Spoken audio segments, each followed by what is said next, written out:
Please. Just before we begin with the daily routine, I'd like to present the Speaker's ruling from last week as presented on the point of order by the Honourable Member for Queens Shelburne.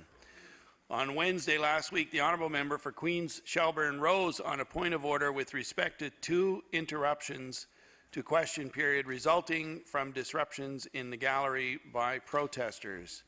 He suggested that some additional time should have been allotted to question period to compensate for the interruptions. The Honourable Member is quite right that I, as Speaker, have the power to extend the time of question period if it is delayed or interrupted. This is clear from both O'Brien and Bosk at page 424 and from rulings of previous occupants of this chair in this Assembly. I have had the clerks review their records and advise that the total time lost over both interruptions totaled 35 seconds, and we had gotten through 19 questions on that day, which is a good number according to our recent performance. While I did not consider the delay on Wednesday to be so significant as to warrant adding extra time that day, I do want to assure this House, and in particular the members on the opposition benches, that I will be vigilant to preserve the right of the opposition to hold ministries to account through the mechanism of question period, and that in any case in which I think there has been an impact in proceedings, I will ensure that a delay is addressed by an extension to the end of time in that order of business. We'll now move on to the presenting and reading of petitions. The Honourable Member for Inverness. Mr. Speaker, I beg leave to table a petition from residents of the area of the Deepdale Road in Inverness County. They are calling upon the Department of Transportation to reduce the road safety risks and environmental nuisance caused by a lack of maintenance and upkeep of the road. This petition contains 212 signatures, including my own, Mr. Speaker. The petition is tabled. Presenting reports of committees. Tabling reports, regulations, and other papers. Statements by ministers. Government notices of motion. The Honourable Minister of Education. Thank you, Mr. Speaker. I hereby give notice on a future day I shall move the adoption of the following resolution. Whereas every year during Education Week, we recognize the inspiring work of teachers and administrators who are dedicated to educating Nova Scotia's young people. And whereas this year's theme is Schools as Communities, Open Hearts, Open Minds, Open Doors, a celebration of the important role our teachers and schools play in our communities. And whereas we are celebrating the efforts of our teachers and education partners who work to support student development by engaging the community through service learning, community projects, and co-op education, and help students recognize their influential role as a prominent member of their community. Therefore, be it resolved that the Nova Scotia House of Assembly hereby acknowledge and thank the 2015 Education Week Award recipients, Organizing Committee, and all Nova Scotian educators who are empowering the next generation of Nova Scotians to be forces for positive change in this province. Mr. Speaker, I request waiver of notice, passage without debate. There has been a request for waiver. Is it agreed?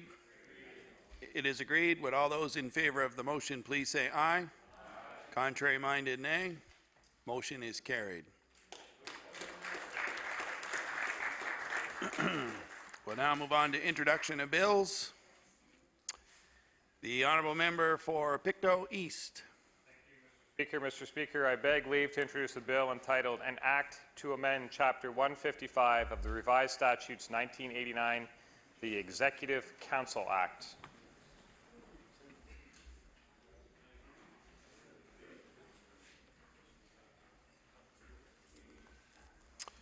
The Honourable Member for Pictou East begs leave to introduce a bill entitled An Act to Amend Chapter 155 of the Revised Statutes 1989, the Executive Council Act. Bill number 93, entitled An Act to Amend Chapter 155 of the Revised Statutes 1989, the Executive Council Act. Ordered that the bill be read a second time on a future day. The Honourable Member for Hants West. Thank you, Mr. Speaker. I beg leave to introduce a bill entitled An Act to Amend Chapter 402 of the Revised Statutes 1989, the Retail Business Uniform Closing Day Act.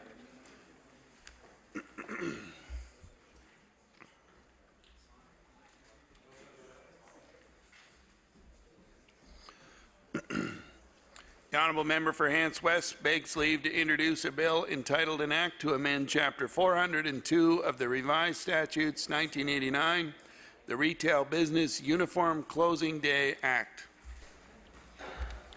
Bill number 94, entitled An Act to Amend Chapter 402 of the Revised Statutes 1989, the Retail Business Uniform Closing Day Act. The Honourable Minister of ordered that the bill be read a second time on a future day. The Honourable Minister of Agriculture, Fisheries and Aquaculture. Thank you, Mr. Speaker. Mr. Speaker, I beg leave to introduce a bill entitled An Act to Amend Chapter 25, the Acts of 1996, the Fisheries and Coastal Resources Act, respecting aquaculture.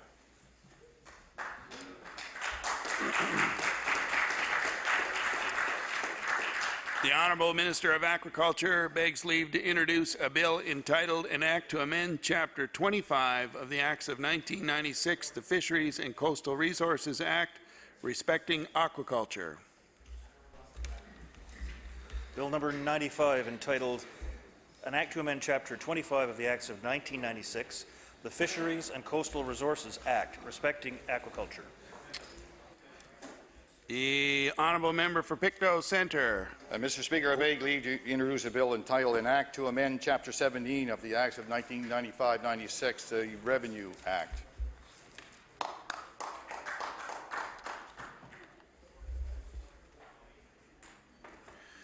The Honourable Member for Pictou Centre begs leave to introduce an Act to amend Chapter 17 of the Acts of 1995-96, the Revenue Act. Bill number 96, entitled An Act to Amend Chapter 17 of the Acts of 1995-96, the Revenue Act.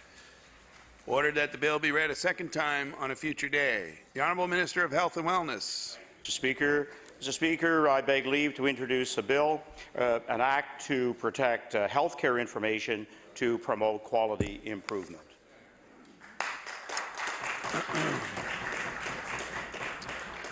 The Honourable Minister of Health and Wellness begs leave to introduce a bill entitled An Act to protect health care information to promote quality health improvement. Bill number 97, entitled An Act to Protect Healthcare Information to Promote Quality Improvement. Ordered that the bill be read a second time on a future day. We'll now move on to notices of motion. Statements by members. The Honourable Leader of the Official Opposition. Thank you, Mr. Speaker. All members now know that the gutting of the film tax credit has resulted in many consequences that this government did not understand. Erin Oakley is a victim of one of those unfortunate unintended consequences. 3 weeks ago, Erin was working in the film industry and feeling optimistic about her future. She was preparing to purchase a family home and volunteering whatever time she could in her daughter's school. But negotiations for 3 projects, including 2 documentaries, have been cancelled. Partners in a co-production say they are forced to find a partner in another province. Even worse, the chaos surrounding the Film and Creative Industries Nova Scotia Equity Investment Fund also killed a documentary series her company was working on. 3 staff members will be laid off in the next couple of weeks, and Erin believes she'll be without a job in the next 3 months. She says the actions of this government have devastated her industry and her life. Thank you, Mr. Speaker. The Honourable Member for Halifax Needham. Thank you, Mr. Speaker. Mr. Speaker, before I do my member statement, would I be permitted to make an introduction? Permission granted. Thank you, Mr. Speaker. Mr. Speaker, I'd like to draw the attention of members to the West Gallery, where we're joined today by a group of people who are involved in the film industry. I'm not permitted to read the names of everyone who's here, but I will identify 3 people who are here who participate in an apprenticeship program in the film industry called Film 5. Andrea Levesque, Dominic Fagan, and Daniel Bose. I'd ask them to stand, please. And with them are members of the cast and crew of this Film 5 team. I'd ask them to stand and receive the warm welcome of the House, Mr. Speaker.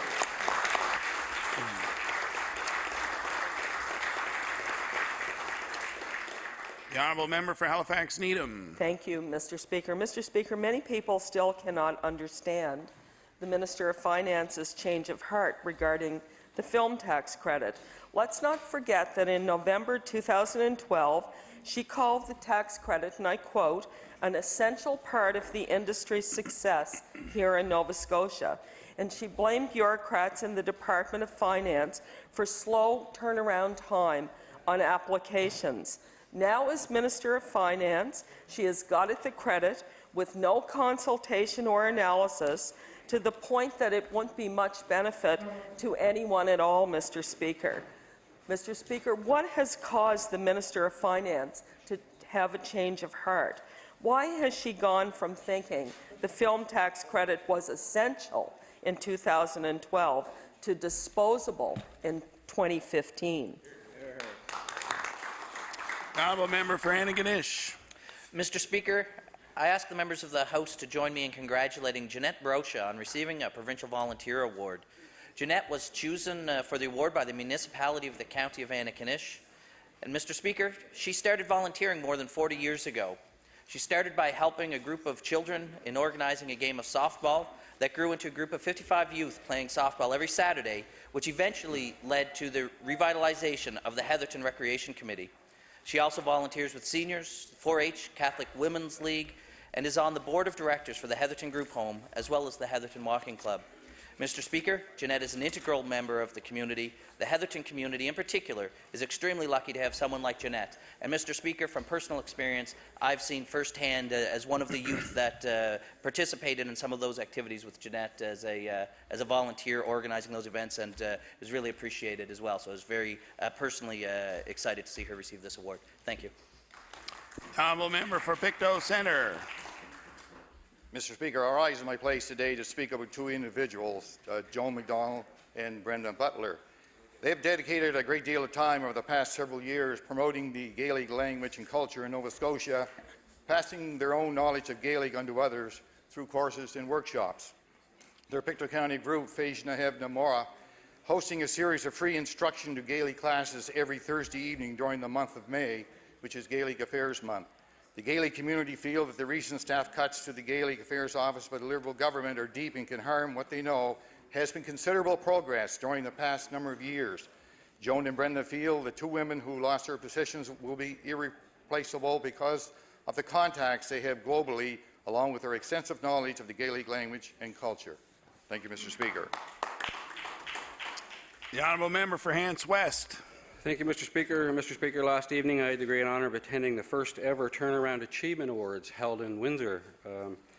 This is a group of students last night were honoured. 7 students from the West Hants area, 3 from the West Hants Middle School, 3 from the Evanview High School, and 1 from the Windsor Education Centre for Adults.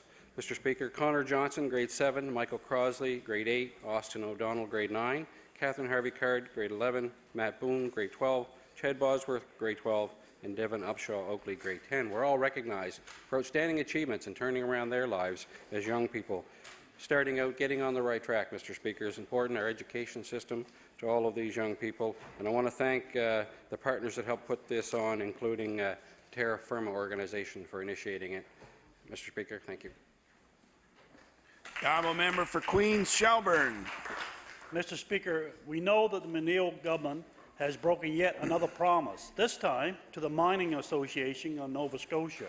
In May of 2014, the Chronicle Herald reported that the Minister of Finance wrote to the association confirming that their fuel tax rebate would begin in 2015. Well, here we are in 2015, Mr. Speaker, and there's still no sign of that promised rebate. The Minister of Natural Resources wrote to the Mining Association to apologize for breaking this promise. Mr. Speaker, the way the McNeil government is handling job creation and rural economic development so far, I don't expect to see the rebate coming anytime soon. The honourable member for Halifax Chebucto. Thank you, Mr. Speaker. I rise today to recognize April 19th to the 25th, 2015, marking the 10th annual National Victims of Crime Awareness Week, also known as Victims Week. The goal of the Victims Week is to raise awareness about issues facing victims of crime and the service programs and laws that is placed to help victims and their families. The theme of Victims Week 2015 is Shaping the Future Together, which acknowledges and empowers the victims of crime in this country to not be defined in experience and to shape their own future. Victims Week, in addition to acknowledging these worthy goals, also allows and pays tribute to the countless volunteers, social groups, and law enforcement professionals who give their time and energy to victims and their families at all levels of government and in all communities across the country. I ask all members of the House to join me to recognize Victims Week. Thank you, Mr. Speaker. The honourable member for Inverness. Speaker, I beg leave to make an introduction. Permission granted. Mr. Speaker, I'd like to draw members' attention to the West Gallery, where we have supporters of the Gaelic community here in Nova Scotia. I don't have all their names, but I would ask that they stand. Norma McLean, co-chair of Skull Gaelic, Joan MacDonald, Cara Clark, Georgia Aitken, Devon Clark, Laura Sterling, and Brenda Butler. And if there are others that have come as well, I'd ask you to stand as well and receive a warm welcome from the legislature.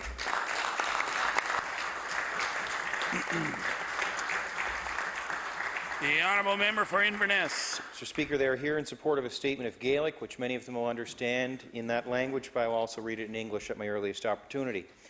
Anuri, anamias na Gaelic, horst minister na Carsnach, a hulters and dulchus gevel, a Gaelic sa culture, a cur albanuag, and an acha saracha and Canada. Sho and tun ta acha, a van san duich, faravel a hanan sa culture, at a kumel bio, Vogloon, Gogloon, sa Carsnach. Hanaun, Marshin, a Hahuas, Nur, a Hai, Giish, a Yerag, a Mach, a Koiner, Wuch, Oprach, and an Office Vic, Immerston na Gaelic. Hasho, a Kur Cask a Leshachug, a Hai, a Dienag, Vochun, Gorich, and a V. Kumel na Gaelic Bell. Kimmer Hummer, Suis, and Oper, Hutramach. Shauri Lane, Leitch, the Hall.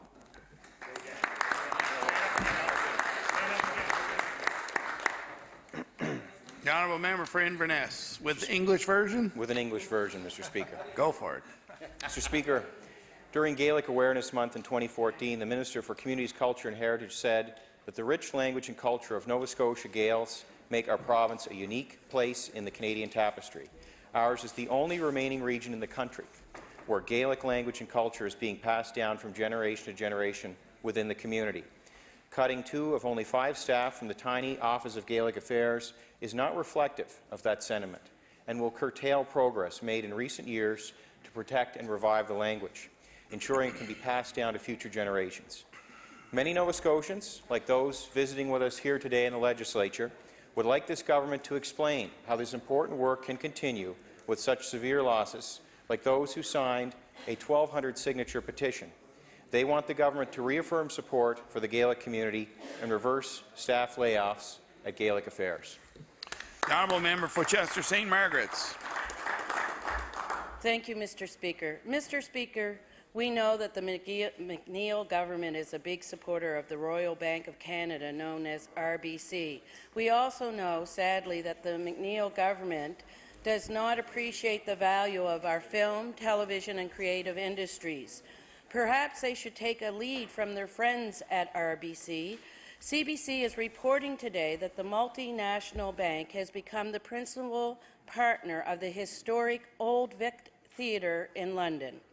If a corporation like RBC can grasp the value of the arts and the creative economy, why can't the McNeil government? The honourable member for Halifax, or pardon me, Fairview, Clayton Park. Thanks, Mr. Speaker. Mr. Speaker, this week is Education Week across Nova Scotia. We celebrate Nova Scotia Education Week from April 19th to the 25th to celebrate teachers and education partners for their hard work and dedication. This year's theme is Schools as Communities, Open Hearts, Open Minds, Open Doors. Education Week has been celebrated annually since 1935, whereby our communities gather to honour the tireless commitment of all educators to their students. This year, the Minister of Education presented Education Week awards to 23 teachers and 5 education partners at École de Carrefour in Dartmouth.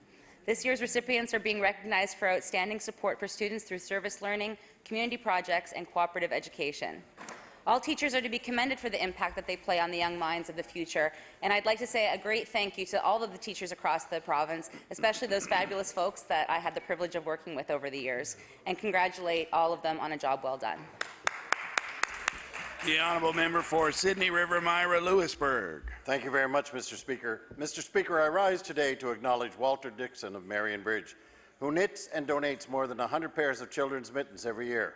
Walter is 90 years old and donates many of these mittens to the Marion Bridge Elementary School and to the regional hospital. Not only is Walter ensuring little hands are kept warm and dry, he's a role model for young people in his community. Children are able to connect with their elders in small community-based schools like Marion Bridge Elementary. It is a true honor for me to have this opportunity to congratulate and thank Walter Dixon for his great pastime that ensures all the children's little hands are warm and dry. Thank you, Mr. Speaker. The honourable member for Sackville-Cobequid. Mr. Speaker, Anita and David Riley McGee have been in the film industry for close to 30 years. David is a senior rigger and a technician in film, TV, and live events. Anita is a writer, director, producer, and production manager in film, television, and sometimes for commercials. The moment the film tax credit change was announced, productions pulled out and their job prospects vanished. This was the tipping point for Anita and David. The deciding factor for them to move to BC. They will start having yard sales and put their house on the market in June.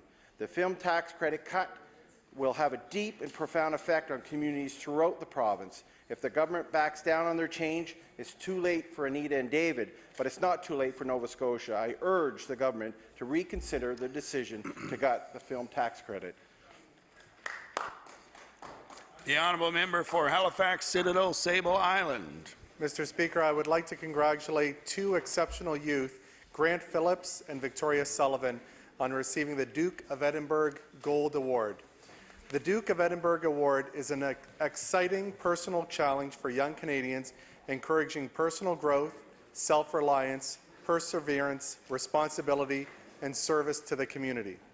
Through their outstanding efforts in the areas of service, skills, physical recreation, adventurous journey, and a residential project, these bright young Haligonians have received the award from His Excellency, the Right Honourable David Johnston, Governor-General of Canada. I am proud to have Grant and Victoria as members of our community and would like to congratulate them on their achievements. Thank you, Mr. Speaker. The honourable member for Argyll-Barrington. Mr. Speaker, Mary Louise McCloskey is from French Village in the South Shore. She became a Canadian citizen in Nova Scotia in 1999 and got her first film job the same year.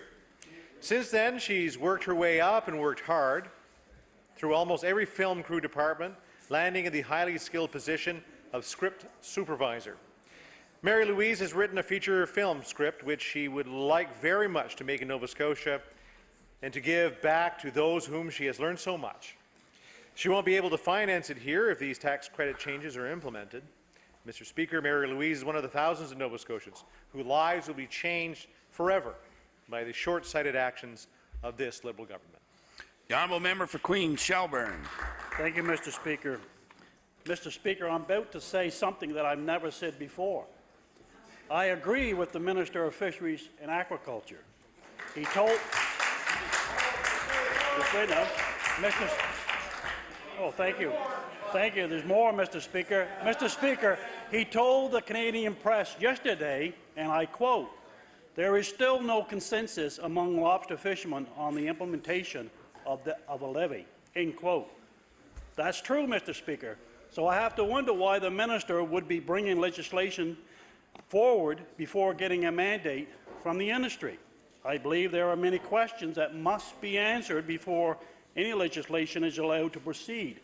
First and foremost, the McNeil government must consult with the lobster industry and not use their majority government to force this legislation through like they've done in the past. Thank you. The honourable member for Fairview Clayton Park. I'd like to rise on introduction. Permission granted. Thank you. Mr. Speaker, if I could have the members' attention to the East Gallery, where two of my constituents are visiting here today. Josh De Niro and his partner Ali are both members of the film industry. Josh is the second cameraman, and Ali is equally as cool production coordinator. I'd ask them to rise and receive the warm welcome of the House.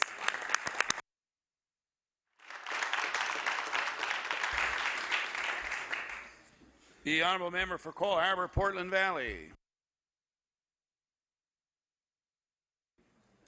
Thank you, Mr. Speaker. Mr. Speaker, all communities benefit from the tireless efforts of volunteers. One such resident of Cole Harbour, Joanne Hughes, has recently been honored by both the province and the city of Halifax by being awarded the Provincial Award for Volunteers and the Halifax Regional Municipality Volunteer Award, respectively. For the past 17 years, Joanne has been involved in female hockey. She has sat on both the Female Council for Hockey Canada and the Female Council for Hockey Nova Scotia.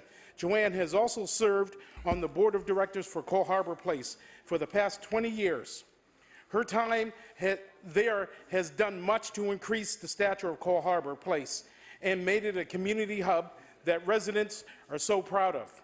In addition to her work in women's hockey, Joanne has also volunteered at the IWK, volunteered as a beaver and cub leader, canvassed door-to-door for the Canadian Cancer Society for 8 years, and has assisted at numerous events and organizations.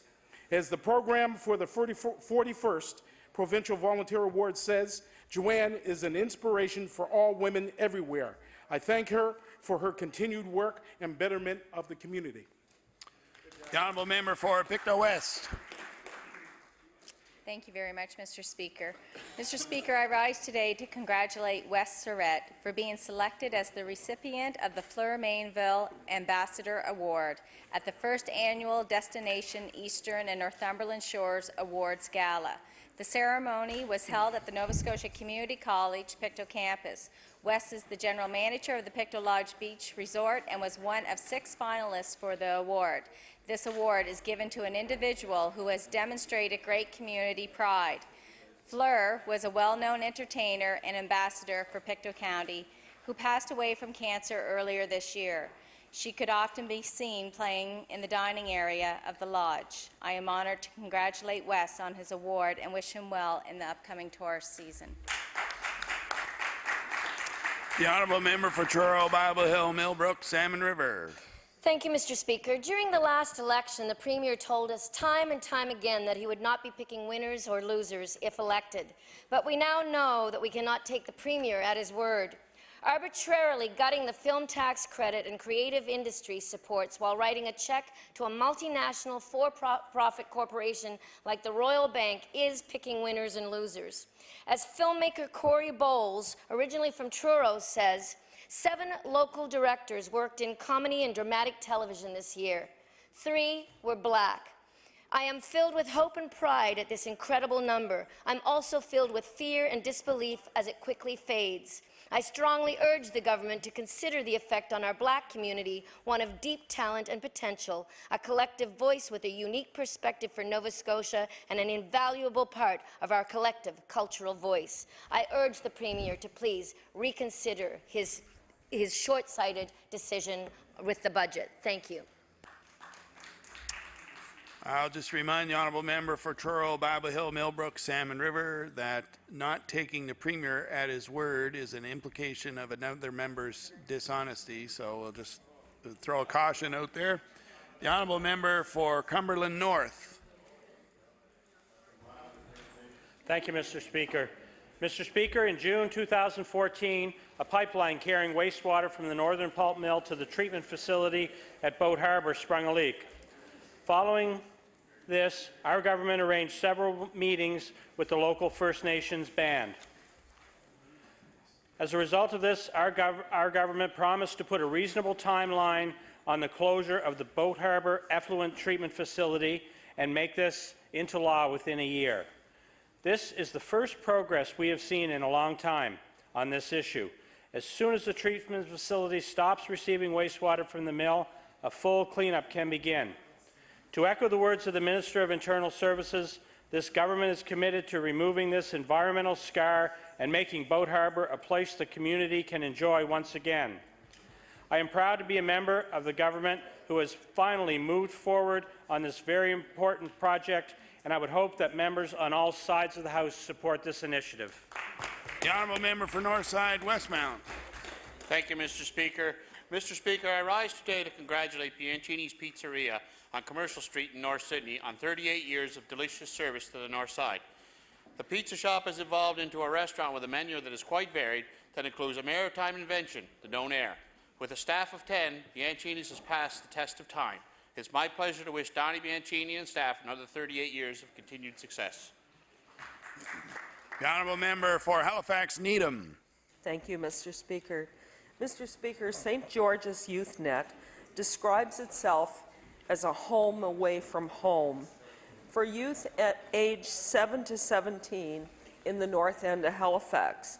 Their programming is offered free of charge to families, many of whom come from low income, and includes nutritious lunch programs, after-school programs, and team-building activities over the summer.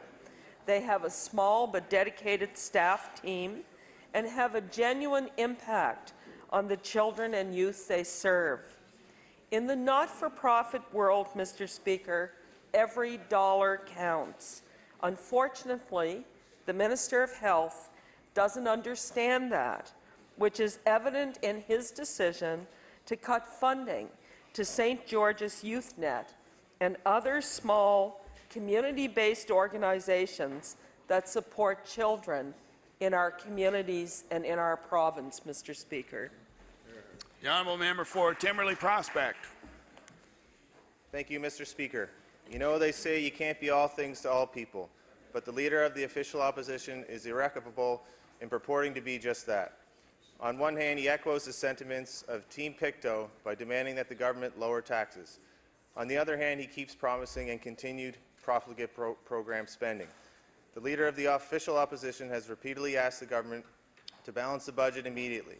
Mr. Speaker, can the leader of the opposition state unequivocally which departments he would cut? The PC caucus laments the reduction of FTEs in this budget, yet campaigned on essentially this. Which department would they cut FTEs? Surely not in Pictou, surely not in rural Nova Scotia, surely not in DNR, surely not in community services, surely not in Service Nova Scotia.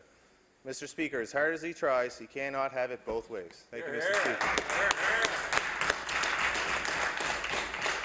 The honourable member for Kings North. Mr. Speaker, the Minister of Agriculture's executive assistant used Twitter to attack members of Nova Scotia's film industry. He also, among other comments, questioned why the government was holding meetings with this group. Mr. Speaker, the executive assistants are senior members of a minister's staff. Their actions reflect on the minister they work for and on the government.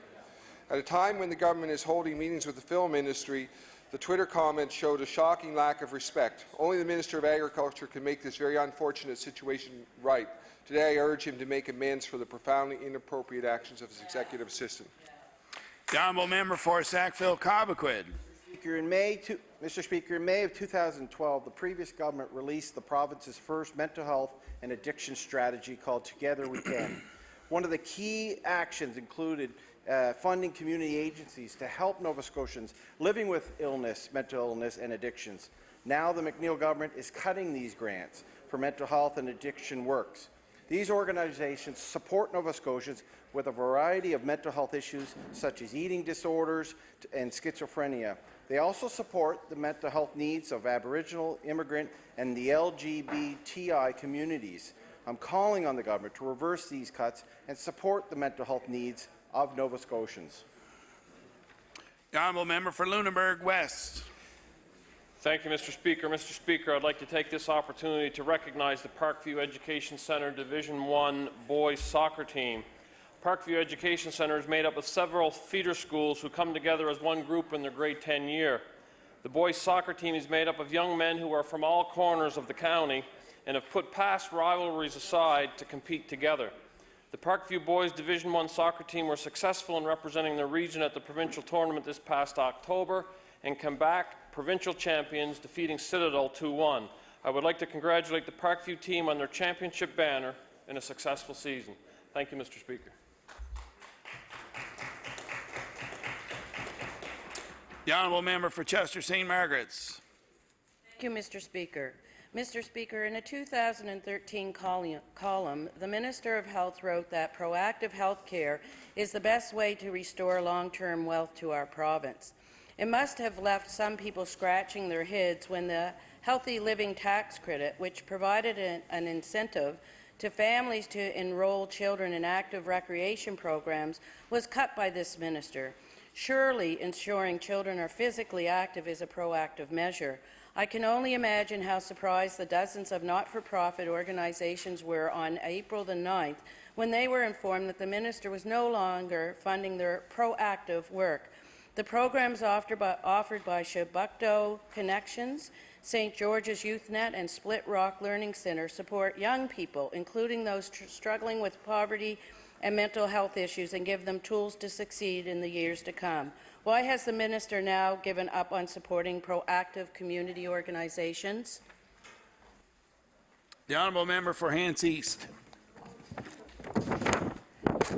Thank you, Mr. Speaker. So on behalf of the member for Colchester North, I'd like to make a member statement. Mr. Speaker, I would like to congratulate Hannah Martin, a grade 12 student from Tatamagouche, for receiving the Lauren Scholarship. Hannah was chosen among the top 30 of 3,800 applicants for her character, commitment to service, and leadership potential. She attended a social justice camp in Mexico and continues to recruit host families. Has worked as a waitress and a tour guide, helped plan a church service and school assembly to share her Mi'kmaq culture, and volunteers as a drum instructor.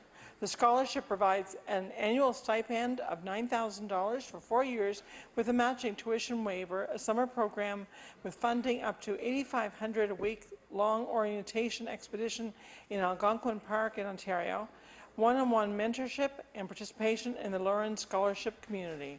Hannah is the only student from Nova Scotia to receive the Lauren Scholarship this year and the first student from Tatamagouche to do so. She is particularly proud that a student from a small rural community was able to achieve this and hopes to be an example for others. Thank you, Mr. The honourable member for Pictou Centre. Mr. Speaker, I rise in my place today to speak about a great volunteer of the year for the town of Stellarton, Dan Richards. Dan serves as Director of Softball Operations for the Stellarton Area Minor Girls Softball Association.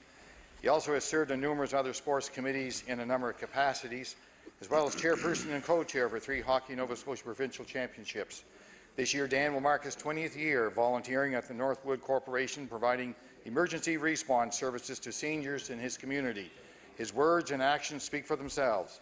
Dan is an example of volunteers that do not necessarily have the time, they just have the heart. Thanks, Dan, for being an amazing community volunteer. The honourable member for Truro, Bible Hill, Millbrook, Salmon River. Thank you, Mr. Speaker. Friends for Life is a world-renowned, school-based anxiety prevention program.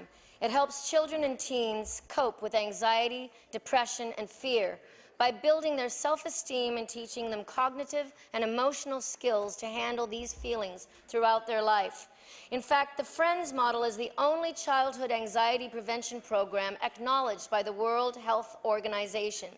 Shabukdo Connections, based in Spryfield, has been offering this programming to students in their family of schools since September 2013, and it is so sad to hear that eliminating funding for this valuable programming has been taken place and is being cut by the McNeil government, as well as programs like Youth Voices of Nova Scotia and the Nova Scotia Council for the Family.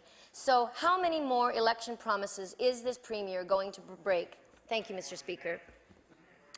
The honourable member for Halifax-Armdale.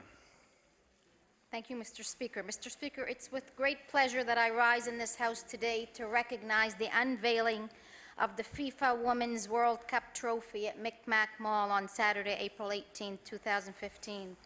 Canada is fortunate to host the FIFA Women's World Cup this coming June and July. Over 20 countries will be represented as athletes compete in a tournament that captivates millions around the globe. The trophy itself represents the hundreds of thousands of athletes who have successfully trained for and competed in an opportunity of a lifetime.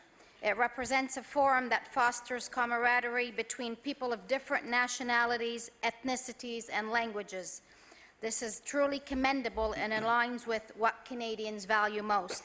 Mr. Speaker, my daughters have a passion for soccer and were able to join me at this magnificent display. The Fairview Junior High Girls Regional Champions team was also present with their coach, Peter Wicca. It was a privilege to have participated in Nova Scotia's one stop on the road to the FIFA Women's World Cup, and I wish all the teams the best of luck in the tournament. Thank you very much.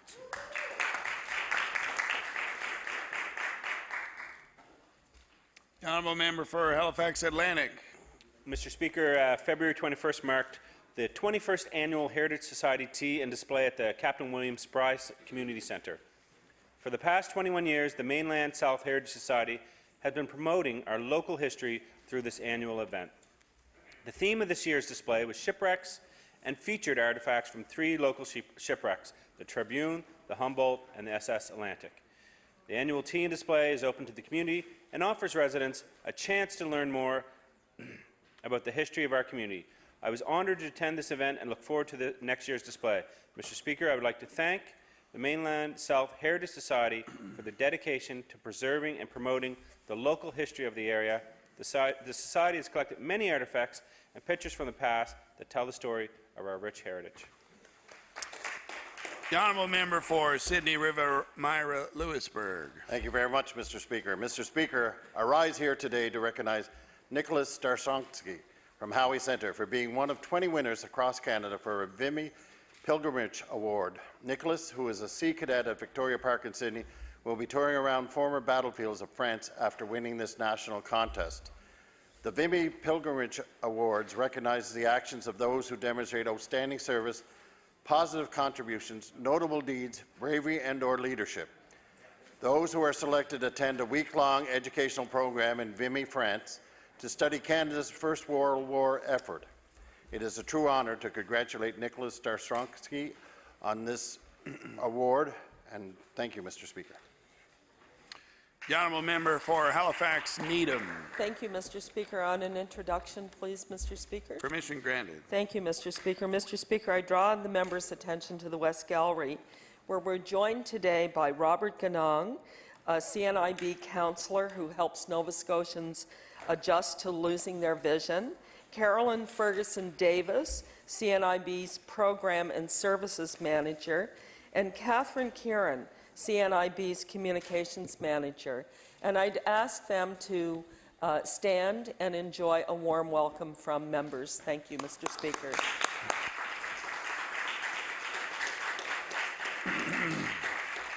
The honourable member for Victoria the Lakes. Thank you, Mr. Speaker. Mr. Speaker, I'd like to acknowledge the work that Central Cape Breton Community Ventures is doing around heightening public awareness and indeed celebration of the Badore Lakes. They're hosting an Arose Namara World Oceans Day at the Iona Port Wharf and the St. Columba Hall on June 7, 2015. I would encourage all Nova Scotians to come out and learn more about the role we can play in maintaining the health of the world's bodies of water. Thank you, Mr. Speaker. The honourable member for Lunenburg. Thank you, Mr. Speaker. The long, harsh winter may be over, but bad weather may still lie ahead. The Regional Emergency Management Organization, REMO, is warning South Shore residents of possible severe springtime flooding and is urging people to prepare for the worst. With temperatures rising, the melted snow and ice is expected to change into about 300 millimeters of water, which could cause problems for people's basements and flood roads. REMO expects this year's spring flooding to impact those who not only live near rivers, lakes and streams, but potentially everyone. For more information to be prepared, visit theemergencymeasures.ca. Mr. Speaker, I ask that you and all members join me with REMO in urging people to prepare for potential flooding and the damage that comes with it wherever they may live. Thank you. The honourable member for Cole Harbour Eastern Passage. Thank you, Mr. Speaker. Mr. Speaker, I want to speak today about a wonderful young lady from Eastern Passage, Savannah. Sorry, I'm going to start again. I want to speak today about a wonderful young lady from Eastern Passage. Savannah DeWolf is well on her way to having a successful career. Her accomplishments deserve recognition. Savannah will graduate from Carleton University this year with her Bachelor of Public Affairs and Policy Management, with specialization in human rights and a minor in law. Every year, 15 university students from across Canada are selected to participate in the Senate Page program. This opportunity allows exposure to parliamentary procedures. The students are directly involved with a wide variety of activities pertaining to the legislative process. Savannah was sworn in to the Senate as a Senate Page in February and is excited about her learning opportunity. Savannah says she is loving Ottawa and her new job, but says Eastern Passage will always be her home. The honourable member for Kings South. Thank you, Mr. Speaker. Before I read my statement, could I make an introduction, please? Permission granted. Thank you, Mr. Speaker. I'd like members to direct their attention to the East Gallery, where we are joined today by Mr. Bill Fleming from Wolfville, along with a friend of mine from Hants West, Shelley Bibby. Both are involved in the film industry, and I ask them to rise and receive the warm welcome of the House.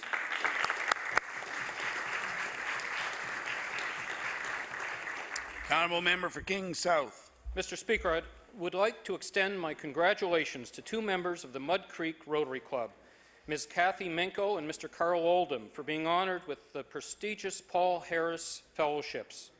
Paul Harris founded Rotary International in 1905. The fellowship recognizes a substantial contribution to Rotary's humanitarian and educational programs. Mr. Oldham and Ms. Manko have now joined the over 1 million Paul Harris Fellows around the world. Mr. Oldham is a town councillor and a member of both the Rotary and the Lions Club in Wolfville, and Ms. Manko dedicates herself to the Wolfville and Area Food Bank and working in partnership with her friend Ms. Janet Roberts in providing important client support. On behalf of the House of Assembly, I would like to congratulate Ms. Kathy Manko and Mr. Carl Oldham and thank them for their years of dedicated service to the community of Wolfville. Thank you, Mr. Speaker. The honourable member for Guysborough, Eastern Shore, Tracadie. Thank you, Mr. Speaker. Mr. Speaker, Lee Place Women's Resource Centre in Sheet Harbour has been providing their community with a vital service since 1981. They are dedicated to providing women with information and support they need to make informed and healthy decisions for their families. They also strongly believe that positive social change results in more just, equitable, and caring society. Therefore, it remains to be important that they combine their direct service and programs with social change initiatives that address the root cause of poverty, violence, and discrimination. Truly, this place has it all. Their experienced staff are knowledgeable about women's lives, issues, and situations, are able to provide individuals confidential support.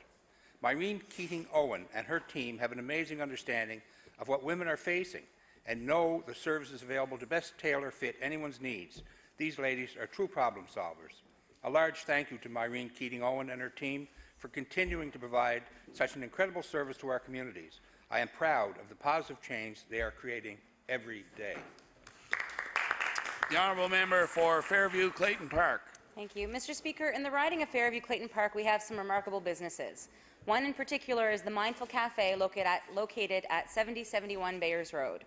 The Mindful Mango Cafe is a socially conscious enterprise designed to help people living with mental illness discover and follow their paths to self-sufficiency.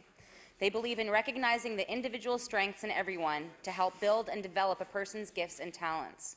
They also serve delicious and healthy food, and they are mindful of our environment through their policies that help reduce waste. They are attentive to the environmental costs of shipping, cleaning, and disposal practices. This local business is one of the progressive community programs of Connections Halifax, a mental health outreach division of Capital Health. The cafe is operated with the additional expertise of Partners for Care, an organization that supports the patients of Capital Health through a diverse range of associated businesses and community opportunities. We are very fortunate to have such a business in our community. Thank you. The honourable member for Antigonish. Thank you, Mr. Speaker. Mr. Speaker, every April, municipalities in Nova Scotia nominate a volunteer to receive a Provincial Volunteer Award. This year, the town of Antigonish nominated Dr. Brian Nicholson as their representative, and on April 7th, Dr. Nicholson was presented an award from Nova Scotia's Lieutenant Governor and the Premier. Mr. Speaker, Brian is the founder of the Highland Touch Football League and spends a lot of his time scheduling games, booking fields, ordering uniforms, training officials, keeping track of records, and recruiting others to join this game. When he first moved to Antigonish, he formed the Jagus Football League, which has introduced more than 500 students in the Strait Regional School Board area to the sport. Mr. Speaker, to list all the ways Dr. Nicholson has positively affected members of all ages in the community through the power of sport would take more time than I'm allotted. Besides his long list of contributions to the sport community, Brian embodies the true meaning of being a volunteer. He does it to give back to his community, and if he can do that while encouraging people to be more active, then he is happy. Thank you, Mr. Speaker. The honourable member for Cole Harbour, Portland Valley. Thank you, Mr. Speaker. Mr. Speaker, I'd like to take a moment to highlight an achievement of a high school student in my riding. Zoe McCachran, a student whom I taught during my teaching years, who is currently attending Auburn Drive High School, won a $500 scholarship from the Royal Bank of Canada's Black History Month essay competition. Zoe's essay, African Canadian Women Role Models, highlighted the lives and careers of some well-known women. Among them were former Governor General Michelle Jean, and Zoe also wrote about three incredible historic Nova Scotian women: Viola Desmond, whom we all know as a champion for social justice; Dr. Carrie Bess of New Glasgow, a pioneering radio broadcaster and founder of Nova Scotia's first African Nova Scotian-owned newspaper, The Charion; and Maxine Tynes, a poet and beloved teacher who is still missed by the Cole Harbour community and beyond. It's with great pleasure I'd like to thank Zoe, for her great work.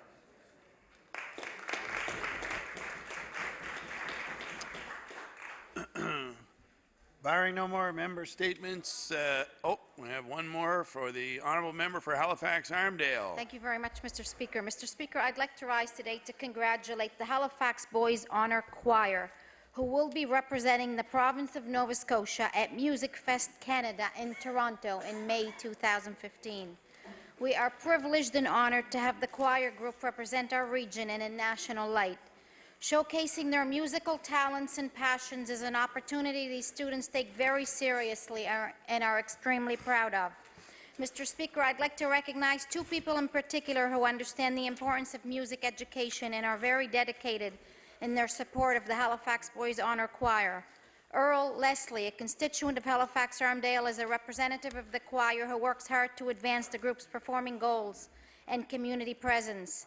And Pam Burton, the director of the choir and the music specialist at John W. MacLeod Fleming Tower School, located in Armdale.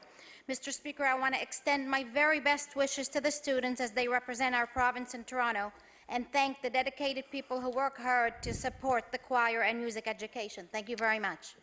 Order, please. Time allotted for member statements has expired. We'll now move on to oral questions put by members to ministers. The Honourable Leader of the Official Opposition. Thank you, Mr. Speaker. My question is to the Premier. It's becoming increasingly obvious to Nova Scotians, Mr. Speaker, that this government does not know what it's doing when it made its changes to the film industry here in our province. And I'm not just referring to the tax credit itself, but the elimination of the Office of Film and Creative Industries Nova Scotia as well, Mr. Speaker. That office administered an independent production fund that in the last 2 years dispersed $3 million of private money, private investment to the film industry, supporting 10 different productions, totaling $57 million in economic activity. Now that fund is in limbo. I'd like to ask the Premier, where does he expect the film industry to go now that he has eliminated this source of private funding? The Honourable Premier. I want to thank the honourable member for his question, Mr. Speaker, and I want to correct him. There's no, we have not in any way eliminated private citizens, private sources of funding into any entity across this province. What we have done, Mr. Speaker, is transferred the creative economy into NSBI. By all accounts, people are encouraged by that. They're looking at the export opportunities, Mr. Speaker.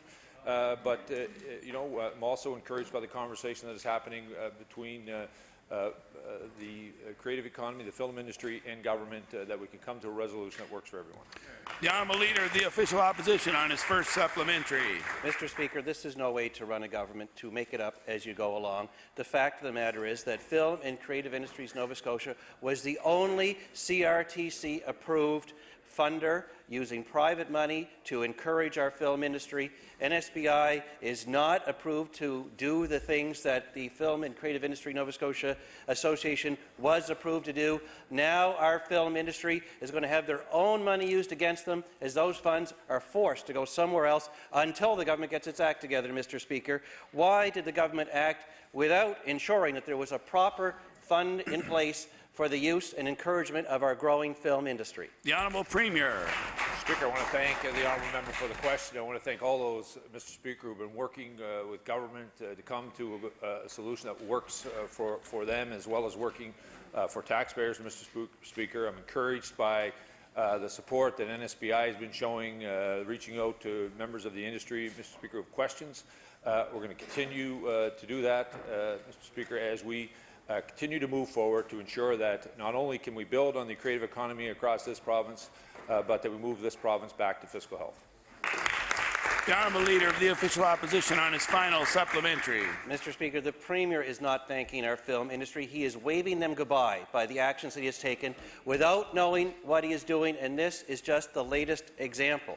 Mr. Speaker, as we speak, real jobs, real productions are being lost, and now the money that's collected, private money to invest in our own homegrown Nova Scotia industry, is going to be spent promoting another province's film industry instead of our own, Mr. Speaker. I'd like to ask the Premier, will he ensure that Nova Scotia Business Inc. has the approvals in place right away so that not another job need be lost? The Honourable Premier.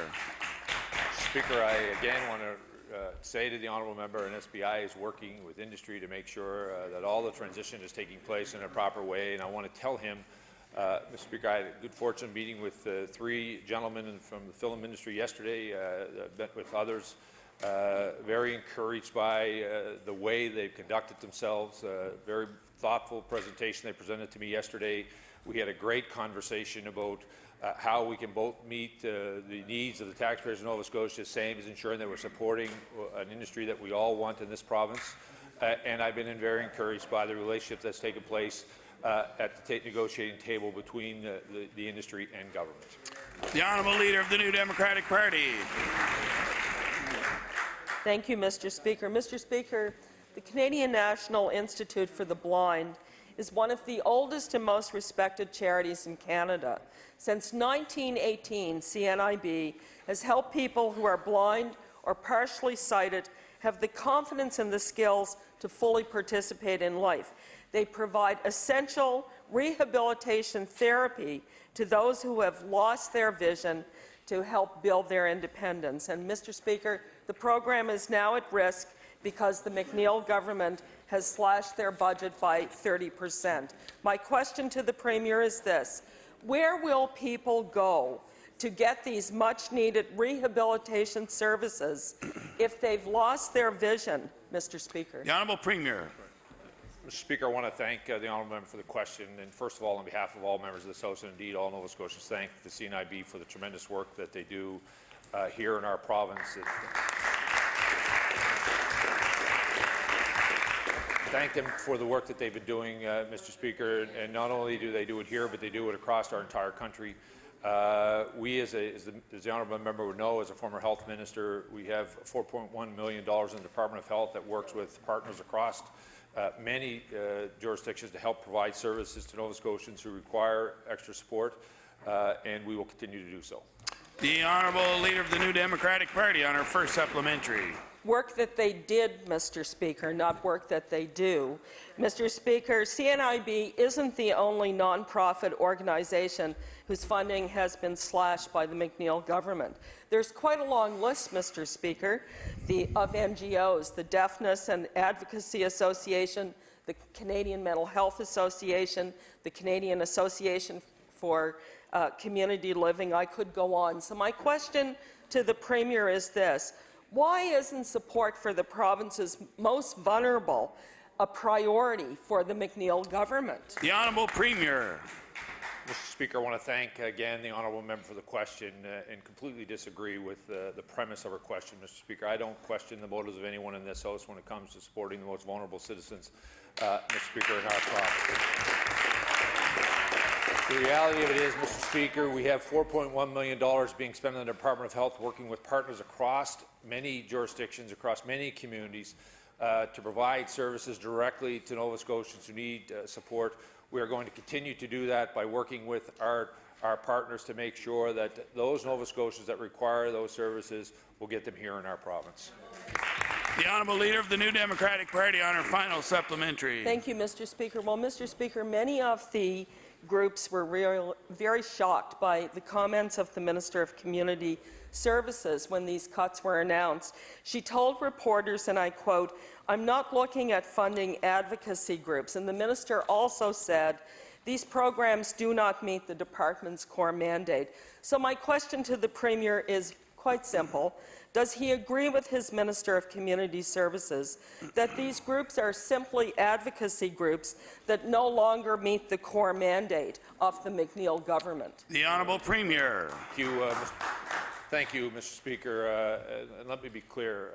The minister was very clearly telling all Nova Scotians that the money that is being spent on behalf of the people of this province we will ensure that is being invested and being spent, Mr. Speaker, on those Nova Scotians that require those services, Mr. Speaker. The Honourable Leader of the Official Opposition. Thank you, Mr. Speaker. My question is for the Minister of Finance. Mr. Speaker, during debate on the 2013 NDP budget, the Liberal finance critic of the time actually strongly defended the film tax credit and said in debate in this chamber, and I quote, "It's very rare that I lose my temper here, but I heard the suggestion that we should get rid of the film tax credit. We introduced the film tax credit when the Liberals were in government.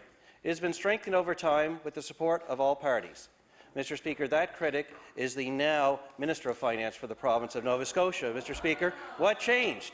What changed, Mr. Speaker? Will the minister, now that she has a chance, reverse course on her plans for the film tax credit and bring in a new one that all parties can support? The Honourable Minister of Finance. Thank you very much, Mr. Speaker, and I appreciate the question from the Leader of the Opposition. Mr. Speaker, I think it's important that we point out that there are funds in this year's budget to the same amount as last year, that there are discussions underway about how that's going to look in the future, that the tax credit has not been eliminated, that there are funds in the budget as well in the out years. And I think the most important thing is that we have agreed not to speak to the details of that because we're working in good faith with the industry. Thank you. The Honourable Leader of the Official Opposition on his final supplementary. Mr. Speaker, we can only wonder what the critic of 2 years ago, who said it's very rare that she lose her temper, would say in answer or in response to the answer of the current Minister of Finance being the same person. Mr. Speaker, there's more. The minister also said on that day 2 years ago, "All parties know that the tax credit has created an industry where there was none," and went on to say, "Obviously we need it. We fight other provinces to have the best one and to bring people here." Mr. Speaker, what changed? We're all wondering what changed. Why does she no longer want to fight with other provinces to bring new people here? The Honourable Minister of Finance. Thank you very much, Mr. Speaker. Again, I think it's really important that all members know, and I said it here in estimates yesterday, that the next meeting that we'll be having is tomorrow morning with members and representatives of Screen Nova Scotia, that they are bringing their best ideas to the table, that in the previous 2 meetings, which have been lengthy and thoughtful and very frank discussions, there has been a good understanding on both parts about the numbers that have been presented, that we've had great understanding about where each side is coming from, and that we agreed to talk further. We also agreed that there would be no talking in the public about the details of that discussion. There will be no solution unless we work in good faith.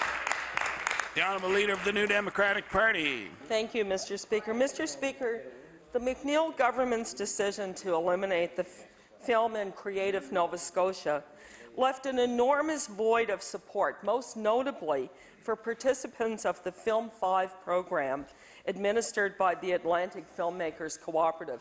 This is kind of an apprenticeship program for young filmmakers. And Daniel Bowes, a director in the Film 5 program, 26-year-old filmmaker, has had his work at international festivals. He was set to begin filming in a few weeks. He's auditioned actors. He's hired people for equipment. Does the member have a question? Yes, Mr. Speaker. I want to ask the Premier if he can tell Daniel why, after a year of intensive planning, booking supplies, actors, and equipment, he's now going to have to put that all on hold, Mr. Speaker. The Honourable Premier. Thank you, Mr. Speaker. I want to thank the honourable member for the question. Remind all members of this House that the film tax credit, as it existed April 8th, Mr. Speaker, still exists in this province today. We budgeted for the same amount of money in this year's budget as was spent last year, Mr. Speaker. The same rules will apply. What we're talking about is on a go-forward basis with the industry. I'm pleased with the conversations that have been taking place with the industry, Mr. Speaker, and I look forward to continuing those to find a resolution with that the taxpayer of Nova Scotia can be happy with and the industry can be happy with. The Honourable Leader of the New Democratic Party. Well, Mr. Speaker, the Premier needs to understand that more than the film tax credit was slashed and jeopardized, Mr. Speaker. The Film and Creative Nova Scotia disappeared, and they had other programs, Mr. Speaker. For 20 years, this Film 5 program has produced some of the province's most successful and internationally renowned filmmakers: Tom Fitzgerald, Andrea Dorfman, Jason Eisenhower. So my question to the Premier is, what is the Premier's plan to support young filmmakers now that he's moved this program over to NSBI and nobody seems to know anything about it? The Honourable Premier. Speaker, I want to thank the honourable member for the question. I want to tell her and all members of the House that NSBI has been in contact with members of the industry who were looking for information and concerns that they had since the April 9th budget was introduced. We're encouraged by those conversations. We understand, Mr. Speaker, that there's some uncertainty for people, as there is at any time there is change. But we are very encouraged by the conversation that we're having with Screen Nova Scotia, and hopefully we'll come to a resolution, Mr. Speaker, that can allow all sides to move forward in a way that they see fit. The honourable member for Pictou East. Thank you, Mr. Speaker. Mr. Speaker, through a Freedom of Information request, our office has learned that over $42,000 was spent on renovations to the Premier's office. I remember last week when the Minister of Business said we are broke. Maybe today I should be asking for a definition of broke, but instead I will ask the Premier to please explain to all Nova Scotians why he felt the need to spend $42,000 of taxpayer money to renovate his office. The Honourable Premier. I want to thank, Mr. Speaker, I want to thank the honourable member for the question. I'm not exactly sure what he's referring to. I will tell you my office, Mr. Speaker, has not had renovations done to it. My office has been there from when Premier Ham was there. I think the only change in my office has been that a door had been relocated, Mr. Speaker. I don't believe that would cost $42,000, but my office exists the same way as it did before, Mr. Speaker. As a matter of fact, I don't even believe I've moved the desk. The honourable member for Pictou East. Thank you, Mr. Speaker, and I think this piece of information might refresh the Premier's memory a little bit, because I want to tell the members of this House that we did learn about this $42,000 through a Freedom of Information request, a request that yielded a half of page of information, and I will table that today. But our office had been told that it would take 5 hours to produce this half a page of information, and that the charge for that would be $30 an hour for anything over the top 2 hours. So my question to the Premier, did this half page of information really take 5 hours to compile, or was the charge an attempt to prevent our caucus from learning about taxpayer-sponsored renovations to the Premier's office? The Honourable Premier. Thank you. Thank you, Mr. Speaker. It's a Freedom of Information request, Mr. Speaker. I know this may come as a surprise to the member opposite, but the Freedom of Information officers don't call me to ask me about what they should be charging people, Mr. Speaker. There are many more pressing issues facing our province, Mr. Speaker, than whether or not we're going to charge the honourable member for freedom. But I can tell you, Mr. Speaker, The office that I have the good fortune of sitting in today on behalf of the people of this province has not changed, Mr. Speaker, other than a door had been changed, Mr. Speaker. The honourable member for Sydney River Myra Lewisburg. Thank you very much, Mr. Speaker. Mr. Speaker, my question through you is to the Minister of TIR, who has now inherited the blue nose. Mr. Speaker, according to the briefing note prepared for the Minister of Communities, Culture and Heritage and obtained through a Freedom of Information request, the approved project budget for the Blue Nose 2 was $19.6 million. The remaining budgeted funds as of March the 9th were $617,252, and Mr. Speaker, I will table that information. We know the project has already been dogged by costly overruns, and the taxpayers have expressed concern about the handling of this project to date. So my question for the Minister is, what assurance can the Minister who inherited the Blue Nose 2 file offer this House that the project will be completed within the budget outlined in his colleagues' briefing notes? The Honourable Minister of Transportation. Thank you, Mr. Speaker. And I think that the assurances with respect to the Blue Nose are all based on the AG's report. I think that Michael Pickup gave us a very good picture of what this file looked like from 2008 when the file was initiated for the Blue Nose project, what the process has been, what the timeline has been, what the expenditures have been since that point up to present day. What I can tell the member opposite is I've been down to Lunenburg 3 times so far. I have a full commitment to get back there as often as I can for the steering committee meetings. We've got tremendous staff working directly on the Blue Nose, Mr. Speaker. We're going to follow the AG's recommendations. We're going to get this right. We're going to do our very best, and we look forward to the spring when we get a real good look at the vote. All Nova Scotians can get a real good look at the Blue Nose to see what's happening. Thank you very much. The honourable member for Sydney River Myra Lewisburg. I want to thank the Minister for that answer, Mr. Speaker. And Mr. Speaker, according to the March 9 briefing note, there remains a number of outstanding issues before the vessel can resume regular operations. The document also says a firm date has not been established for moving the Blue Nose 2 into regular operations. Mr. Speaker, that was prepared on March the 9th. We're now at April the 21st. Can the Minister of Transportation now reveal a firm date for when the Blue Nose 2 will move into regular operations? The Honourable Minister of Transportation. Thank you, Mr. Speaker. At this point, currently, with respect to the steering committee and their work to have the vessel sailing once again, there are a number of deliverables that have to be reached.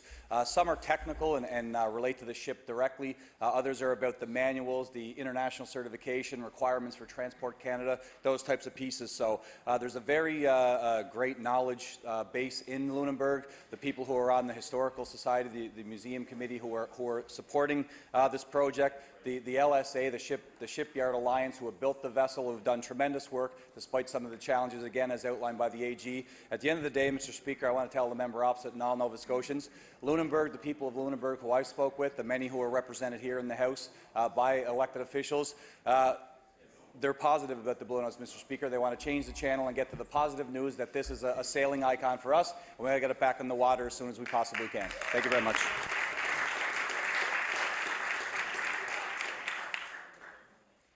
The honourable member for the honourable leader of the official opposition. Sorry. The honourable leader of the New Democratic Party. Thank you, Mr. Speaker. Mr. Speaker, until last week, the Partnerships and Training Program was administered by the now eliminated Film and Creative Industries Nova Scotia. And this program was a longtime supporter of the Centre for Art Tapes. Becca Barker, an educator in the film industry, phoned NSBI yesterday to inquire about the status of that program and was told that NSBI has no information about what their responsibilities will be regarding any of the programs formerly belonging to the Film and Creative Nova Scotia. So I want to ask the Premier if he would explain why Film and Creative Nova Scotia was eliminated and some of the programs were moved to NSBI, but with no plan in place, Mr. The Honourable Speaker. Premier. Thank you, Mr. Speaker. I want to thank the honourable member for the question. I want to assure her that they were moved to NSBI. It is, Mr. Speaker, whose expertise in exporting and expertise in driving, Mr. Speaker, economic growth in sectors. To the member referenced a name in her question.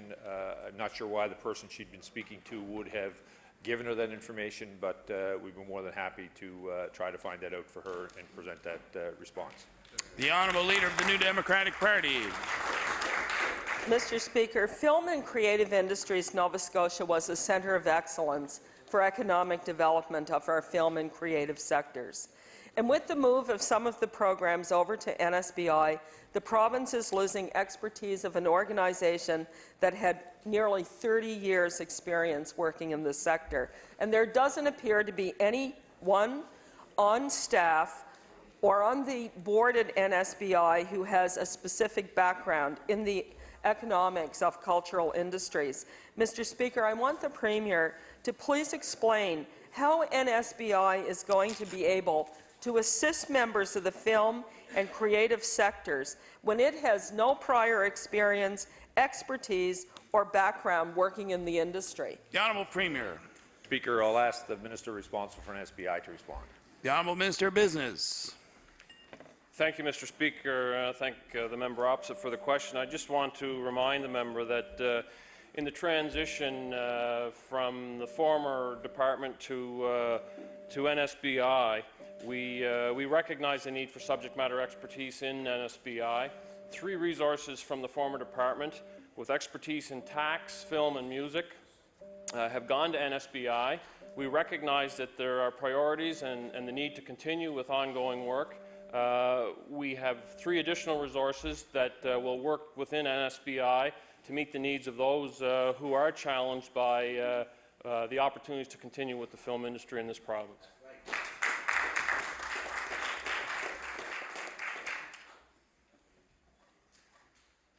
The Honourable Member for Inverness. Mr. Speaker, my question is for the Minister of Gaelic Affairs. Mr. Speaker, we have a budget for Gaelic Affairs that is determined by the Minister of Culture, but it is the Minister of Gaelic Affairs who is ultimately responsible for this office. The Minister's own constituency of Antigonish is one of the prime beneficiaries of the work of this office.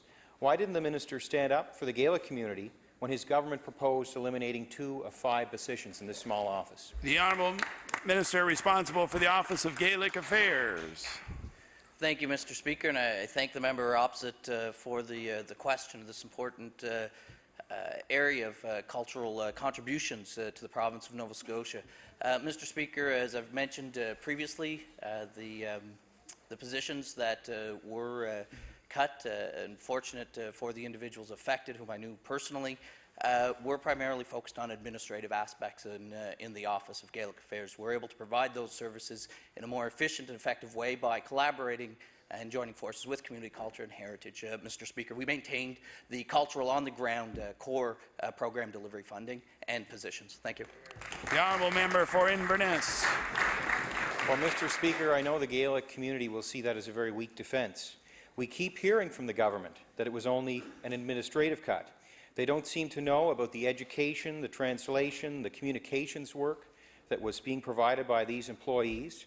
Will the Minister restore funding to the Gaelic Affairs Office so that he can return proudly to the Highland heart of Nova Scotia, his own constituency? The Honourable Minister responsible for the Office of Gaelic Affairs. Mr. Speaker, through you, I'd like to certainly advise the member opposite that I always return proudly to the Highland heart of Nova Scotia, Mr. Speaker. And Mr. Speaker, when I return to my office here and in this legislature, Mr. Speaker, I also come from the Highland heart of Nova Scotia, proudly to represent the constituents of Antigonish.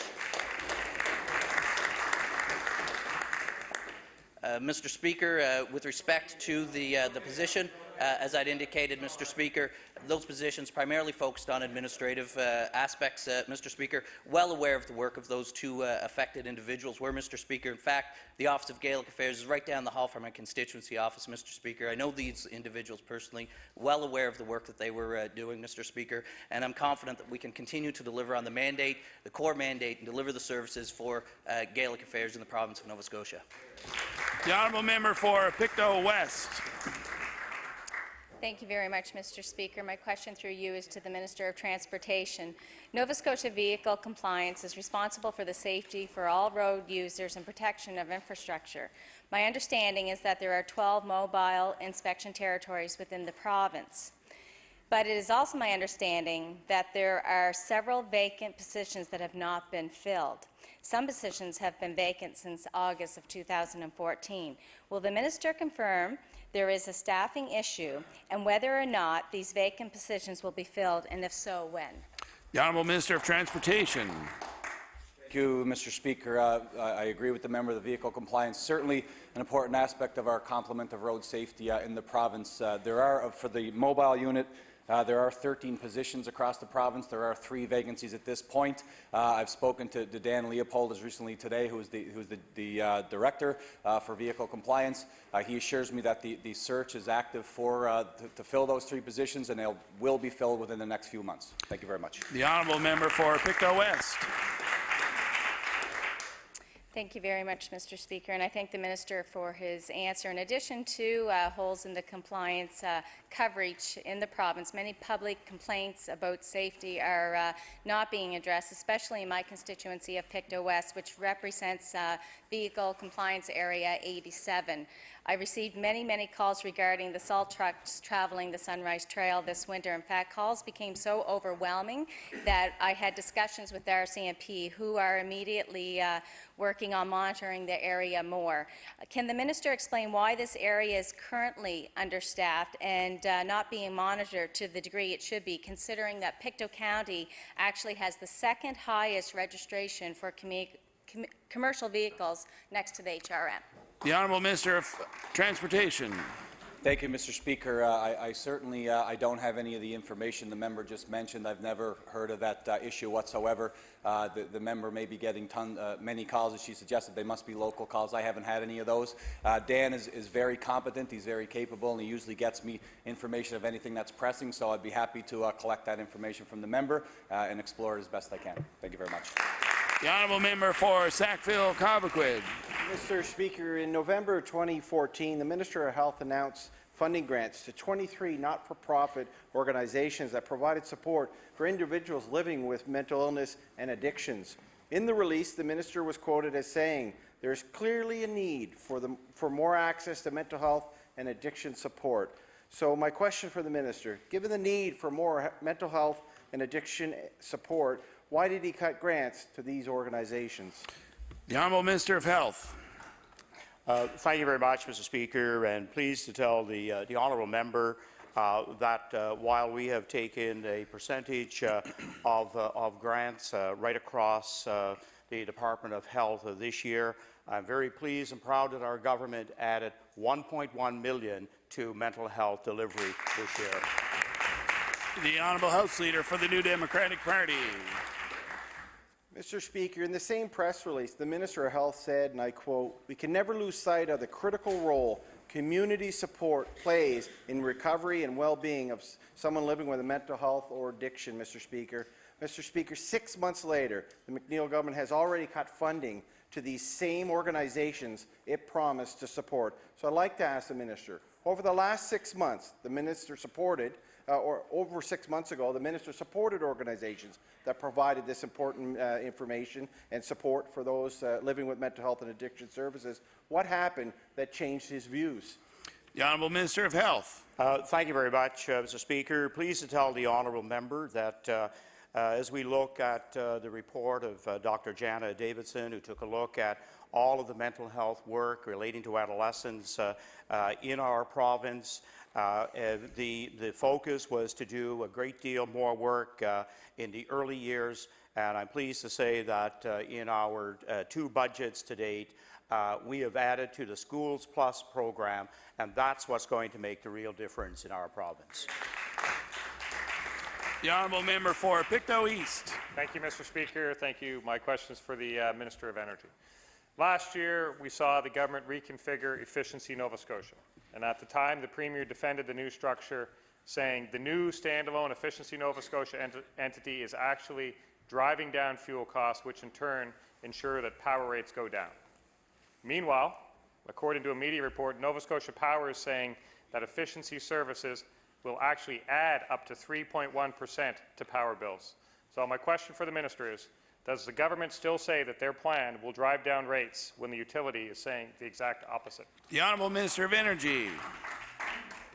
Speaker, the legislation that was created meant that efficiency would put in their requests for funds to carry out their programming, while Nova Scotia Power would present what they believed was the appropriate amount that should be invested. The legislation was such that the Utility Review Board will meet to hear this matter, look at what's been presented from both parties, and at the end of the day, make a ruling as to what the appropriate amount of funding for Efficiency Nova Scotia should be. We have made it extremely clear to the Utility and Review Board that we do not want to see the funding of Efficiency Nova Scotia have any impact on the rates paid by Nova Scotians. The honourable member for Pictou East. Thank you, Mr. Speaker, and we appreciate the little history lesson.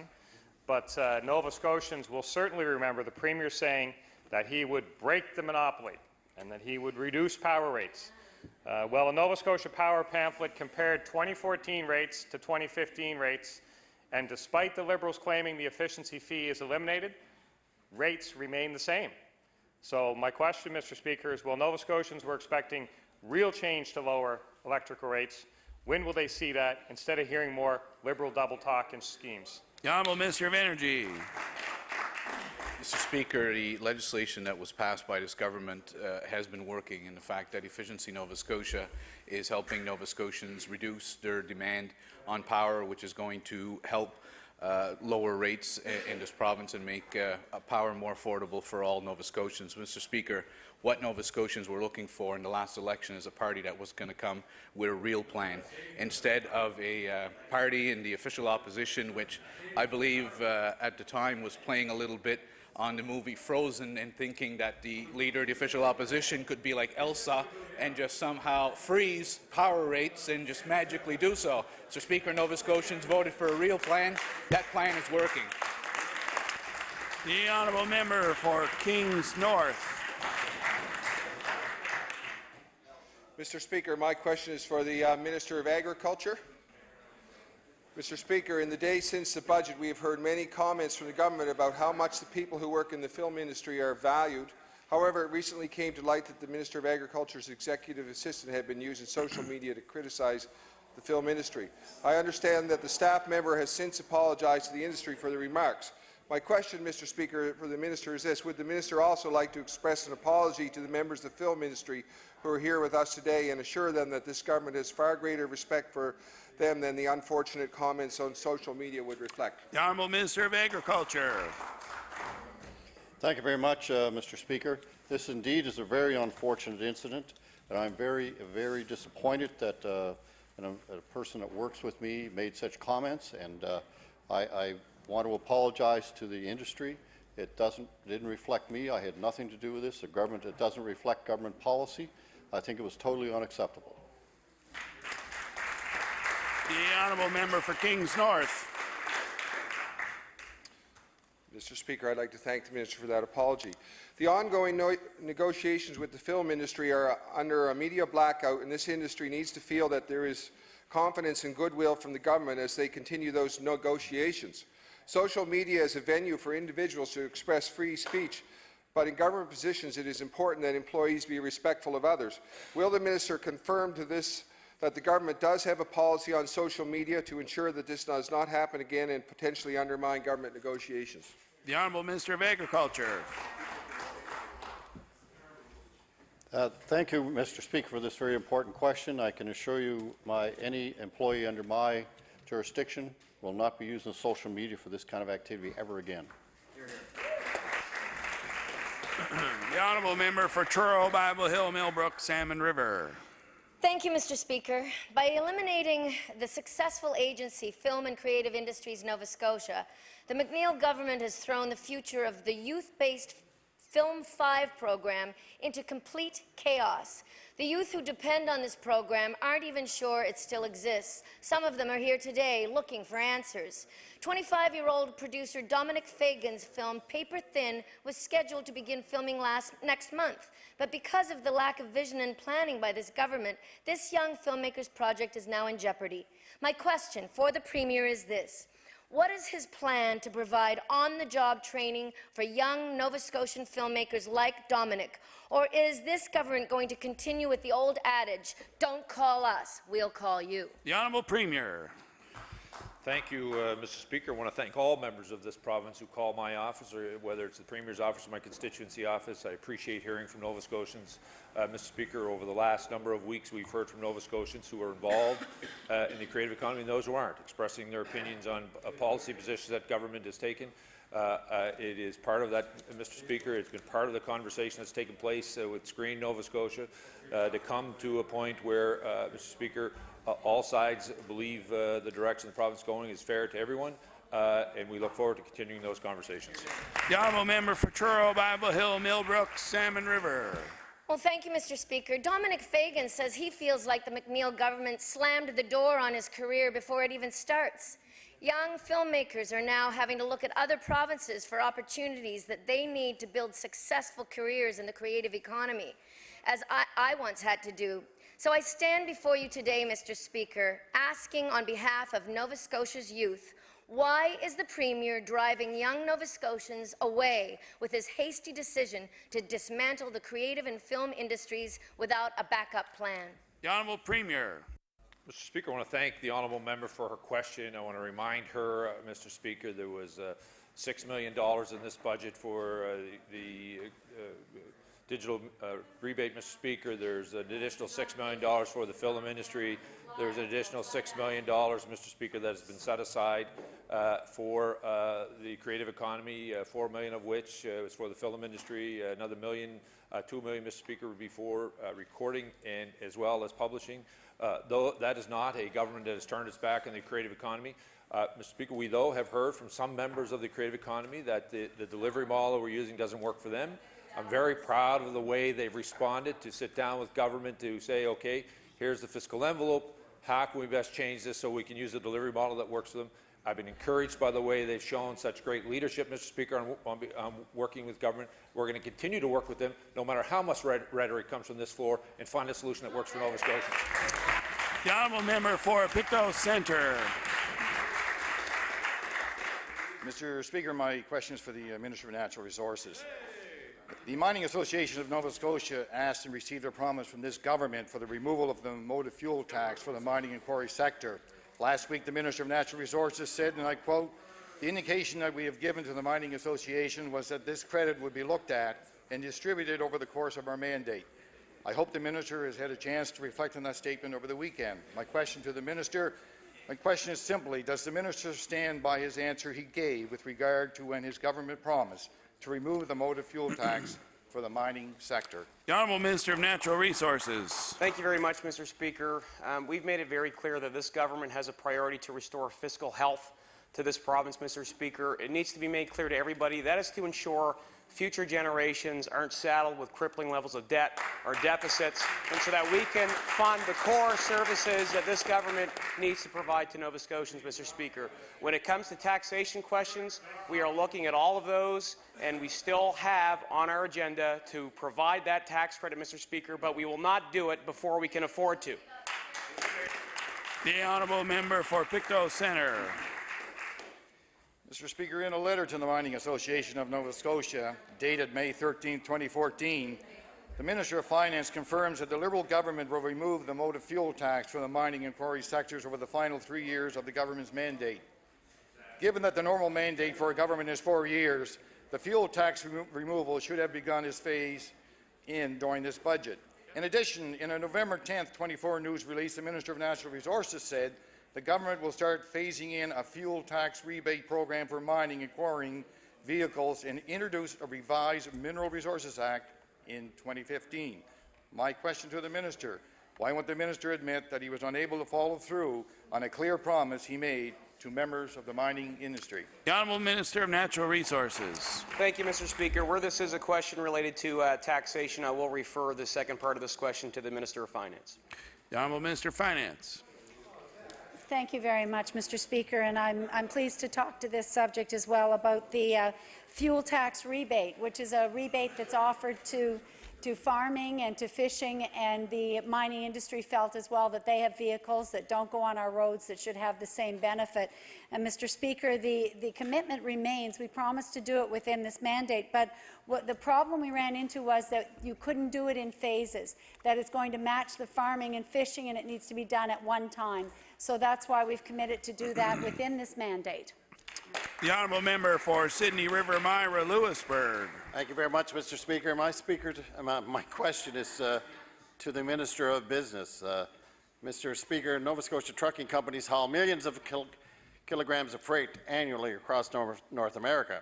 On April 1st, it was announced in this legislature that a 3% increase in trucking fees seemed reasonable to the government.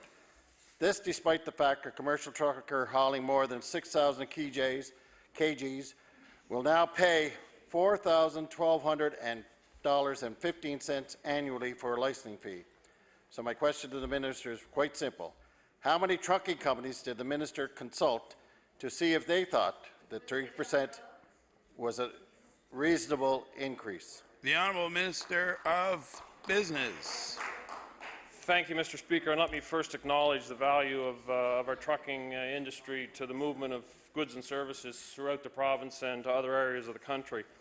The fee associated to truckers, obviously, Mr. Speaker, the trucks themselves cause greater damage to the surface of our highways, and the intent is not full recovery, Mr. Speaker, but the 3% increase is across the board fee increase that addresses the opportunity for government to generate some support to continue to provide that road surface structure in the province. The honourable member for Sydney River Myra Lewisburg. Thank you very much, Mr. Speaker. Mr. Speaker, for the minister's information, commercial trucking license fees have increased 15.8% in just the last 7 years here in Nova Scotia. In recent years, they have been seen 5 increases, ranging from anywhere from 2% to nearly 6%. Government talks about user fees being imposed to cover costs, but surely, Mr. Speaker, surely it can't cost this amount of money to print off a commercial trucking license. Mr. Speaker, how can the minister really justify a 15.8% increase over 7 years as just another fee increase? The Honourable Minister of Business. Thank you, Mr. Speaker, and thank the honourable member for the question. I do want to remind the member that the fees are not specific to recovery of the cost of printing of a license, but the fees are intended to reflect a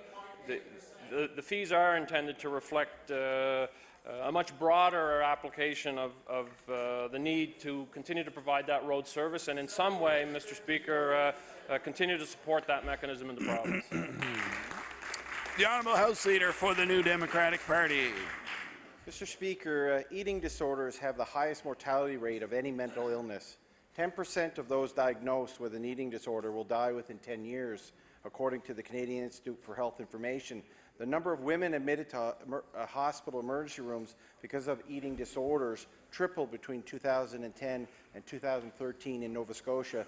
Despite this fact, Mr. Speaker, the minister has reduced funding for eating disorder support groups in his budget. So I'd like to ask the minister, how can the minister justify cutting resources for people struggling with eating disorders when a growing number of people are accessing our healthcare system looking for help? The Honourable Minister of Health and Wellness. Thank you very much, Mr. Speaker. And I know a number of our organizations had a reduction in their budget. They haven't been eliminated from the support of the Department of Health and Wellness, and we will continue to support those organizations to the extent that it is currently possible.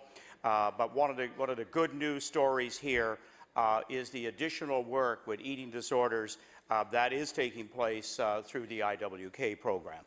The Honourable House Leader for the New Democratic Party. Mr. Speaker, in May 2012, the previous government released the province's first mental health and addiction strategy. One of the key actions that was to include funding community agencies to help Nova Scotians living with mental illness and addiction. Now the McNeil is cutting those grants to mental health and addiction services. These organizations play an important role in getting someone healthy, Mr. Speaker, that go far beyond what you can get in the emergency rooms and in the hospitals here in Nova Scotia. Why isn't the Minister of Health supporting agencies trying to help Nova Scotians with mental health issues like eating disorders? The Honourable Minister of Health. Thank you very much, Mr. Speaker. And the member opposite raises an important issue for Nova Scotians, that we be aware of doing all we can to support those with eating disorders, mental health problems, and we know that by investing a great deal more through the school programs, we will have, in fact, both immediate and long-term success.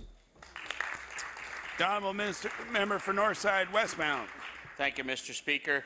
Mr. Speaker, yesterday we learned an associate professor at the Nova Scotia College of Art and Design allegedly used a camera in a bathroom to capture images of a former student. Police have charged him with voyeurism. The victim told CBC News that she is deeply hurt and affected by the events that happened that day with Jean, someone who she had known and trusted for many years. And I'll table that, Mr. Speaker. She added that she is troubled by the position of trust and the direct interaction that he continues to have daily with young men and women at NASCAD. And Mr. Speaker, so are we. The President has made a public statement about the charges and said due process will be followed. Further information will be provided. My question to the Minister is, will she confirm that the professor is still working at NASCAD today? And if so, will she immediately inform the House if she has placed any restrictions on his interaction with students as he awaits his trial date? The Honourable Minister of Labour and Advanced Education. I want to thank the honourable member for the question, and I do believe that the university will be handling this with their faculty member. Thank you. The Honourable Member for Northside Westmount. Mr. Speaker, NASCAD is funded by tax dollars, and the people who work there for the school represent and reflect not only the university but the province. The accused will certainly have his day in court, but the Minister is ultimately responsible for safety and well-being of the students. So my question is, can the Minister assure students that this type of action will not occur on school property? The Honourable Minister of Labour and Advanced Education. I'd like to thank the honourable member for the questions. I've made it clear to the universities that I expect their premises to be safe for all students, and I expect them to act accordingly. Thank you. The Honourable Member for Kings North. Mr. Speaker, my question is for the Minister of DTIR. Last year, pothole season lasted throughout the summer and late into fall in Kings County. In fact, some never got done. This hard winter has added a considerable number of potholes. Mr. Speaker, my question for the Minister is this. Can the Minister confirm that enough resources and staff have been allocated to get the job done for pothole season this year in Kings County? The Honourable Minister of Transportation. Thank you. Thank you, Mr. Speaker. It's certainly an important question for Kings County, but also for all regions of the province. Just like the winter budget, Mr. Speaker, which is tied with the summer budget in terms of the annual allotment. If one goes up, one's affected and vice versa. At the end of the day, Mr. Speaker, we don't spare any resources. We don't spare staff, materials, time, energy. When it comes to pothole seasons, it's a dangerous reality on our roads.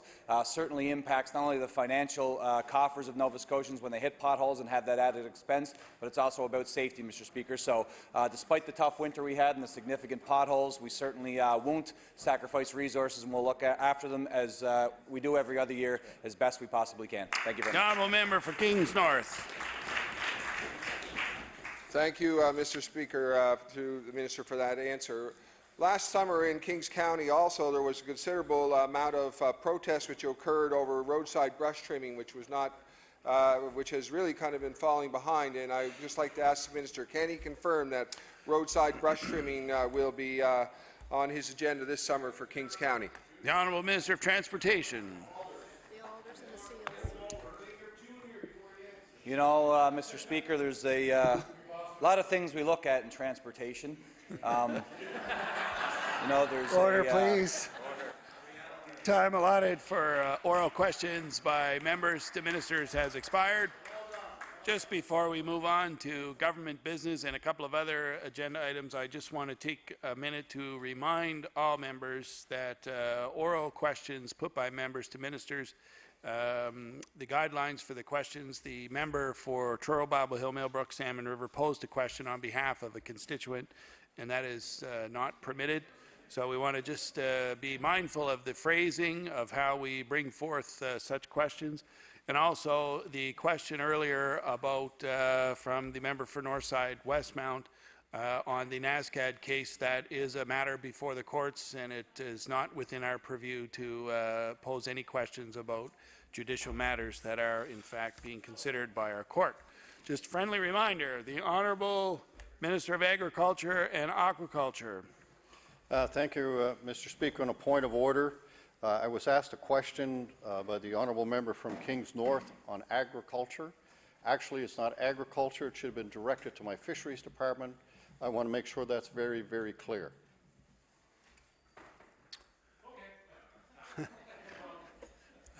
Not a point of order, but we will make a note in Hansard for you there. Thank you for that clarification. The Honourable Government House Leader. Mr. Speaker, I move that you now leave the chair and that the House resolve itself into a committee of the whole on estimates. The Honourable Member for Pictou Centre on debate going into the estimates. Thank you, Mr. Speaker. And the probably, Mr. Speaker, the first thing I'd like to say is to recognize the important task and job the minister completed, and a thank you to the Order, please. Order, please. The Honourable Member for Pictou Centre has the floor. If there's any conversations that need to take place, please take them outside the chamber. The Honourable Member for Pictou Centre. Thank you, Mr. Speaker. And again, Mr. Speaker, I would like to, at this time, again, recognize the important task completed by the Minister of Finance and the department staff that worked and supported the preparing for this budget. We know that hours, days, weeks, and months of preparation go into this here, and it's certainly one of the major tasks of the year leading up to the spring sitting, Mr. Speaker. Mr. Speaker, one could say that the present state of our economy is bleak. Too many Nova Scotians are working outside the province. Too many Nova Scotians are unemployed, Mr. Speaker. Mr. Speaker, Royal Nova Scotia feel the government has forgotten about them. There's closure of tourist centres, seasonal jobs lost at Nova Scotia parks, small businesses closing due to high taxes, Mr. Speaker. Mr. Speaker, we were anticipating a budget that would actually excite Nova Scotians, a budget that would create jobs, grow our economy. Mr. Speaker, we were looking forward to a vision, a plan from this government. Mr. Speaker, this apparently hasn't happened. There's no plan going forward. There's no plans to create jobs. There's no plan to help rural Nova Scotia, and they're 1.5 years into their mandate. Not even a plan to go back. Mr. Speaker, it's time to see some progress. It's time to see more Nova Scotians working. It's time to see more Nova Scotians returning home to work. Nevertheless, Mr. Speaker, all is not doom and gloom in this budget. As critic of education, Mr. Speaker, education is receiving some attention. Additional dollars have been added to the educational budget, Mr. Speaker, and these dollars are needed to meet the expectations of the Minister's action plan. Mr. Speaker, I'm pleased to see that the attention has been given to math and literacy programs. And certainly we all agree that our math and literacy assessment scores must improve. Mr. Speaker, high school curriculum will finally have a citizenship course, and that's something that we've been looking forward to for a long time. So that's positive and certainly is long overdue, Mr. Speaker. In the future, high school students, Mr. Speaker, will require a third math credit. And again, Mr. Speaker, this particular initiative is something that most educators are looking forward to, and hopefully with the influx of dollars and human resources in the early stages of a child's education, we will see the improvement in scores, not only in math, but also in literacy. Mr. Speaker, staying with education, the Schools Plus program that was mentioned by the Minister of Health earlier in the day, again, is another plus for from the Department of Education, Mr. Speaker. Changes to the reporting system. Mr. Speaker, if there is one thing that educators across the province, from grades P to 12, teachers, administrators, and parents wanted to see was a change in the reporting system, and there appears to be a revamping of that process. Mr. Speaker, there's also attention given to early intervention. This is a very critical, important area. Basically, Mr. Speaker, it's either pay now or pay later. So these are very positive initiatives. However, Mr. Speaker, it is critical that frontline workers are involved in this process. Teachers and school administrators need to be engaged. They have to be involved in the solutions. And the minister is committed to this positive, and this is very important. Mr. Speaker, the Gaelic Affairs movement are very worried and concerned. They are presently experiencing a modest renaissance. They are finally seeing the fruits of their labor. They have 300 students studying Gaelic from primary to grade 12. However, they are faced with doing the same with less. They want to not only keep the language, but the culture alive. They want it to grow and thrive. Mr. Speaker, another concern is tuition fees. What will the impact be for university students? Students are frustrated and surprised with the tuition change. Foreign students and out-of-province students may look elsewhere. Again, Mr. Speaker, the film tax credit. Why didn't the government sit down with the industry prior to introducing legislation, explain the financial situation the province is faced with, and come to a compromise suitable to both sides? Mr. Speaker, talking to the industry, understanding the industry, and working with the industry. We cannot afford to lose one job, let alone 2,700. We certainly cannot afford to lose our educated, talented youth. Mr. Speaker, health care in Nova Scotia has many people worried.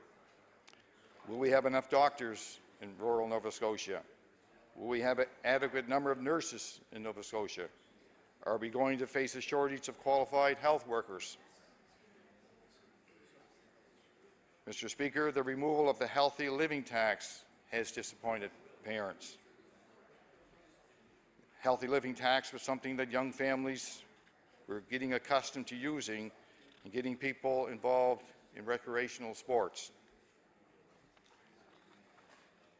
Mr. Speaker, the real test for a government is, are they improving the quality of life for Nova Scotians? Are they creating jobs? Are they improving the economy? Are they improving wait lists at our hospitals? Are they committed to ensuring Nova Scotians that we will have an adequate number of nurses and doctors in rural Nova Scotia? Mr. Speaker, regardless what is in the budget, it is time to stop the studies, reviews, discussions, and meetings and get on with creating jobs and improving our economy. Thank you, Mr. Speaker.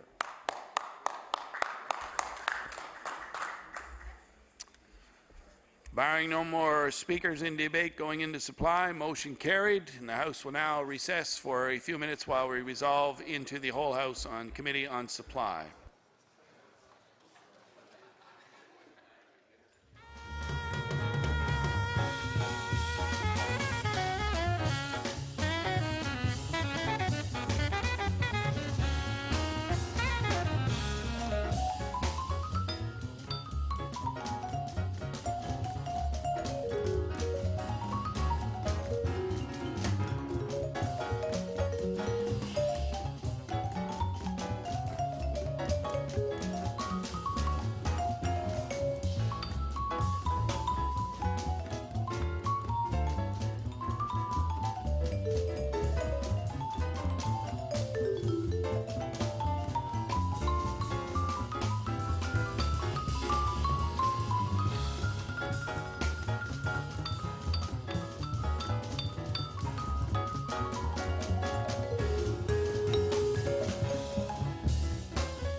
The Committee of the Whole on Supply will come to order. I recognize the Honourable Government House Leader. Madam Chair, would you please continue with the estimates of the Minister of Finance, which is resolutions E8, E9, E23, E28, E38, E39, E40, E41, and E42.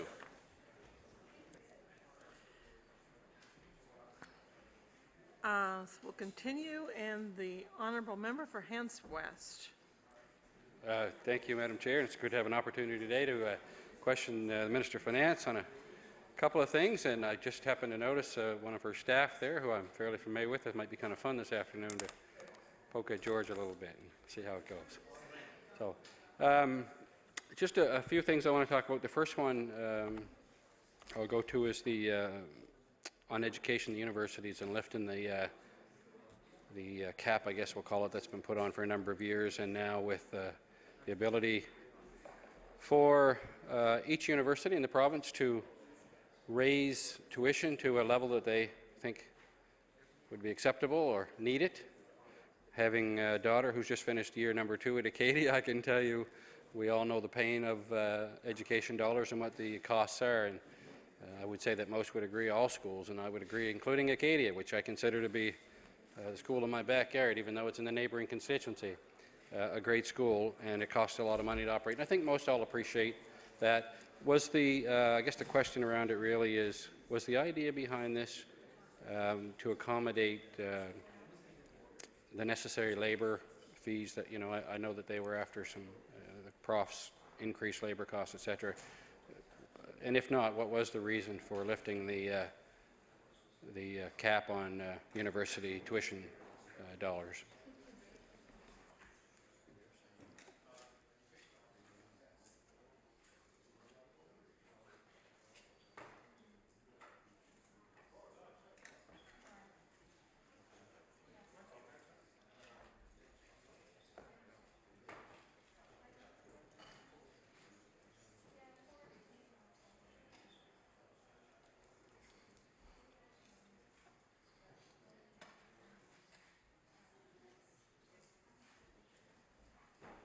The Honourable Minister of Finance. Thank you very much, Madam Chair, and I appreciate the opportunity to talk to this. As we had said yesterday, and the leader of the third party had mentioned that the history is that we don't talk about other departments, at least about their individual budgets. But I think the point you raise is an important one in the terms of the sort of overall budget that we're talking about here, and certainly on Budget Day I did speak to the media about the tuition, the raising of the tuition cap. So what I would just like to say is maybe just a few words about it to put it in context. I noticed that the honourable member opposite mentions his daughter, or I think it's a daughter. Anyway, you have a child at Acadia. My own daughter went to Acadia when they had what was known as the Acadia Advantage. Some people may remember that. It was an additional cost of $1,500 a year because they were one of the first universities to provide a laptop to every student and to start to really use the internet and to make their classes very interactive that way. And it was probably a good idea in the beginning, but by the time my daughter got there, they had the highest tuitions of any university in Canada. So it had sort of outlived its usefulness. The cost of laptops had come down, and it was no longer an advantage, but they had a 10-year contract with the computer company, so it continued on for a few more years. So definitely in that instance, our universities, you know, have Acadia in particular, had a pressure, and they had a decrease in enrollment during that time, and I think it was because they had the highest tuitions in the country. It's a great institution, as are all of our universities. They all have a unique aspect, but I thought I would refer to that in particular because I'm familiar with the costs of university and often the burden that the cost can place on families, especially if you have more than one child at university at one time. It's certainly a big deal. One of the things that we mentioned to the media and in our notes and in the lockup and so on, with the answer to why the cap would come off for, I think it's being called a reset.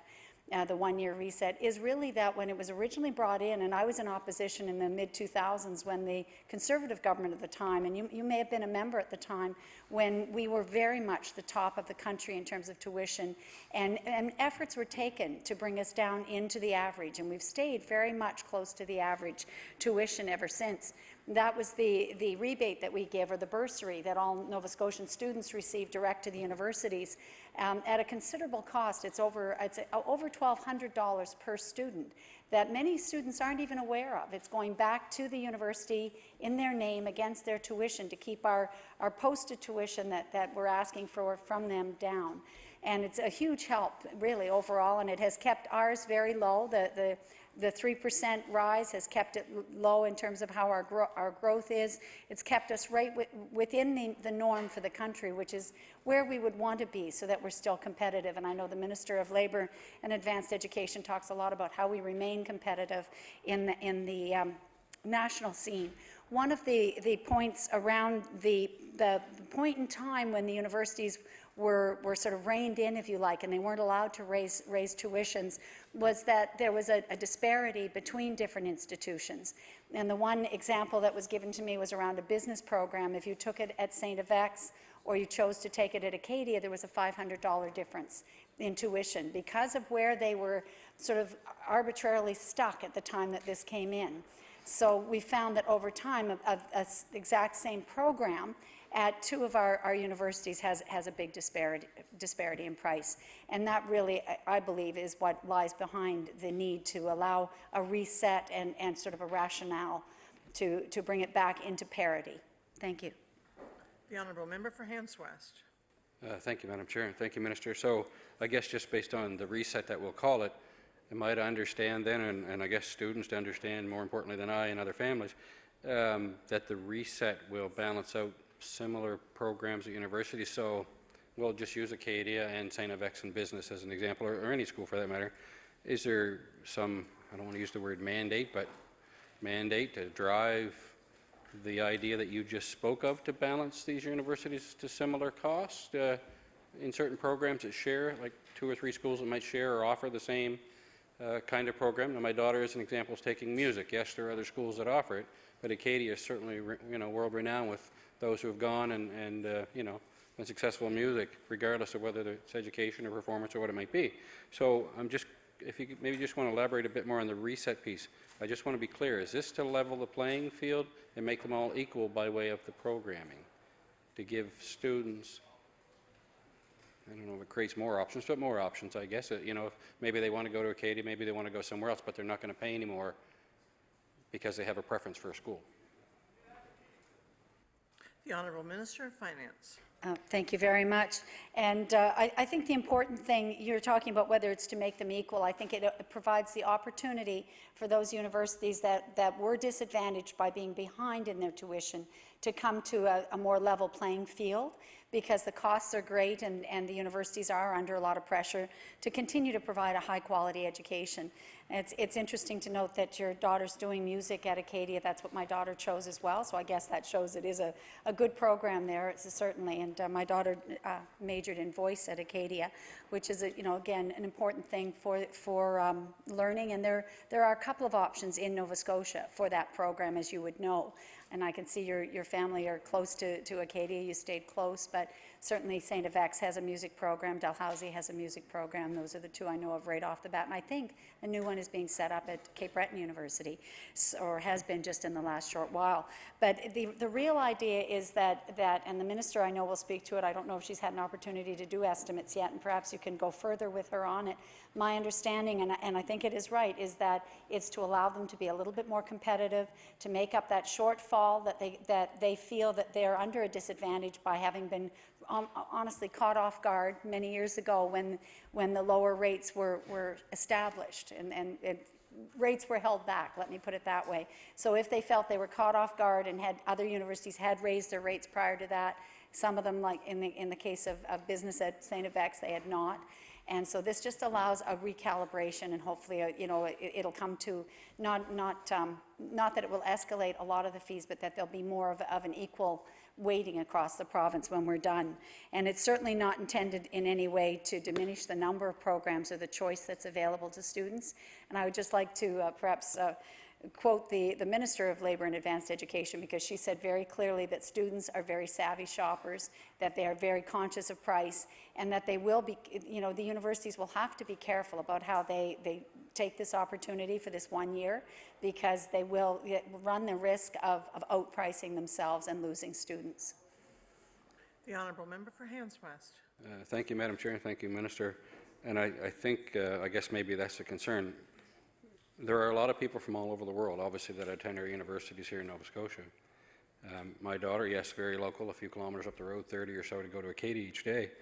And, you know, she was accepted to 4 different universities, as an example, and offered scholarships to each of them at some value or other, and chose to stay at home, even though Acadia cost a bit more, and some would argue perhaps quite a bit more than others. And we often hear about Memorial in Newfoundland, oh, it's cheap to go there. But when you actually do the math and the breakdown, and I'm not taking anything away from Memorial, it's a great school too, but when you do the math and your trips back and forth home, if you're going to do that and so on, we actually found, and maybe our math wasn't that good, but we actually found there wasn't a considerable difference. Time you paid your rent, wherever, you know, whether you were on campus or off, and all of these different variables that go along with that. But to stay closer to home and to stay in the province, and obviously, hopefully, to seek work in the province a little bit later on, and also to go to a great school like Acadia, which is certainly world renowned, as I said. So having said that, you talked a few minutes ago about the portion that the government put up that a lot of people were unaware of, the $1,000 or $1,200. Is there no place on the financial documentation that the student would fill out when applying for school that dictates that that's somewhere in the balance sheet? I know that at the beginning of the year in September or late August, whenever it happens, and again in the new year in December, January, we would get a balance sheet from Acadia as an example showing what the balance was owing, but I don't recall ever seeing anywhere on that document that government portion. And maybe it's there and I just didn't see it, but would it not be advisable, or should it not be mandated that we as parents, especially, and of course the students, are aware that such thing does exist, so we know the real cost? I'm going to call it a real cost because perhaps, you know, if you add the overall tuition cost in, you would multiply that by whatever it is each year that the government portion is being put out. The Honourable Minister of Finance. Thank you very much. And some of the issues that the honourable member's raising really should be brought to Labour and Advanced Education. I'm not sure how it's expressed in the actually in their receipts, or whether the students see it as part of their cost and that it's been reduced. Obviously, for government's point of view, it would make a lot of sense that we make sure that students see it, recognize it, and know about the value, because we're putting in literally millions of dollars. Our support for universities is roughly $300 million for the institutions and about $300 million through student loans and supports to the students themselves, and that would include this bursary, which was brought in, I believe you were a member when it came in, but it was definitely under the, I believe, under the Rodney MacDonald government. So that would have been when you were elected. And it was a good thing, because I remember being here and seeing Nova Scotia as a real outlier, just at the highest of the scale in terms of cost for university. And with 10 institutions here of higher education, not including our community college, which is great, but with 10 universities in our system, we knew that it was important that they be able to market themselves. And another thing that's quite remarkable about Nova Scotia is that we're the only province that consistently is a net importer of students. So although your daughter's chosen to go to school close to home, as many of our children do, she'll be surrounded by students from around the world and also from across Canada who come to Nova Scotia. So we have more students that choose to come here than we have our students going out, which means we're a net importer of students, and something like 40% of our student body are not Nova Scotians. So that's a very important part to the viability and future of our universities, and another reason why they need to remain competitive. The other point I'd like to make around that bursary is that for Nova Scotian students, it's over $1,200, as I said. Up until this year, the member might be interested, and other members of the House might be interested to know, there was also an additional amount, not as great, but an amount that actually lowered tuition for out-of-province students by about, it was over $200 per student. I think less than $250, but I don't know the exact amount, but it came to about $3 million in additional support that we were putting out for students who were not from Nova Scotia. In this year's budget, that's been changed. And I think it's important that we see that that's part of our aim should be to ensure that Nova Scotia taxpayers who do pay the highest support to their universities per capita in the country, because we're less than 1 million people. So I think we look at tax filers, about 6,000 people, or 600,000, I'm sorry, would be filing taxes, and that's a big burden to be supporting so many universities and so many programs. So what we want to do, we love the universities, but we want to make sure that the support is going directly to our Nova Scotia students, which we have the greatest stake in their future. So thank you. The honourable member for Hants West. Thank you, Madam Chair, and thank the Minister. The reason I put those questions to you, certainly as Minister of Finance, someone who really is the overseer of, I'm going to say, all departments, I guess, and who would know and who would, I don't want to use the word control, but dictate and ask. I mean, we've seen already where you, as Minister and government, have asked certain departments. They've all had to feel the pain, if you will, of this budget, and I'm sure others, and that is not new, as we all know. Budgets are what they are, and there's lots of good in budgets, and there's also obviously each year a couple of things that are seen as not so good. And I want to move on to one of those now, and that, of course, is the film tax credit, with a few questions. So there's been a lot of discussion around this issue. There have been many questions put to you, Minister, in the House over the last week since the budget has been announced. There are a lot of numbers that we keep hearing about. I hear, and I'm sure other MLAs in the House hear, obviously from constituents and all Nova Scotians, and some from even outside of the province with regards to the importance of the film tax credit. I hear the Premier when he says nothing has changed, but there's I guess, a change date of July 1, if I'm not mistaken, at this point. I know you're in discussion. Obviously, I'm hearing, I've seen releases, and I've heard from others as well in the industry that there's maybe some positive things going on there, and they're very hopeful that there will be some common ground, as the Premier's referred to it, I think yourself as well, found for what is indeed a very important industry. Now, where I come from, in Hants West, Windsor, and Hantsport, and around that area, we've had a lot of film work done there over the last number of years. I don't recall how many, but there have been a lot. And I remember in the 90s working on a film as a paramedic at the time. They would hire a lot of different people, as you would know. And that movie at that time was Pit Pony. I do recall that because it was shot on my wife's grandfather's farm, part of it. So, I mean, it was kind of interesting, but it's a big business even today. We still see a great deal of film being shot in around Windsor and West Hants. And I think about, in all honesty, I listen to all the back and forth and the discussion and from all sides, and I think about the people like the guy or the gal standing out there holding the flag to stop traffic, you know, when they're shooting that film and on the roads and along the highways and so on, and other people that work in that industry, our restaurants and our hotels that are getting that spin-off. And I guess to that point, I know the investment, you and I have had a chance to talk briefly on this last week, and the investment is $24 million. There's been a variety of numbers tossed around about the spin-off. I've heard up to $150 million, but it's significant from what we understand. Are those numbers, as far as you as Minister and Department, are these numbers accurate in your opinion of spin-off value for the province?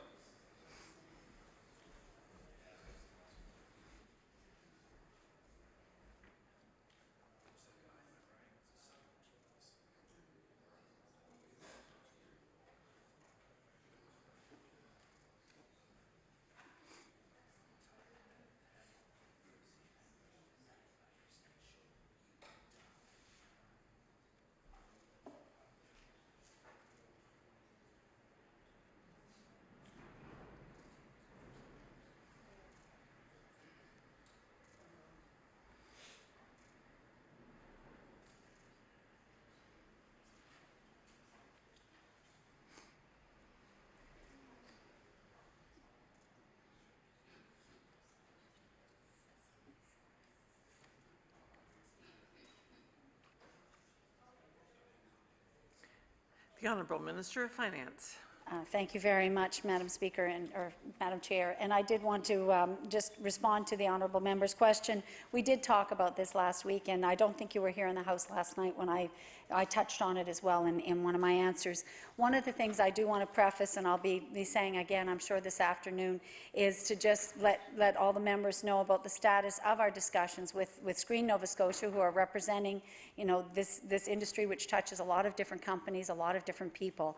But we have agreed not to talk about the details of what we're doing, not to, sort of start to hypothesize or go off in any tangents, because we believe it's very sensitive at this point in time. The important part, I think, is that they have kept very strictly to their agreement and that we can do no less on our part. So some of this, some of the questions I will be happy to talk about, but I want to be very, very sensitive and cautious to what we do talk about here, because that's been really a media blackout from last Friday. What has been discussed, and certainly we've had discussions with Screen Nova Scotia about the numbers. I hadn't heard one as high as what you said. The industry says something like $122 million was spent on productions. Last year, I believe the year they're using 13-14 as a complete year spend. We don't dispute that, and I was saying yesterday, it's like having two different yardsticks. Really, they actually understand better, because we've spent quite long meetings. There's been 2 long meetings with industry representatives, and we're not disputing their numbers. The number that we use, though, are the amount of the productions that had support from the Nova Scotia taxpayer. So that would be those productions that received a film tax credit, or that rebate that goes along with that support. So if you took just those productions that were done here, the spend was $66.8 million. And we know this because all the information comes back to the Provincial Department of Finance, so that a check can be written after the fact for the eligible amount of support, and so that we know directly that was what was associated with those productions. The other things included in the larger number are things like sports programming, or they call it broadcast or in-house production. So that would be news and sports and current affairs at CBC or Eastlink. And it also includes the value of the federal film tax credit, which is federal money that matches our money. So when the provincial money is given, so is a federal credit applied for. So it includes other things beyond the production that would be that we've funded. So that's really the reason we have a smaller number. But we are not arguing with the industry about that. We're both agreeing that we have 2 different perspectives, and we've used 2 different numbers that are equally valid, and it's not a bone of contention with us. The honourable member for Hants West. Thank you, Madam Chair, and thank you, Minister. I can appreciate the sensitivity around that, and I don't want to delve into that or upset that at all. I'm just curious about the numbers in the 150, and I guess that's why I asked the question. There's been a variety of numbers, and I was kind of interested to see whether or not there was, I guess, common ground found on what the real number might be. The other question around that would be, was there then a number of, we've heard a variety of numbers thrown around with regards to how many jobs and there are associated with that. Are you able to talk about that, or is it part of the sensitive area that we're not going into by way of this discussion this afternoon? And when I talk about that, I'm talking about casual, part-time. Is there a breakdown of how many full-time people work in the industry in Nova Scotia? Do we know from the films that have been made in the industry, how many part-time or casuals they may bring on in the course of a year, an average number that works? And you can narrow that down even to just FTEs, I guess, how some people do it, whatever you think is appropriate there.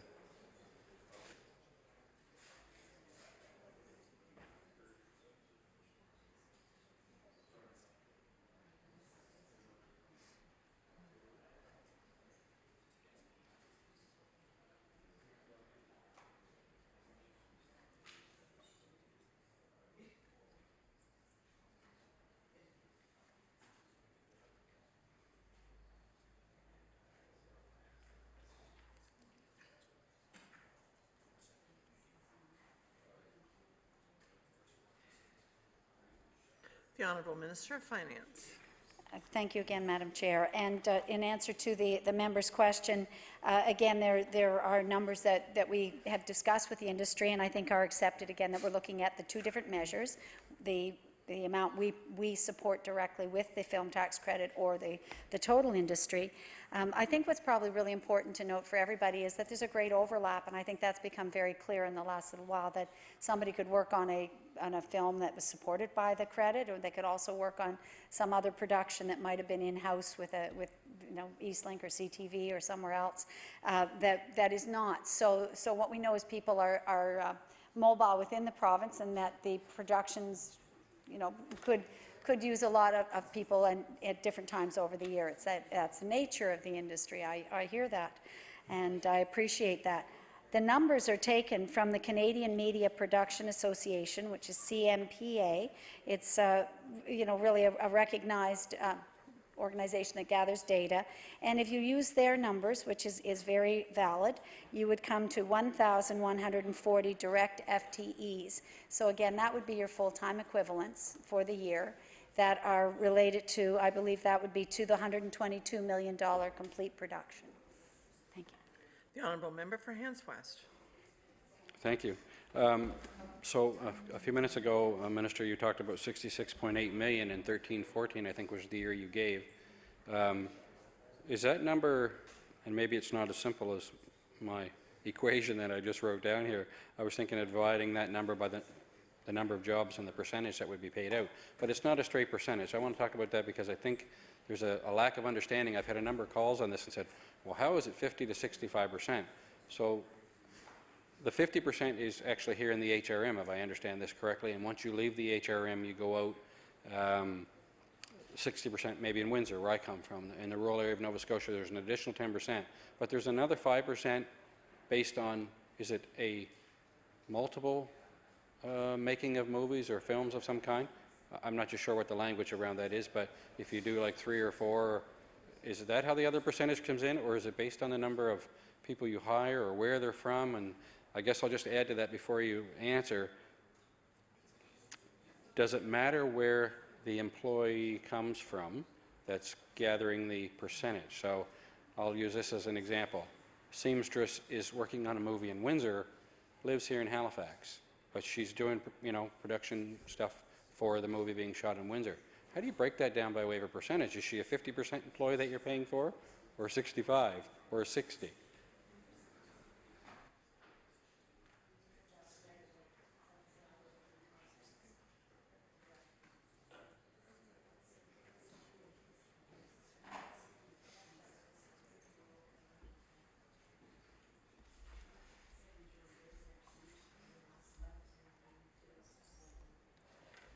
The Honourable Minister of Finance.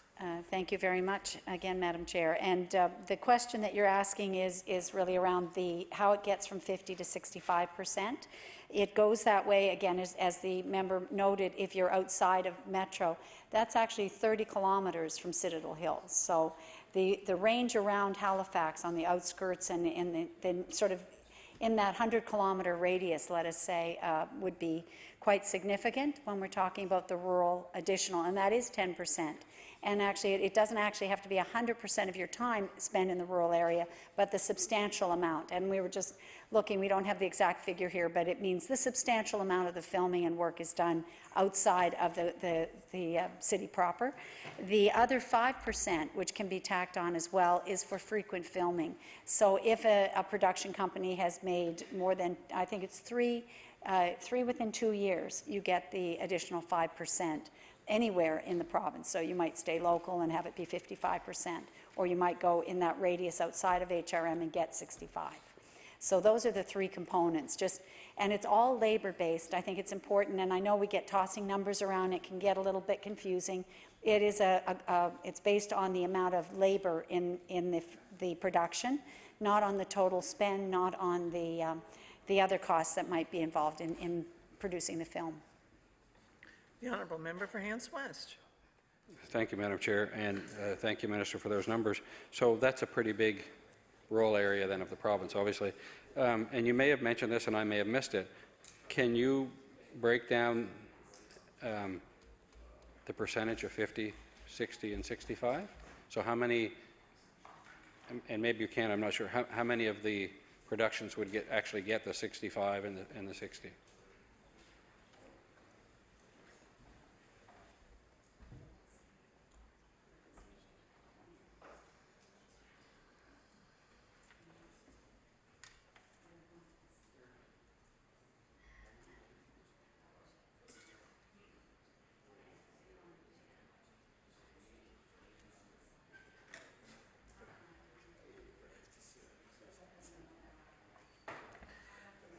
The Honourable Minister of Finance.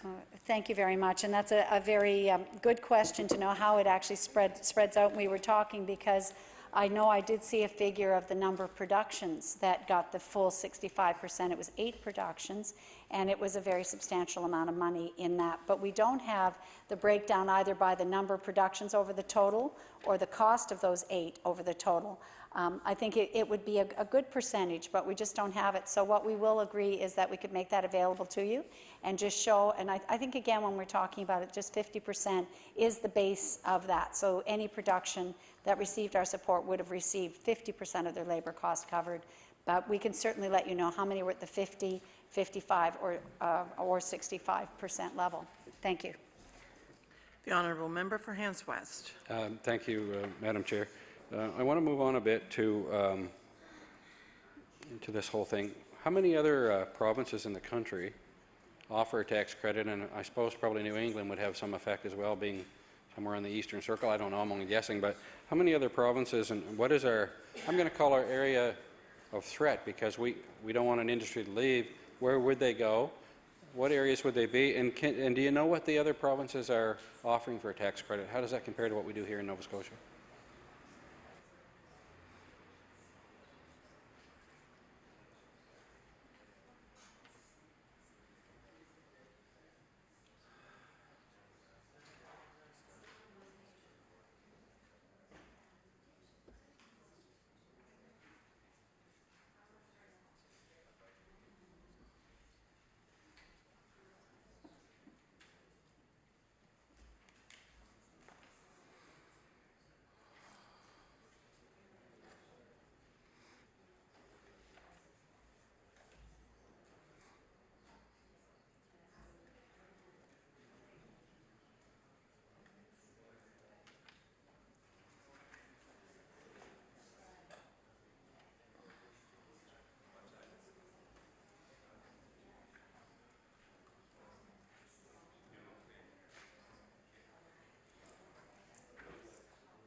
The Honourable Minister of Finance. One more thing, just a second. Sorry.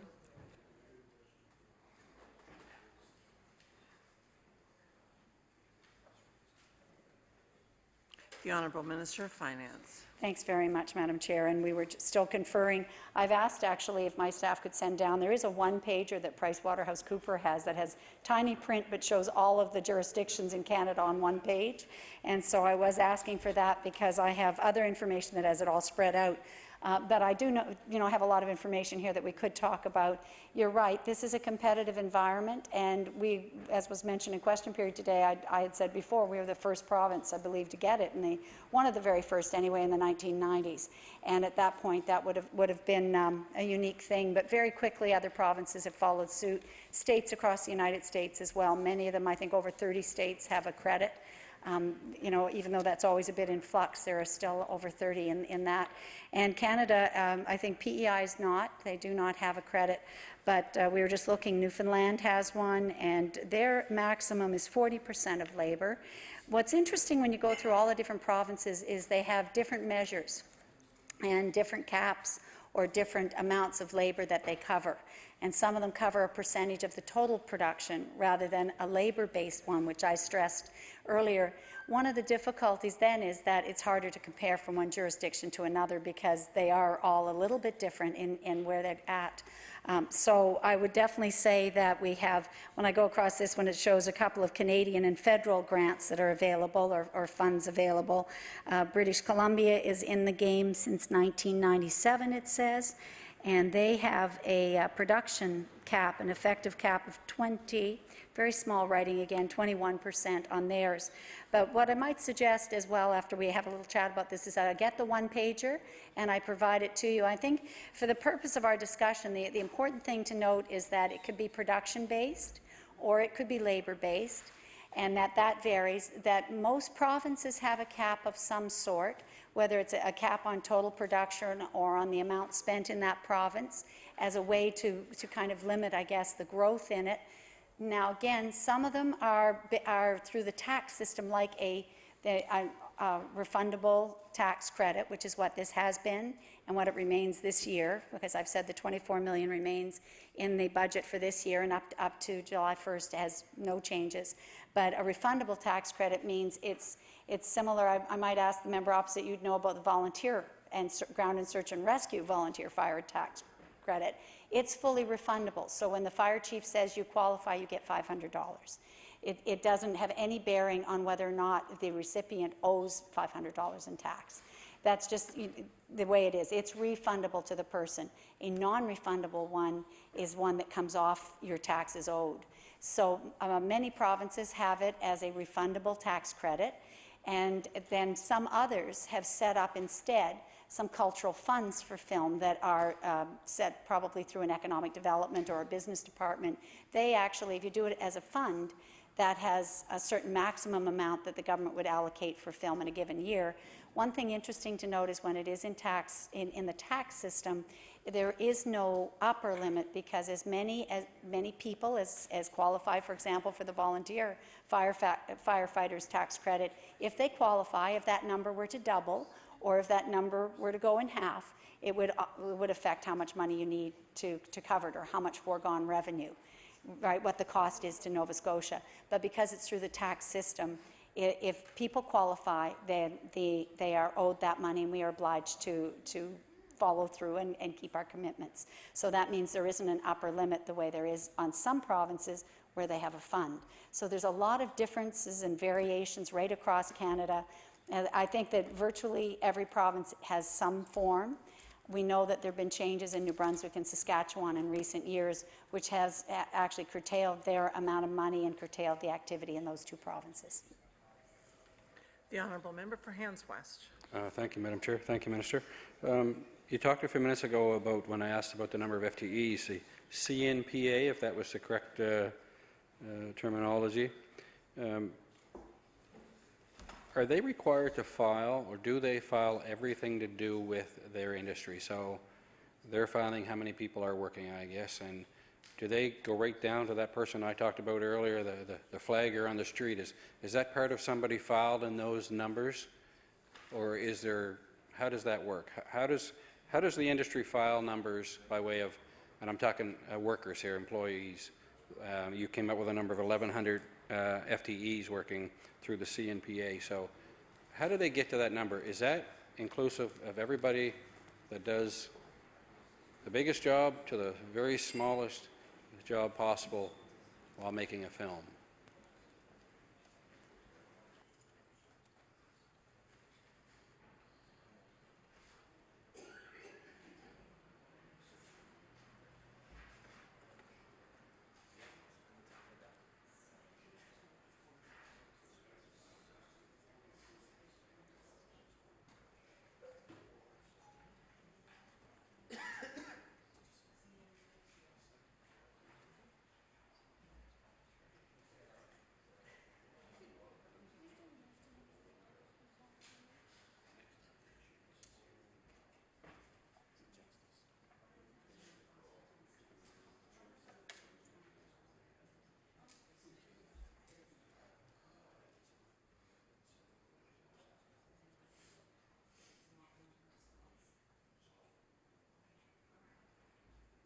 The Honourable Minister of Finance. There. Thank you very much, Madam Chair. And again, I'm just talking to my officials here about what is actually reported. Certainly, I'm told that any eligible labor that had to do with the production would be. So I imagine if they were stopping traffic and paying somebody to do so, or paying a paramedic to make sure that the people on the set are safe, or that they've done looked after health and safety, I would think all of that would be considered eligible labor. I know that in this, every single person who has any role in the production and whose eligible labor cost is being calculated is submitted by the production company. Some of them are very long. I said up to 19 pages. With like basically a chart of names will be there. So there are a lot of individuals who have large or small roles to play. And I don't mean just, acting roles, but many roles on the set, and supporting it, so that it can be a very long process and many names. Well, I mentioned previously that there are a number of audits done of the productions. Yesterday I'd named 3 of them, but the 4th one is that the numbers that are submitted must first be audited. So the company themselves gives audited statements, and then Canada Revenue Agency audits them again, and the Department of Finance has a look at it. I don't know if we'd call it an audit, but it goes through a good screening, and previously Film and Creative Industries did. So I imagine now NSBI will look at some of that role. But we do want to try and work with the industry, because there is a lot of scrutiny, no question. But our numbers, to go back to the numbers you were talking about, they are, I mentioned CMPA, which is the organization, the industry organization, Canadian Media Production Association, to get the right name. They give figures for each province. So that would be their, I guess, I don't know if it's an estimation, but I'd say that they publish them. It's their estimate of the size of the industry, and we don't count all of the people whose names are in there. One thing is that, as we said earlier, people might be in many productions in a year or work on many productions, so their names would appear probably multiple times. And I'm told even in one production their names can be listed in a number of times, because depending on the role they play. So if they had a number of different activities that they were filling, they might be at different rates or at different times. So they could be listed more than once in that hypothetical 19-page listing of names. So that means that there are a lot of people, but we don't know how often they're repeated, and we're using FTEs because it's a lot more than that in terms of numbers of people, let me put it that way. Here in the House, we're accustomed to talking about full-time equivalents, and as we know, that could be, could be a third of the year that you worked, or so that would be 3 people, then become 1 FTE if they each worked a third of the year. So it's kind of an imputed number. It's not done by actually counting individuals, and it's not absolutely precise then. But I think coming from the industry numbers from the Canadian Media Production Association, that would be a reliable number to use, and recognizing, all of us recognizing, that it's certainly a lot more people than that number alone. So. The Honourable Member for Hants East. Sorry, Hants West. Thank you, Madam Chair, from Hants East. Thank you, Minister. So I guess that's what I was trying to get at. So I guess there is some agreement that the numbers are, I don't want to call them accurate because they're not, but they would be reasonable to start with at least, and then there may be some variables in there, obviously, where I don't know what that number would be, and I was kind of asked, you kind of answered it anyway. I was thinking about how do you qualify, and I realized the simple math is a third, a third, a third. If you work on multiple productions, somewhere there must be a number that matches a reasonable number that says it equals 1 full-time equivalent in the industry. And so this is a national number. They would give a national number for each province, I would assume. And I'm not sure if you have those or not, but I want to ask, how do we compare nationally to what it is we do here in Nova Scotia? And again, I'm not sure if you have those numbers, but I'll take the time you need.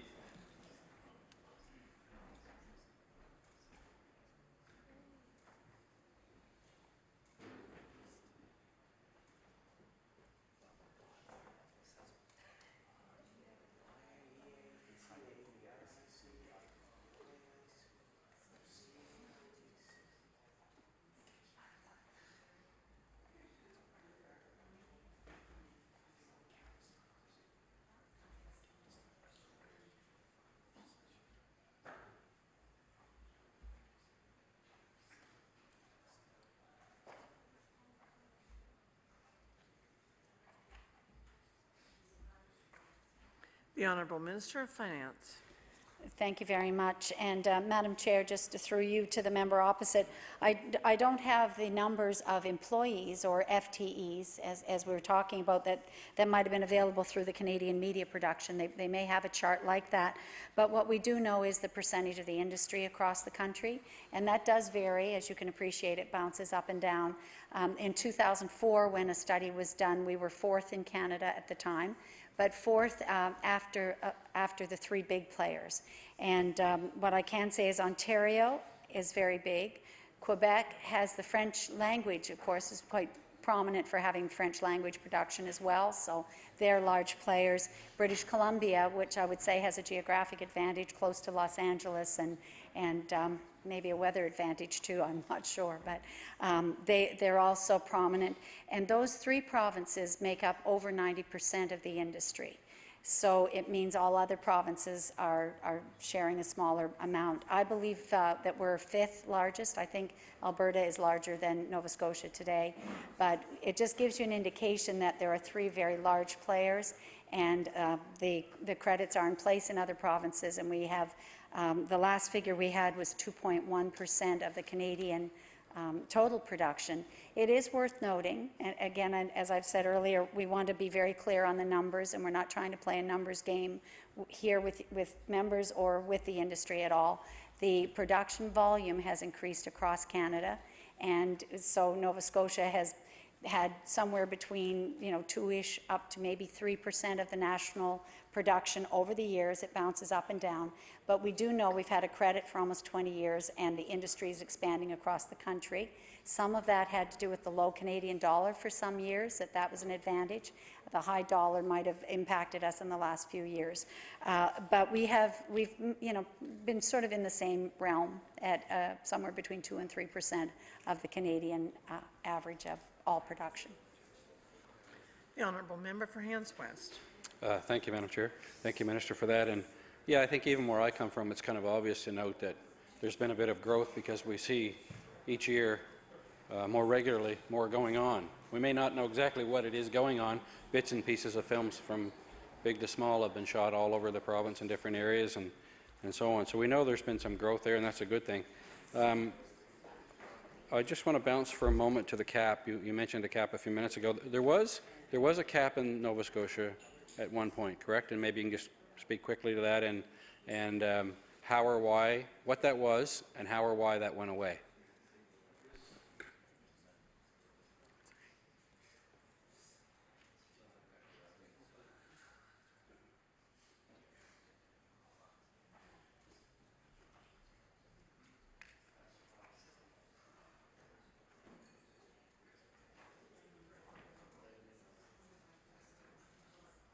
The Honourable Minister of Finance. Thank you very much. And as I've said earlier, the original credit was introduced here in Nova Scotia in 1994. I believe the first time there was any payout, it took several years before there was a payout for that, or a cost to the province, if you like, and in actual dollars, because it took a while for things to ramp up. But we started at 30% in 1994, and that stayed in place till 1998. It inched up to 32.5% in 1998. But all along, we've had a cap, which was your specific question, until December 2010. And in December 2010, from October 07 to December 2010, there was a 25% cap, and that was a cap on total production cost. So again, I said a lot of information is provided before the payouts are made, so it would have been 50% of the labor, with the two additional components if they qualified, up to a maximum of 25% of the total cost of the production. In December 2010, which would have been under the previous government, the cap was completely removed, so it was just strictly the labor component with no upper end for any given or individual production, and that's the history of the cap. The Honourable Member for Hants West. Thank you, Madam Chair. So no upper end, but I guess I just want to touch on that briefly so that I'm clear. And I'm no accountant, and I think a lot of people, certainly outside of the industry, and I think probably some even in the industry, may not understand fully how complicated some of these formulas might be. But so with no cap, that doesn't mean it's an endless supply. I'm going to say that it's just settled at the percentages, the 50, 60, and 65. It doesn't go over that, or is there? Well, actually, you said 66.8 million. So how does that compare to the $24 million investment? I'm a little confused on the number. So is it $24 million in investment, or 66.8 as you noted in 13-14? I'm just, and I apologize, but again, I'm no accountant, but I think for clarity, how do those two numbers relate?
The Honourable Minister of Finance.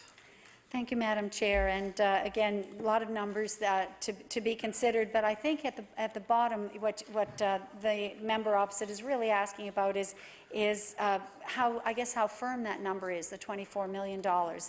In essence, I think what you're asking is it capped? Is there a finite amount that is set aside for this activity to support film?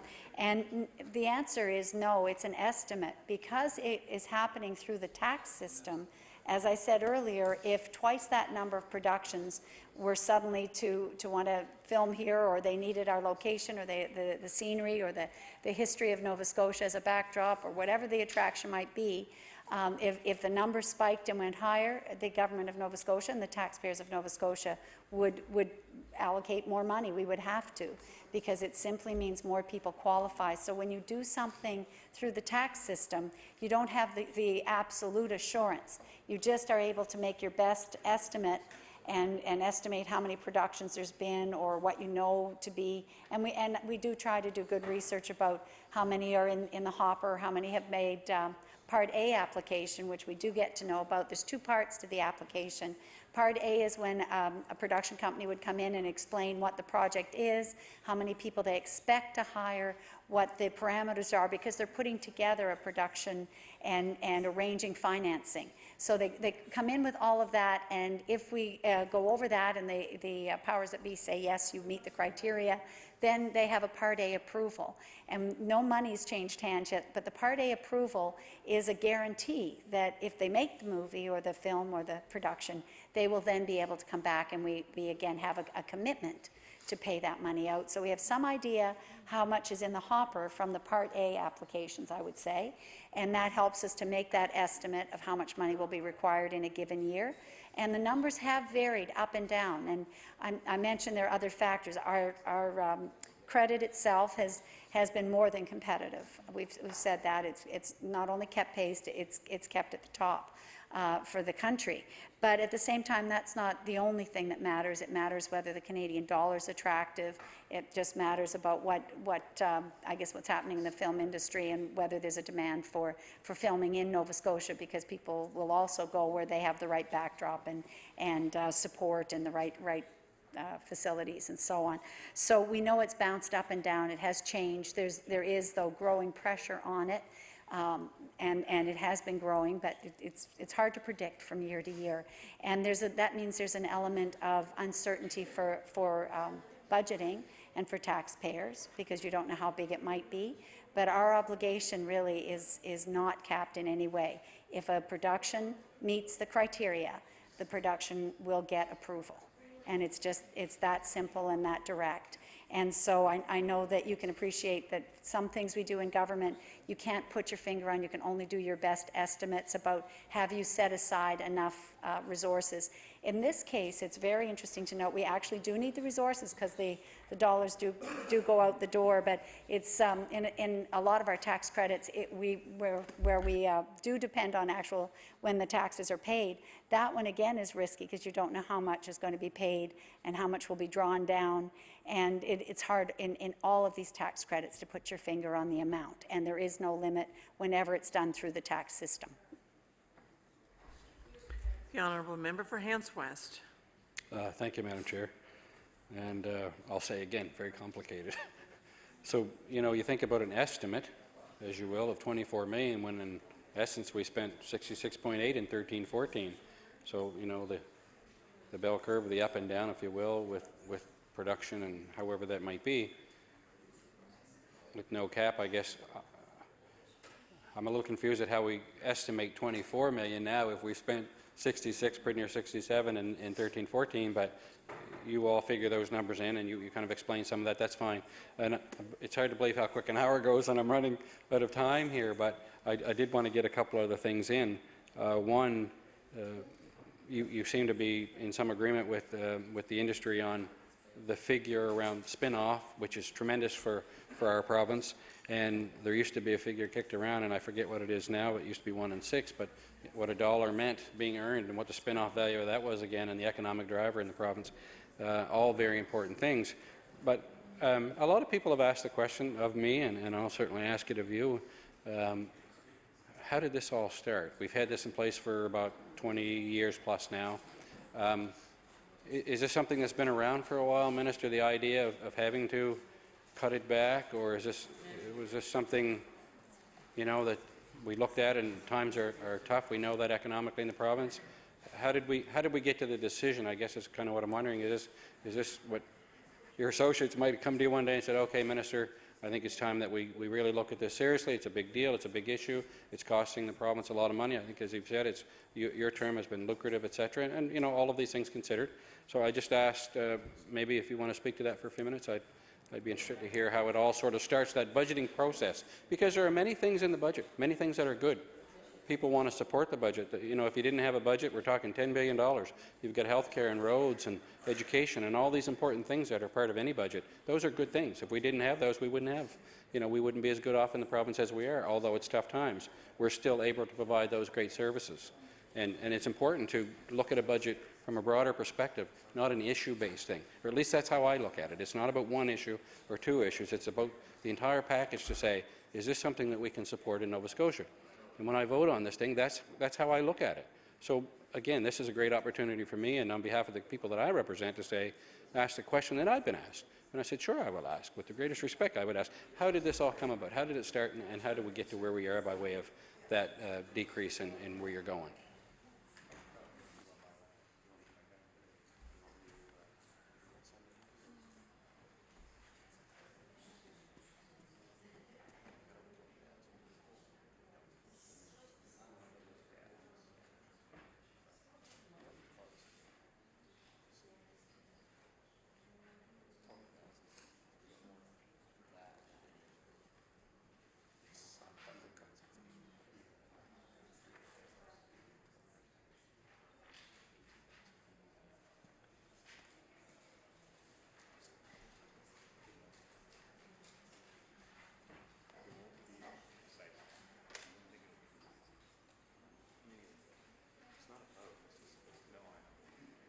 The Honourable Minister of Finance. As we asked.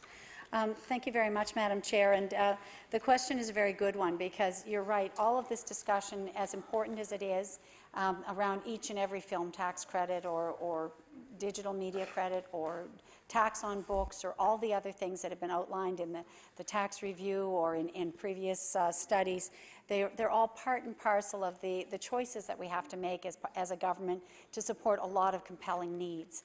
And I've spoken a little bit in the budget address about the process that we underwent this year. Last year, when I stood before the House and we introduced our first budget, which was for a portion of the year, we'd only been in government from the end of October, we introduced a budget that was $278 million in deficit. So we were borrowing $278 million to pay for the services of the many different kinds of programs and services that come through every department and are required by the public. And we all know the ones that are most near and dear, the education for our children, P to 12, university education, we've talked about earlier, and our $600 million support plus in that area. The health, again, of Nova Scotians is paramount. That's a $4.1 billion portion of our budget. Madam Speaker, or Madam Chair, just to get through the budget, we last year tried to make sure that everything that was being done was being properly recognized and properly accounted for, that we weren't offering services that weren't funded, that had happened previously, that we weren't prepaying any cost to an earlier time period, that it was being frankly and honestly reported. And this was the cost of doing government and doing the services that we were, had agreed to do and had been agreed that these were necessary. Immediately after that budget was brought in, $278 million in deficit in the hole, we began a program review to look at all of our costs as much as we could, to start looking at every department, to try and look at things that might be outliers, that might be more than we could afford, or to look at things that we thought there was a different way of doing it. Could we consider another way to deliver this service? Could a different level of government, a municipality or federal government, take over this role, or perhaps they're duplicating it? We found programs where there's a duplication of services. And maybe we didn't need to be doing something that was already happening in that area or being covered. Another area we looked at, and I could give specifics to some of this, but you probably know. I think I can go beyond the hour, can't I? I think I can, if you're still willing to stay, Matt, to the honourable member.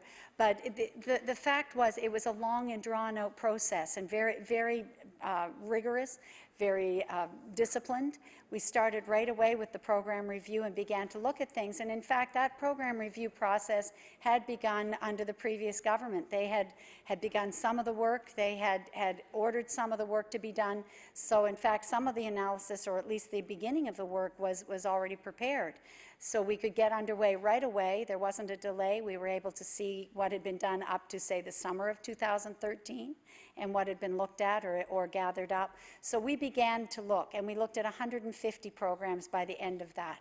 And so we have by no means done all of the programs of government, but we've looked at a good number of them and had presentations and a chance to consider them. And it was long and it was drawn out, but it was very important because we're trying to get a better handle on where the money goes that we have. We have a $10 billion obligation for monies, and we are only collecting and bringing in this year $9.9 billion. So we're still $100 million short of where we're at. And you know, I've had people suggest to me that when you're looking at a new program or you're looking at something, ask yourself, would you borrow money to do this program? Because that's where we are. Would you like to start a new program and borrow to do that? And remember, everything we do that we're borrowing is putting an additional burden on future generations. In 2012, the debt of the province was $13 billion, and today it's $15 billion. So that's been a $2 billion rise in 3 years.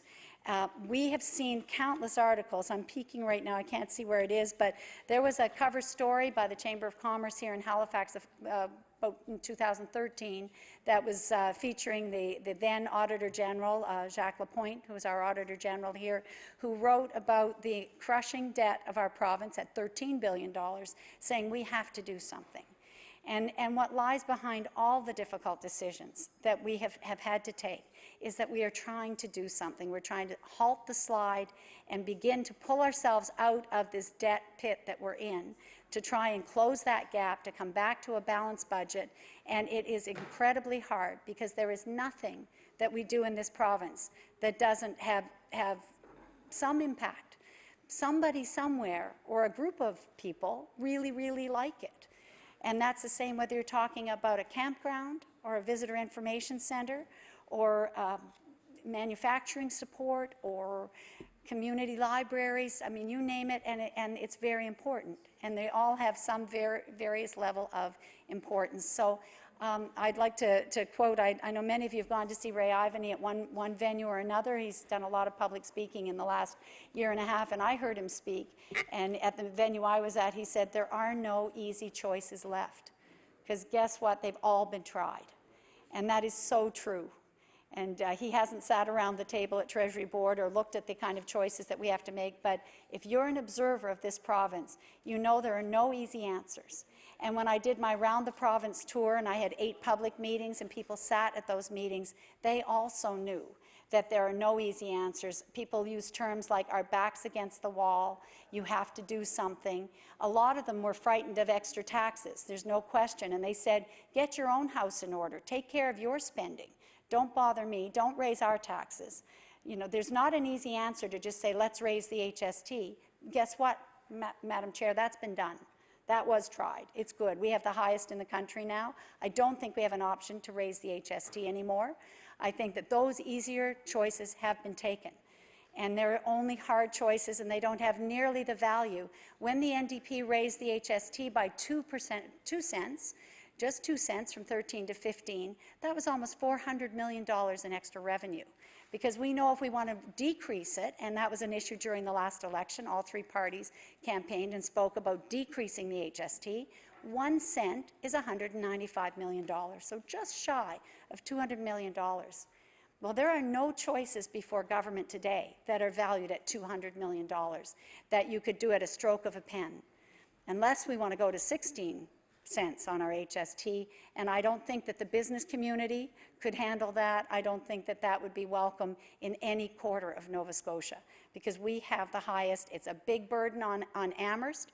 Amherst is a border community that is competing directly with New Brunswick, and they have a hard time competing on gasoline prices because of motive fuel, which is also highly taxed in Nova Scotia, because of the HST differential, because of tobacco costs that are different.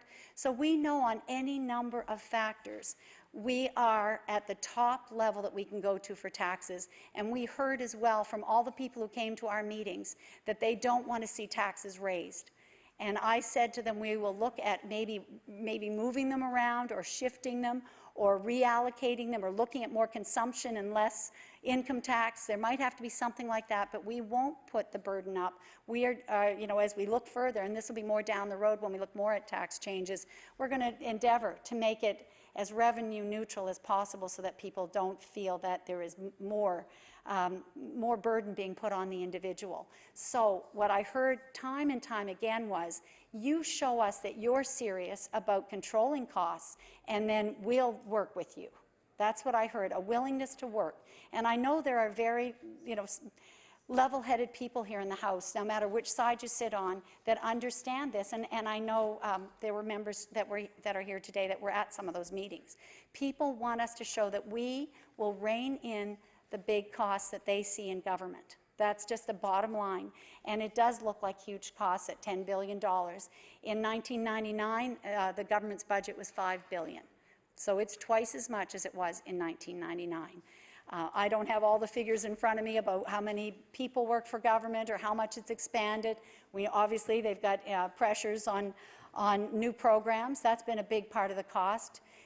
Introducing new programs. One of the things I think is important for people to know is there are wonderful new programs that we could find by looking to other jurisdictions to see what other people are doing for the people of their provinces or states, and things that we'd like to introduce.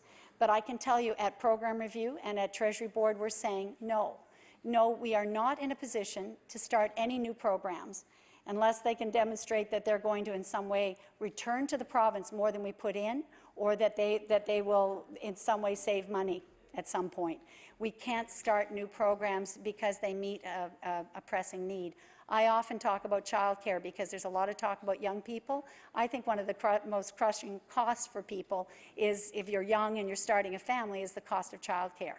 And I'm sure that if you look back, think about the costs that you might have had if you don't have the luxury of having a parent that can stay home, or having enough money from two parents. You're looking at about $1,000 after-tax dollars for an individual to put an infant, which is under 18 months, into daycare.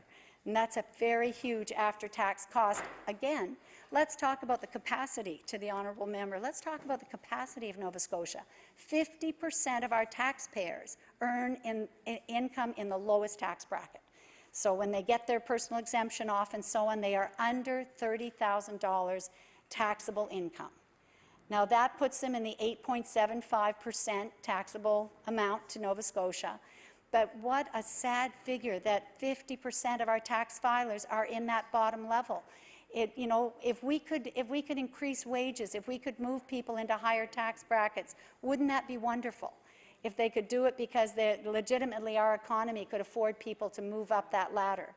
And there's been criticism about the top tax bracket, which is the highest in the country. We charge people who earn over $150,000 taxable income. We charge them 21% provincially. Remember, that's on top of the federal amounts, because people even in the bottom bracket are paying some federal amounts as well. So we have the highest tax bracket in the country, and there was a suggestion in the Broughton Review that we should lower that because it's an outlier, because it discourages people that might want to move here that have high incomes. I'm not going to comment on that today because we're going to look at taxes. But what I think when I see that is, I think it's so sad that we don't have more people in that tax bracket, because we have less than 10,000 Nova Scotians that earn that much money. So they are paying, if you look at how much money we get from that tax bracket and from the high levels, say over 100, we get a lot of our revenue from that group. So the best thing that could happen in Nova Scotia is a whole bunch more people, again, find more opportunity or begin to earn more money. And that would be a great thing. You know, I think we need to understand this is not a lot of poor mouthing about where we're at as a province. It's about what is possible and what you can do in terms of our obligations for core services, which we have talked about in the budget speech. It's about making sure our young people have the best education, the best start in life, and we've reinvested there. So I hope when you go back and speak to your constituents, you will point out that 17 million went in last year, about 20 million this year. So we're well on our way to the $65 million reinvestment in education. We're not counting that against things that would happen anyway, like increases in salaries for teachers. We're not doing it on the base amount. We're looking at new programming that will actually address the needs that are coming from the Minister's Action Plan.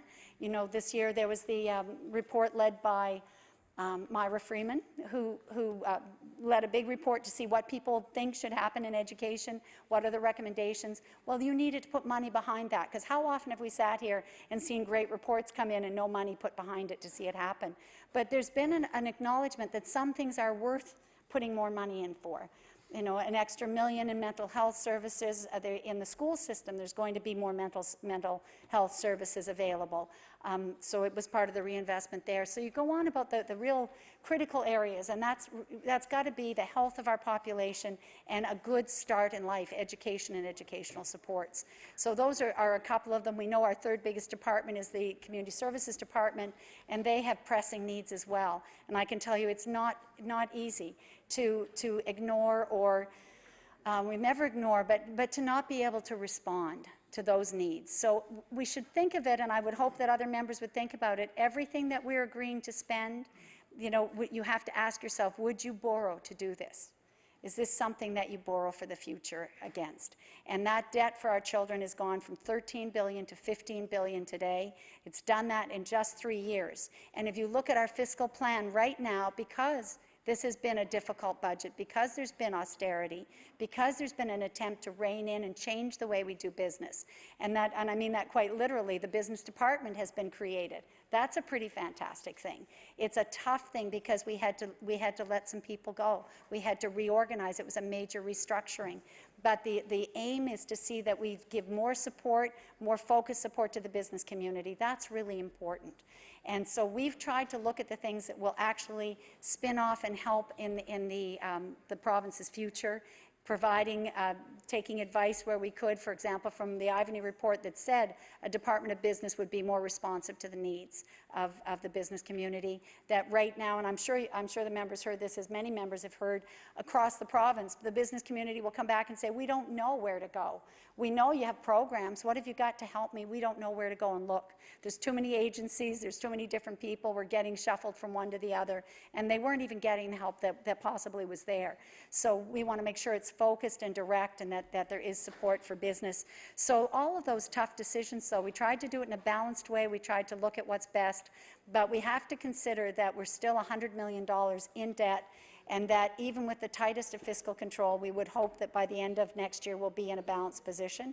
That is the fiscal plan. It shows $22 million, but I said yesterday that can be blown away by just a bad winter of terrible snow, and our snow clearing budget takes the $22 million. You even with your best estimates of what it will cost, the over budget, as you know, this year is in the $20 million range. So. As I say, it's very precarious, and we're trying very hard to halt the slide. At the same time, one of the best measures you can see for that is a declining debt to GDP ratio. And if you look at the projection going out because of the smaller deficits and the small surpluses, you'll see that it actually begins to stop, and that our debt will top out, if we can maintain all this fiscal control, at about $15.3 billion, and it will stay there for the next few years until we can actually turn it down. But it's stopping the growth, and I've just said it grew. I haven't done the percentage, but that's a pretty fantastic and fast increase, $2 billion in 3 years.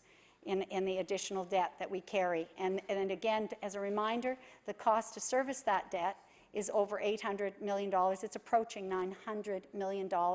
It is almost the size of our Community Services Department. And so, you know, just some of those figures give you an idea of the enormity of the problems that we're facing. And I think that's the context in which this is happening. It's not happening in the context of mean-spiritedness. It's not happening because we don't recognize that there are many elements that make a good province, and that among those elements, culture is very important.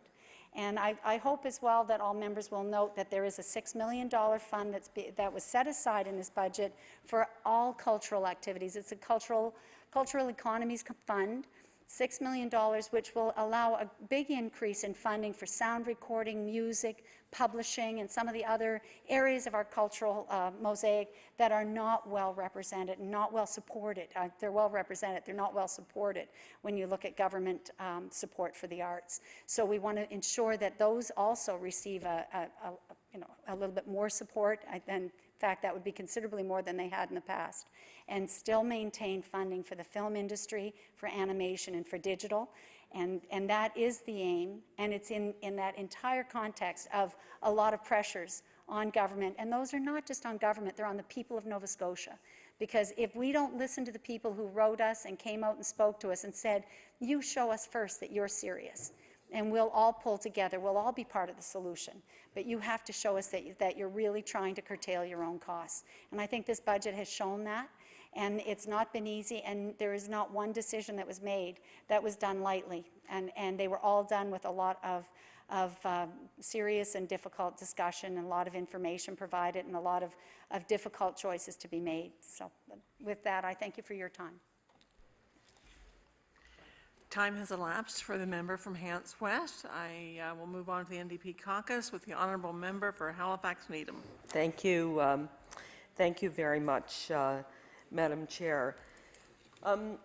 Madam Chair, I have not a substantial number of questions left for the Minister of Finance, but I can't help myself, having listened to the speech from the Minister of Finance, not to engage in a bit of debate about some of the things the Minister has had to say. I've been in this chamber for quite a long time with the Minister. I know that she's a good person, she's a sincere person, and she believes a lot of the same things I believe in. I've seen her fight for, social causes, women's equality, programs that will address violence against women, many, many things that we would agree on. But we have some serious disagreements, I would say, when it comes to our worldview about both the finances of the province, the direction this government is taking the province in, and I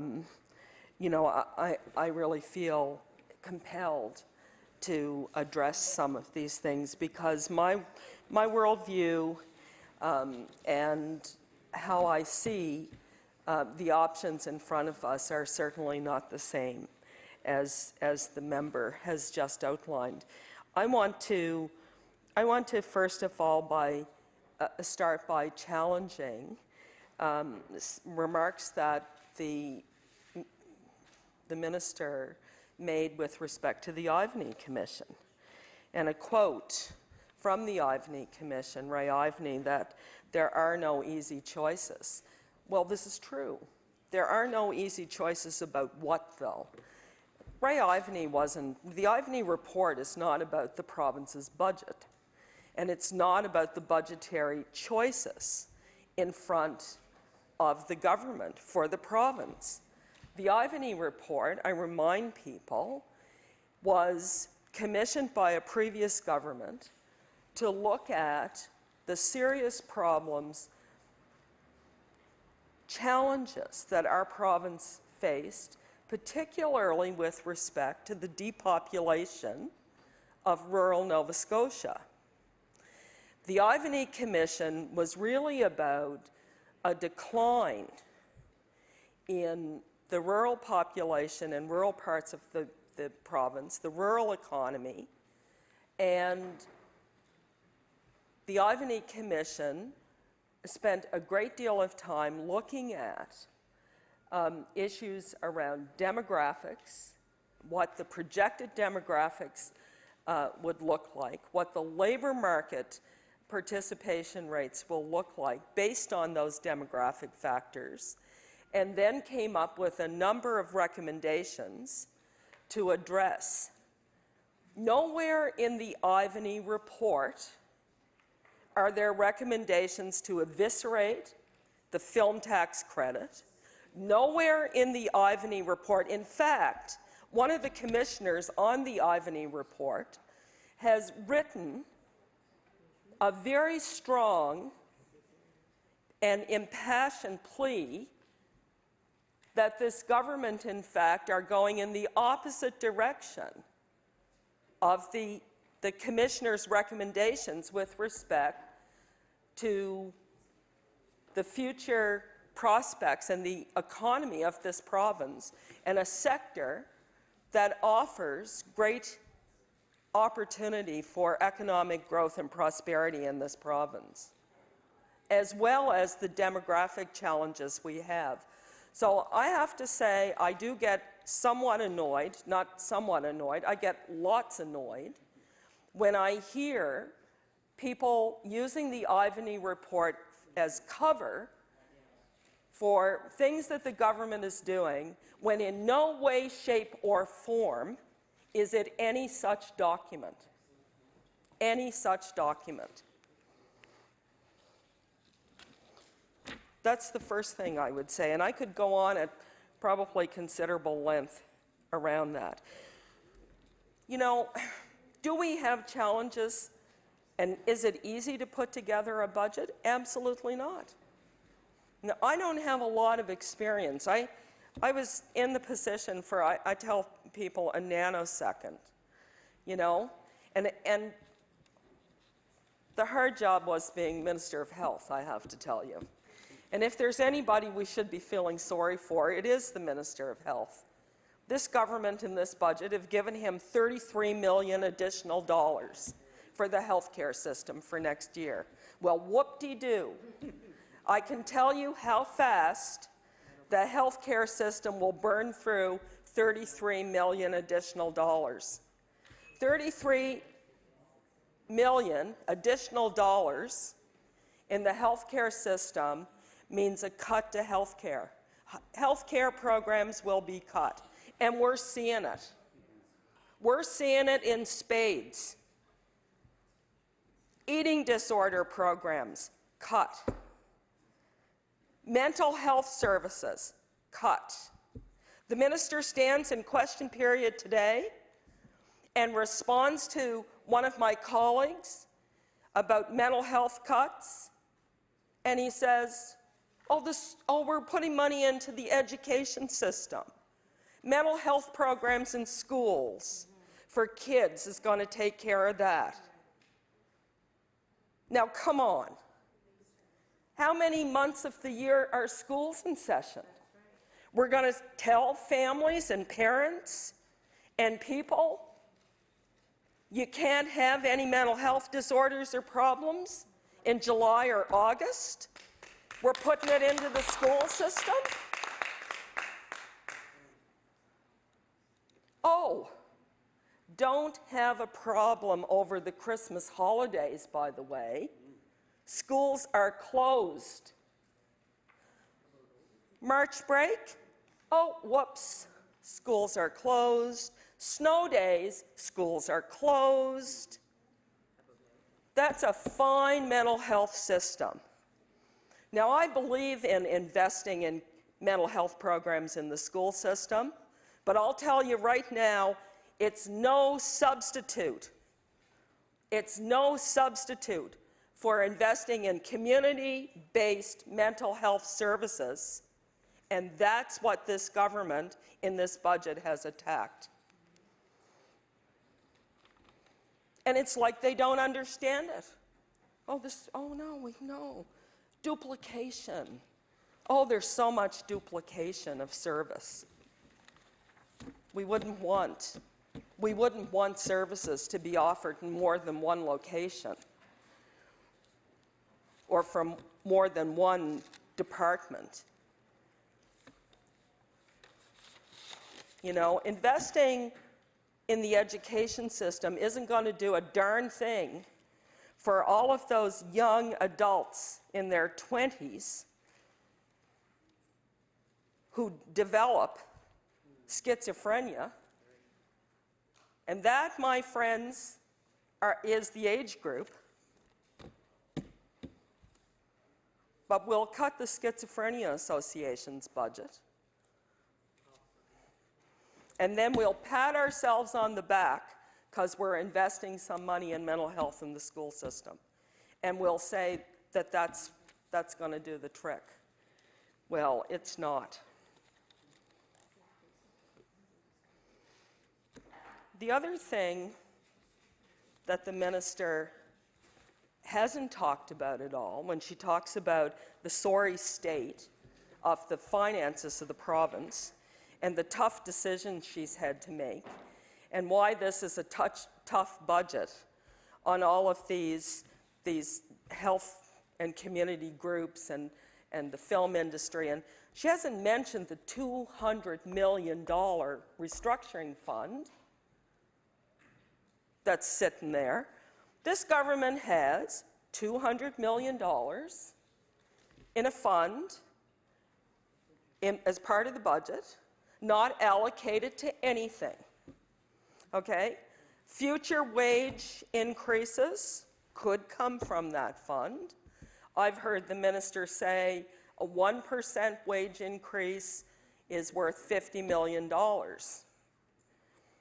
So my math tells me a 4% wage increase could eat up the whole thing. That's unlikely to happen. It's never happened in the history of the province, or certainly not for a very, very, very long time.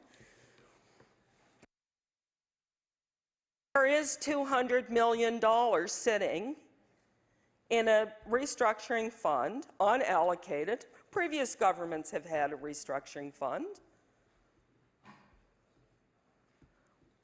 But you know, you can't come in here and talk about the tough choices and the taking off the $30,000 from an eating disorder program when you've got $200 million sitting in a fund, unallocated, and tell me that you need that $30 million?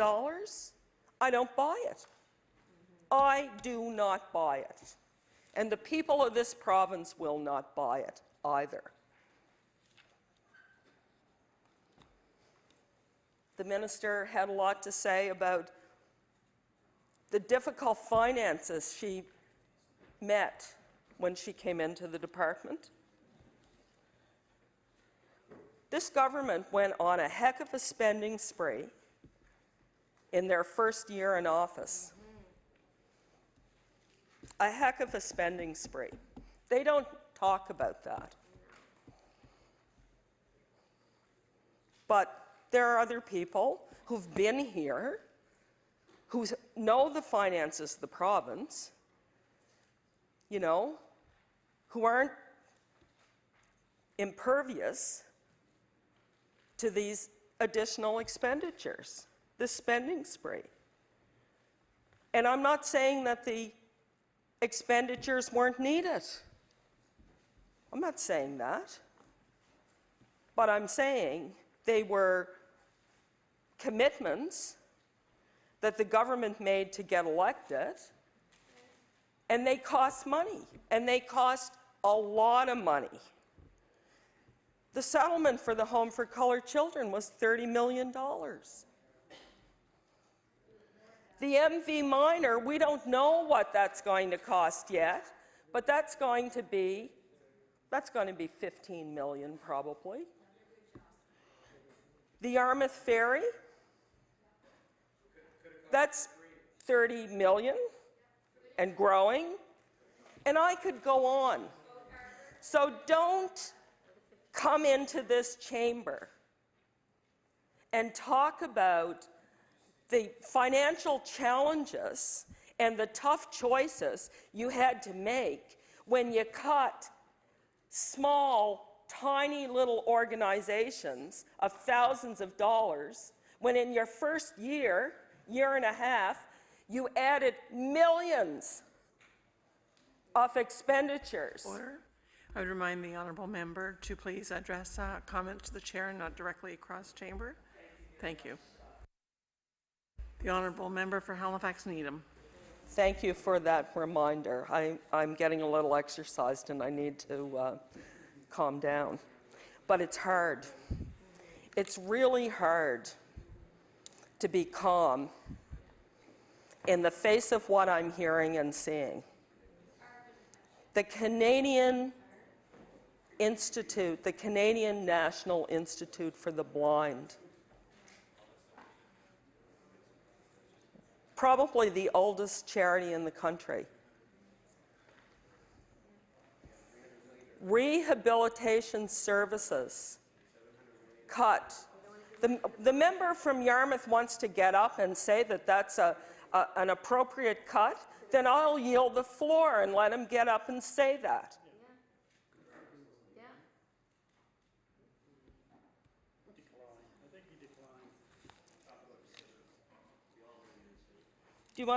Would you like the floor? Order, please. The honourable member for Halifax Needham has the floor. Please continue. Thank you. Thank you very much, Madam Chair. You know, these are real people who provide services to people who really need them. I don't know if anybody here knows what it's like to lose your vision and lose your sight. And then have to find your way through relearning how to cook meals, how to get to a bus stop, how to go to a grocery store and do your shopping. Who's providing these services to people who lose their vision?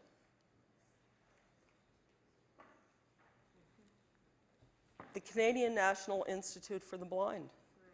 That's who provides those services. That's what they do. 30% of their budget eliminated. I'm pretty sure Ray Ivany didn't say that that was something that should happen.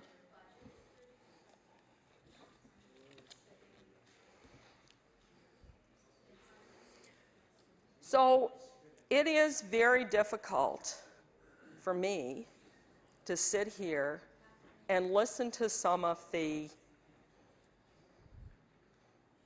explanations, to put it kindly, the explanations that members of the government are providing to the opposition to justify the choices they've made. And as I've said, inside this chamber and out, I get it. It's not easy putting together a provincial budget, and there are very tough choices, and I understand that.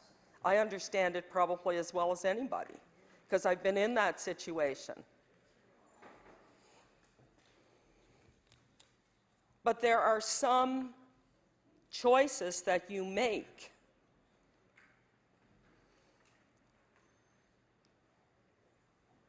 that aren't just number choices, you know?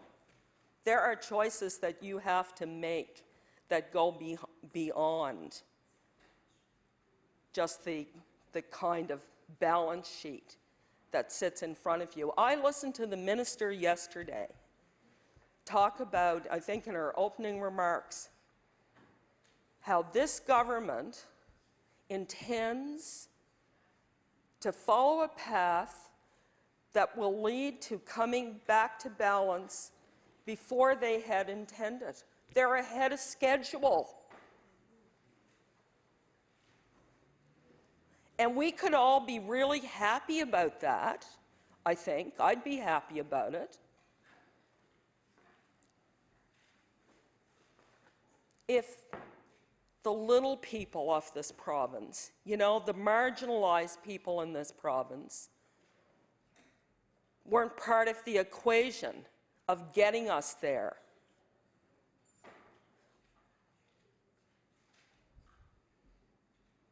I can take no pleasure in getting back to balance earlier than planned, knowing that we are leaving people behind, we are taking things away from people.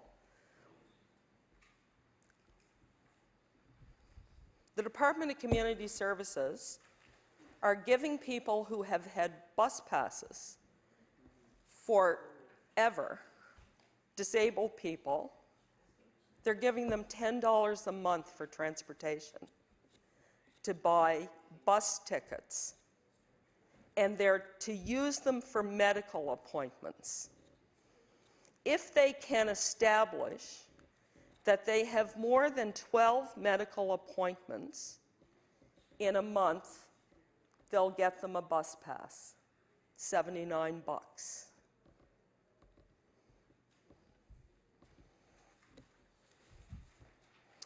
So, you're a young person. You've been diagnosed with schizophrenia. You're living in a small options home, or you're living in your own one-bedroom bachelor apartment. You're out in Clayton Park or Fairview. Your family live in the north end of Halifax. You go Sundays and have Sunday dinner, and you use your bus pass to get there. Now, if you want to do that, you're going to have to walk, hitch a ride, or stay home. That's a real healthy way to live, isn't it? If you've got a mental health disorder. You know, what have we become? What have we become as a society if we accept this? If we accept that that's what we're going to do to people, to get back to a balanced budget so we can give probably the better off a tax break. There's something really wrong with that.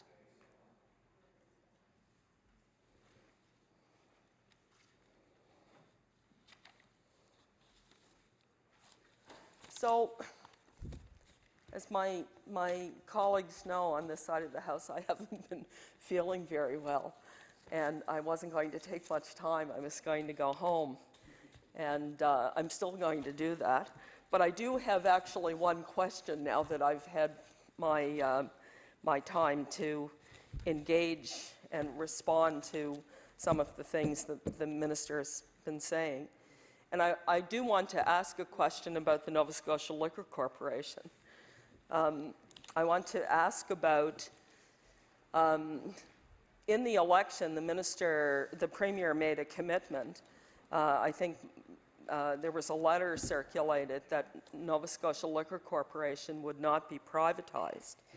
And I want to ask the minister, I'm noting that Ontario and I think BC are both in the process of moving beer into corner stores.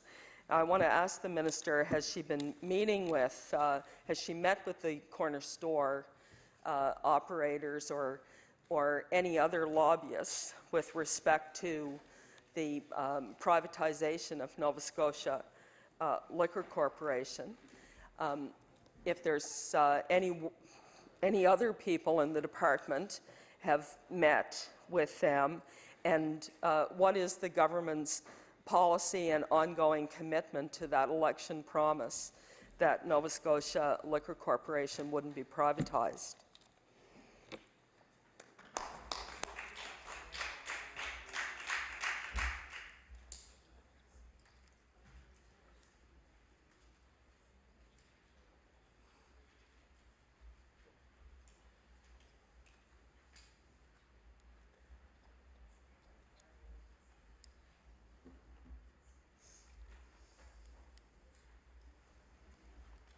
The Honourable Minister of Finance. Oh, thank you very much, Madam Chair. Okay, I appreciate the discussion and the many ideas that the member opposite has put on the table as we go through this, and I think she, as well as perhaps as well as anybody, knows about putting together a budget and about the decisions that are made. And I think there are many decisions made that she may have not been comfortable with, perhaps as a Minister of Finance herself. But I would like to acknowledge that we've had a lot of things in common as she began her comments as well. Over the years, we have certainly seen eye to eye on a lot of different issues. And I guess as a little digression, it's worth noting, and I don't know if the women in the House know this, but there have only been 40 women ever that have sat in the House in all the years, in the 250 years that we've had representative government in Nova Scotia. And the woman at the moment who has sat here the longest is the honourable member from Needham, representing Needham. And she perhaps is the longest serving ever. I'm not certain of that. If I believe you would be, if I'm not allowed to say you, Mr. Chair. But I believe that the member from Needham is the longest serving woman member of the legislature. So that is something to be very proud of. So she has had an enduring and long and I think, very varied role in the legislature. So I appreciate that. I think it is important to note how much things have changed, because certainly when I arrived in 2003, we had 6 women. Today we have 14 women sitting, and 6 had been the previous high forever. It had been hit before, then we had fewer, then we were back to 6, but we'd never gone above 6 out of the entire Assembly. So having 14 women sitting here, and for us to be here today with myself as Finance Minister, and I am the second woman to be Finance Minister because the first woman is the member from Needham. So I'm very well aware of the history that we share. She has certainly been here significantly longer than I have, but I have a lot of respect for the work she does in the community. And I would also say that I know that she is driven by a keen interest in the welfare and concern for the people that she represents and the people of the province.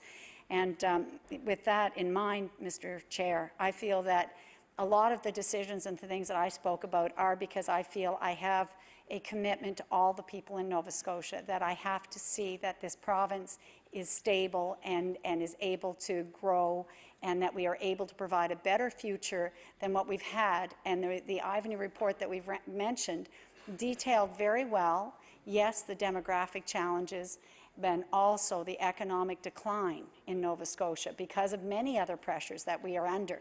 So I think that it is important. I think one of the things that's interesting around the Ivany report is how it seems to be able to be used for many purposes and many different points of view, and there's a quote for everybody in this report. And maybe the most encouraging thing is that the leaders of both, our Premier and the leaders of both opposition parties are part of a larger group that are looking at how we can take the good information and the goodwill, frankly, that came from the release of this report.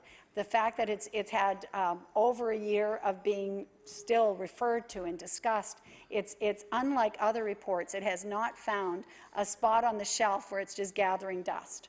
We can be sure that there's momentum, not just because government and our government chose to move along with it. It was commissioned by the previous government, and it's recognized by our Premier and by our government that there's a lot of good in this report, a lot of honesty. It speaks truth to all of us. It tells us like it is. It doesn't sugarcoat it. It tells us what our challenges are. And we need to listen to that, and we need to take action. And I think that that's clear on all fronts. And the demographics are no question, they're a big part of it, but demographics, unfortunately, translate back into the finances of this province. The population base, the income level, the number of people in the workforce as opposed to the number of people that might be retired or not working, that all has a direct bearing on our ability to pay for the things that we have to pay for and that we're obliged to pay for and that we want to pay for. And do we want to see everybody that needs one have a bus pass? Yes. I don't know the details of the specifics of what the member is referring to, but obviously, yes. Would we like them all to have a telephone? I'm sure the member opposite has had the opportunity to talk to people where a telephone is not considered a necessity when you're on assistance in Nova Scotia, unless you need it for medical emergencies because you have some outstanding medical issue that might require you to need one. So in a regular state of affairs, you don't even get a telephone. You talk about isolation? Yes, there's isolation when you haven't got any resources. And it's tough. And I bet you the minister, when she was finance minister, or the member opposite when she was finance minister, would have wanted to increase the budget so that they got telephones and that other things were done. Because there was a retraction of services during the previous 4 years in the same aim to get control of finances, in the same aim to show a balanced budget by the end of a mandate. There is a parallel. It is not lost on me. It's not a secret. There's a parallel that our government came in with a deficit year, and that we're aiming to get to a budget surplus, and that we want to get there before we get far into this mandate, because that's not a reliable balance. We want to be in a position where we have sustainability, where we have some resilience built into the budget. Those are important things. And before I leave the Ivany report, I would just like to make note for the members opposite that this report, as I said, may speak to many people and many different with many different interests, but the last of the 19 goals that are in this report, and I had to get the copy out so I could get it correctly, but it is under the title of fiscal health. And many of these, if you go through, are not the job of government. The 19th goal is the last one. Many of the goals are considered goals for others, for our business community, for perhaps municipalities, for others to help us get there. And it's not all. One of the messages that was clear is that to turn this province around is not just the government that can do it. We need to work together with all of our partners. And that's one of the things that I was impressed with a year ago when I did my pre-budget tour, was how all over the province different groups were meeting, financial executives met, and when I spoke to them, they were channeling issues around the Ivany report. They were meeting to say, as an organization, how can we be part of this? School boards were doing it. Municipalities were doing it under the leadership of their mayors. A lot of organizations were saying, how can we be part of this? And that's the impressive part. And as I said, it's still here. It's still being worked on. We are trying to advance it on a larger level. I don't sit on the committee that the member opposite does sit on, but there is the One Nova Scotia coalition that's working on many of these goals. But one of them speaks to me directly, Mr. Chair. One of them is Goal 19. It's entitled Fiscal Health. And it says that by 2024, the province of Nova Scotia's net debt to GDP ratio, which was 36.7% for the year ending March 31st, 2013, will be 30% or less. That's the goal. It's laid out. It's a hard number. I've said earlier, the debt to GDP is the ratio that really determines our fiscal health in the province, and that's why it's under this title, Fiscal Health. It shows how big our economy is in relation to our debt that we carry. And of course, if you have a very active economy, a large economy, you can carry a higher level of debt and still have a decent ratio as you go forward. There are a couple of provinces that have higher ratios than we do. Quebec is one of them. But Alberta's is almost zero, practically. I think Saskatchewan's 5%. We were, certainly at this time when the report was written, 36.7%. And a stated goal, a goal that we can achieve, is to get that down to 30%. And as I said earlier, with the debt having risen by $2 billion in a short period of time, in 3 years, we had a lot of work to do to stop adding to the debt. And what adds to our debt? How does it grow? Well, it grows every year that we run a deficit. Every year that we have to borrow money to pay for the services that we've committed to in the budget that we're all looking at here. Every department spending, all of the different agencies, all the grants that go out the door. And the minister, or member opposite, former minister, has mentioned about those grants. And she said, you know, how they're small grants. But Mr. Chair, through you, it's important to note that collectively, there are hundreds of millions of dollars. If you look at all the grants in the Department of Health, in the Department of Community Services, in the Department of Environment, you know, I'm sure all departments, I think finance might be the only one that doesn't give any grants. I think everybody else has a constituency or a group or stakeholders that they support. We talked about duplication. I'm sorry to say we found 4 departments were paying for trail systems. 4 departments. Why wouldn't you consolidate and have one group instead of shopping around from one department to another? Energy helped with active transportation. Health helps with active transportation. So did municipal affairs. and there was a fourth, I can't remember, it's probably the environment. Everybody had a pot of money, big or small, to help with trails. Now, Mr. Chair, I'm very involved with trails. People in this House know that in 2005, one of the first bills I introduced as a private member was to preserve the Blue Mountain Birch Cove Lakes area, which is a beautiful wilderness area on the edge of Halifax, right behind Bears Lake Business Park. Mr. Chair, Bears Lake Business Park, we know, has not been developed in a very scenic way. It's not very beautiful. It's very concrete. It's not the most attractive. It is maybe an economic engine, but it's not very beautiful.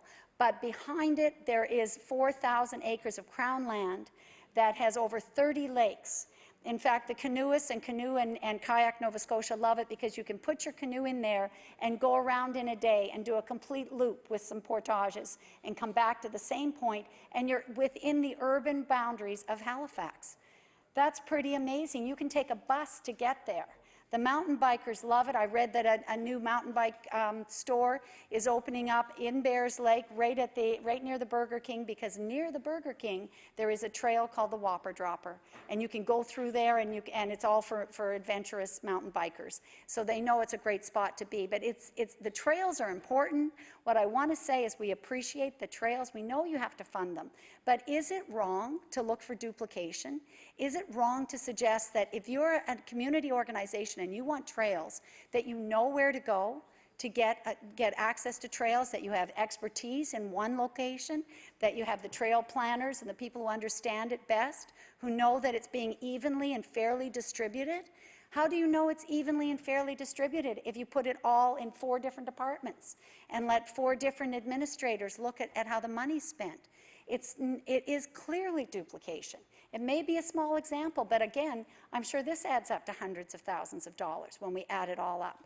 And perhaps someday there might be a question, and we'll do just that.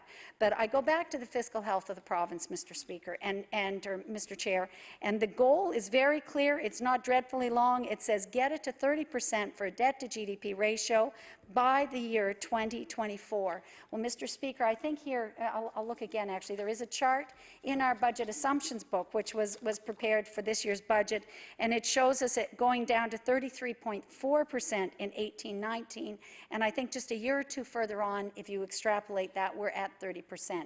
We will be there if we stay the course and if we continue to be very mindful of where money is spent and how it's spent and whether it is core and really core services, core priorities. We'll get there. And it isn't, as I said in my budget speech, it has nothing to do with the beauty of 30% of debt to GDP being our ratio as a province. It's no different than saying we want to be balanced. It's not to simply for the purpose of saying you're balanced. That would have no meaning.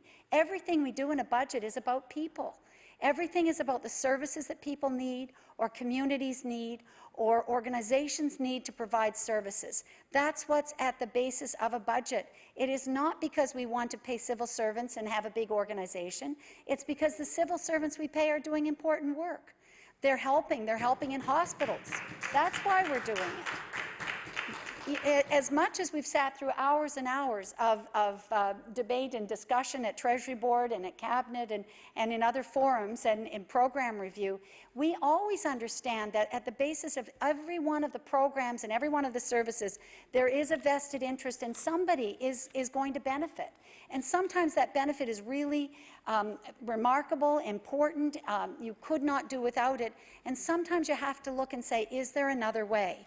And I went through a little bit earlier about program review and what we did, and I do not think it's something to scoff at. I don't think it's something to make fun of. I think it shows discipline. I think it shows responsibility. And I go back to what is our responsibility? Well, the Department of Finance feels the responsibility is to ensure that we get the best value for every dollar that we collect.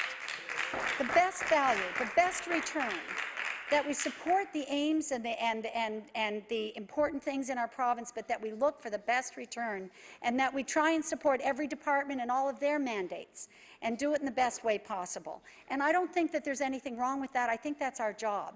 And it may not always sit easily. It doesn't allow that you always feel comfortable with every decision because you know they're hard decisions. I go back to it. There are no easy decisions. The last one taken was raising the HST by 2 percentage points in a time when it raised $400 million.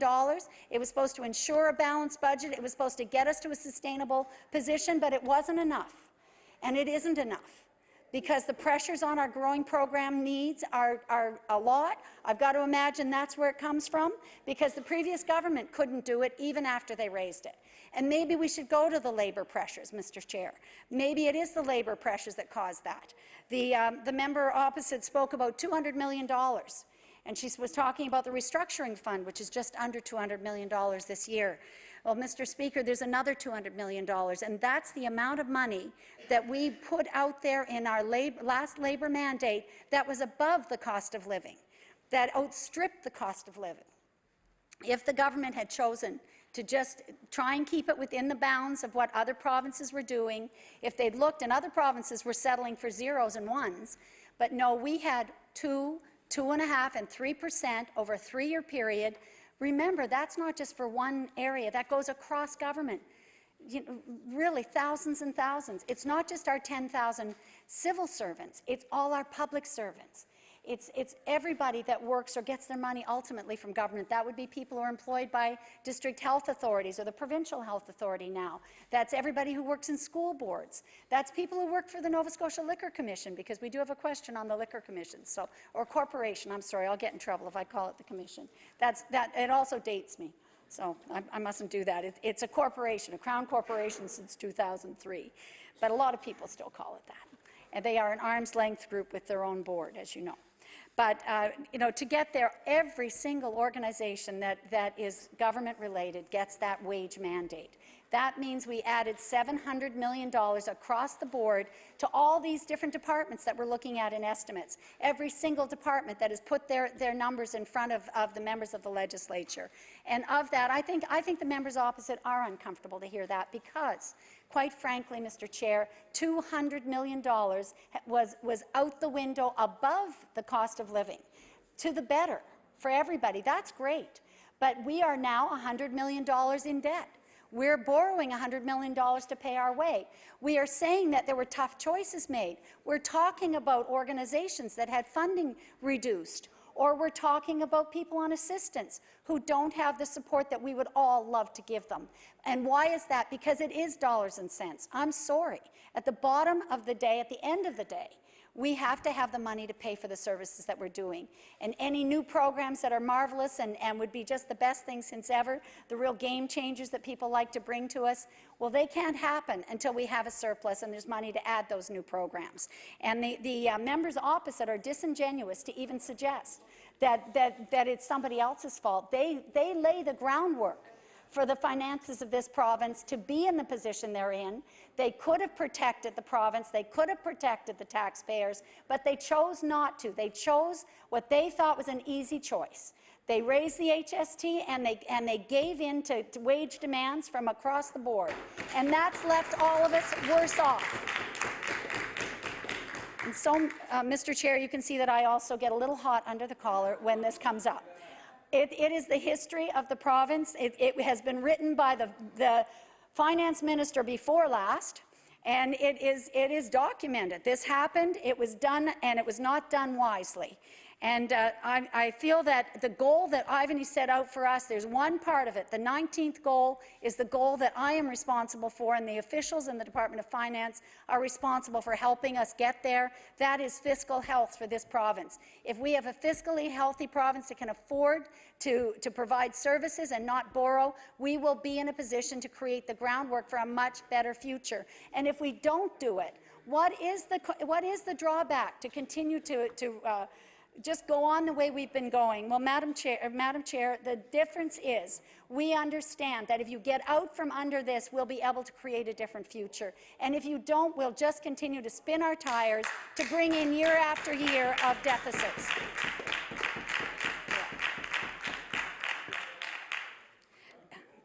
So, Madam Chair, there were a couple of questions in particular, other items that were mentioned. I've talked about the restructuring fund, which really, as far as I'm concerned, equates to the amount of money that we should not have been spending every year in the additional labour costs. I think we should talk about some prudent things that were done by this government. Let's look at last year's spending. We were talking about the restructuring fund and where the money goes. Well, in the fiscal plan that you see before you and the forecast for this year just closed, the 14-15 year, there's $105 or so million in deficit.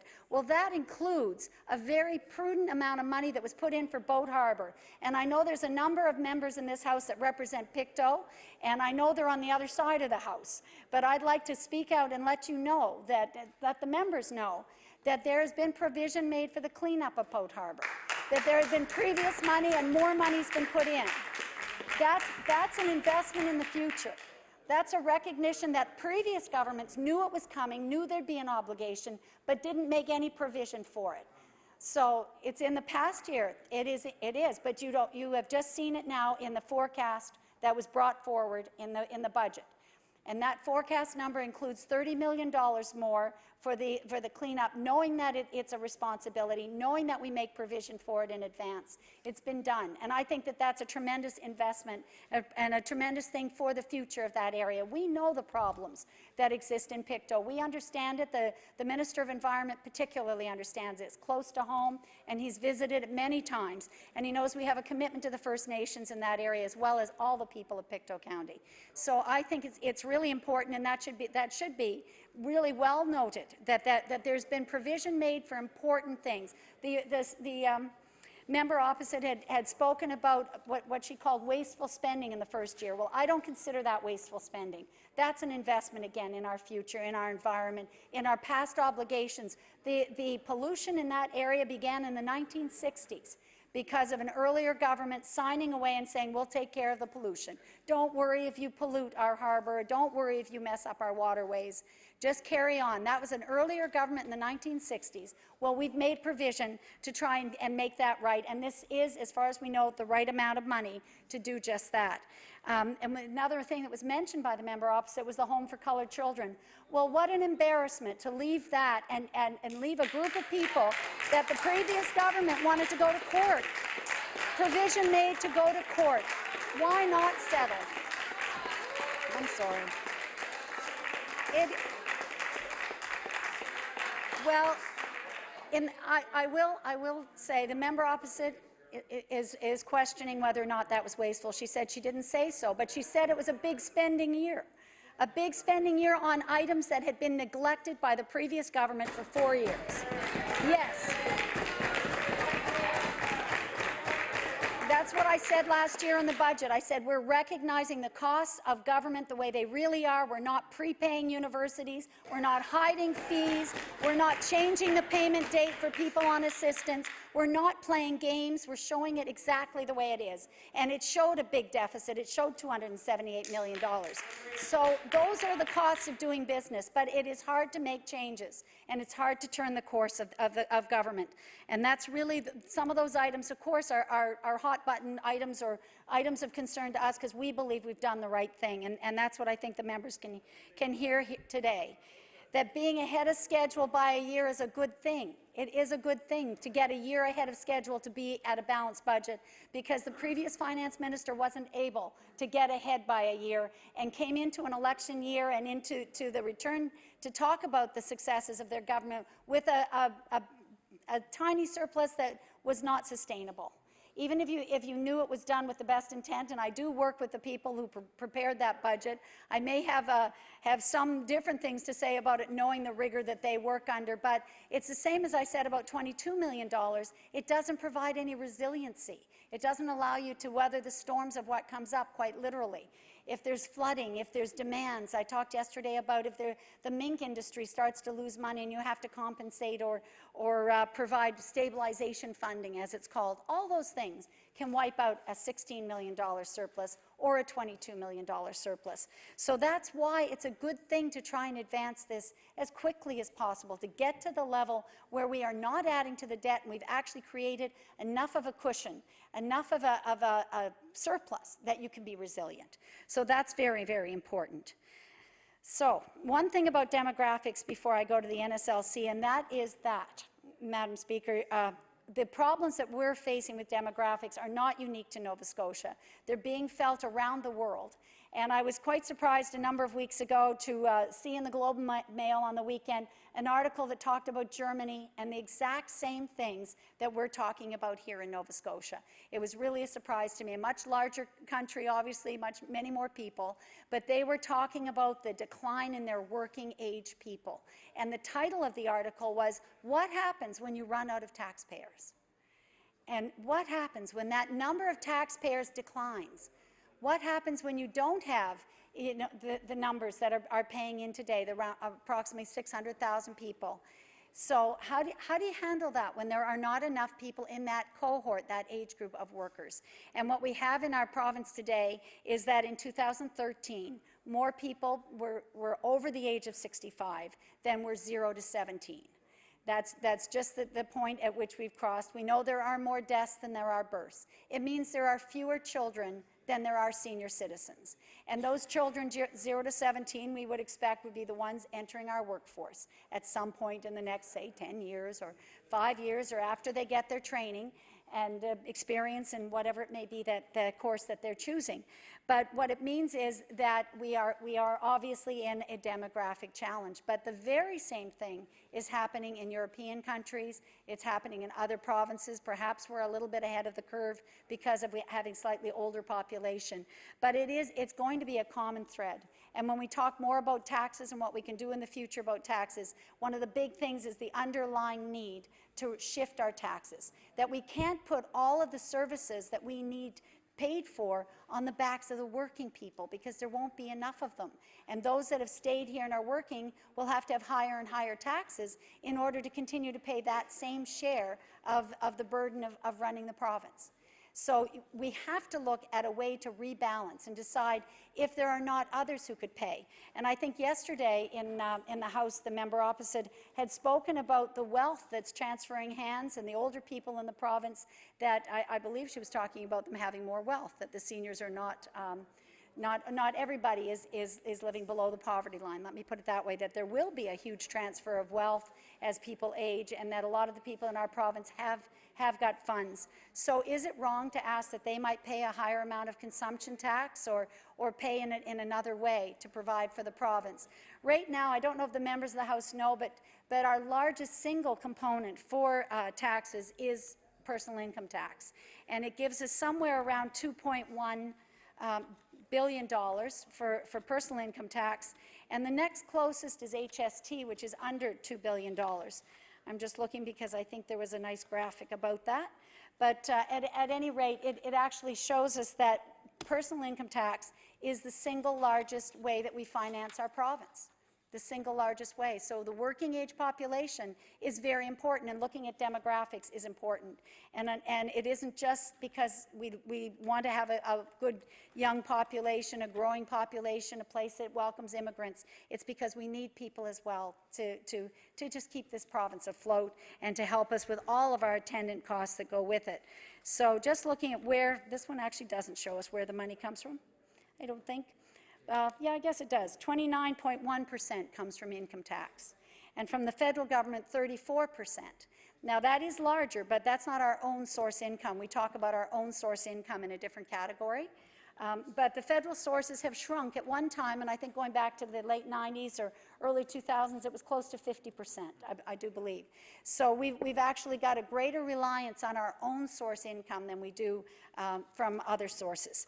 So on the other ones that are our own source income within the province, income tax is 29%, tobacco taxes are 2.4%, motor fuel is 2.6%, those are consumption taxes, both of them. The HST, which is our largest consumption tax, is 17.9% of all of our income. So quite a bit, more than 10% less than what we get from our income tax section. And in fact, you know, corporate income tax doesn't even show up on this wheel with everything. It's got all other provincial sources, 14%. Our corporate tax is something around $400 million, almost $500 million. And that's small business and all corporations included in that. So $500 million from the corporations and small business, 2.1 billion from the people they employ, which is the most important source of our income. So I just think you need to know that. The other thing I would like to touch on is that the member opposite, again, spoke about tax cuts for the rich. What a tired tune that is, to suggest that because Laurel Broughton put it in her report that that is what people are going to do. I've already said we need more people in higher income brackets and we need to give them more money. That's what we really need as we go forward. We need them to pay the amount they're paying now because it contributes greatly to our bottom line. And I think until there can be more fairness across the board, there won't be any change in that at this point in time. And that's because we have priorities. You have to take things one step at a time. So I think what I'll do is go to the NSLC question, which was paramount in the few questions that were asked. And the NSLC question was, did I meet with anybody from the Convenience Store Association? There is an Atlantic Convenience Store Association, which I think many members are familiar with. They're quite organized, and many of you would have been invited perhaps to put on a T-shirt and help serve there at someday in May or something, one day a year, and I've certainly done that. I did meet with their representative, their executive director, and I had last year as well. It's part of our pre-budget consultations. I meet with a lot of the different industry groups, and certainly they have mentioned this. They would love to see something like that. But their bigger question was really around tobacco and tobacco taxes and the concern that they had for that. And our government has made absolutely no commitment to extend where alcohol is available.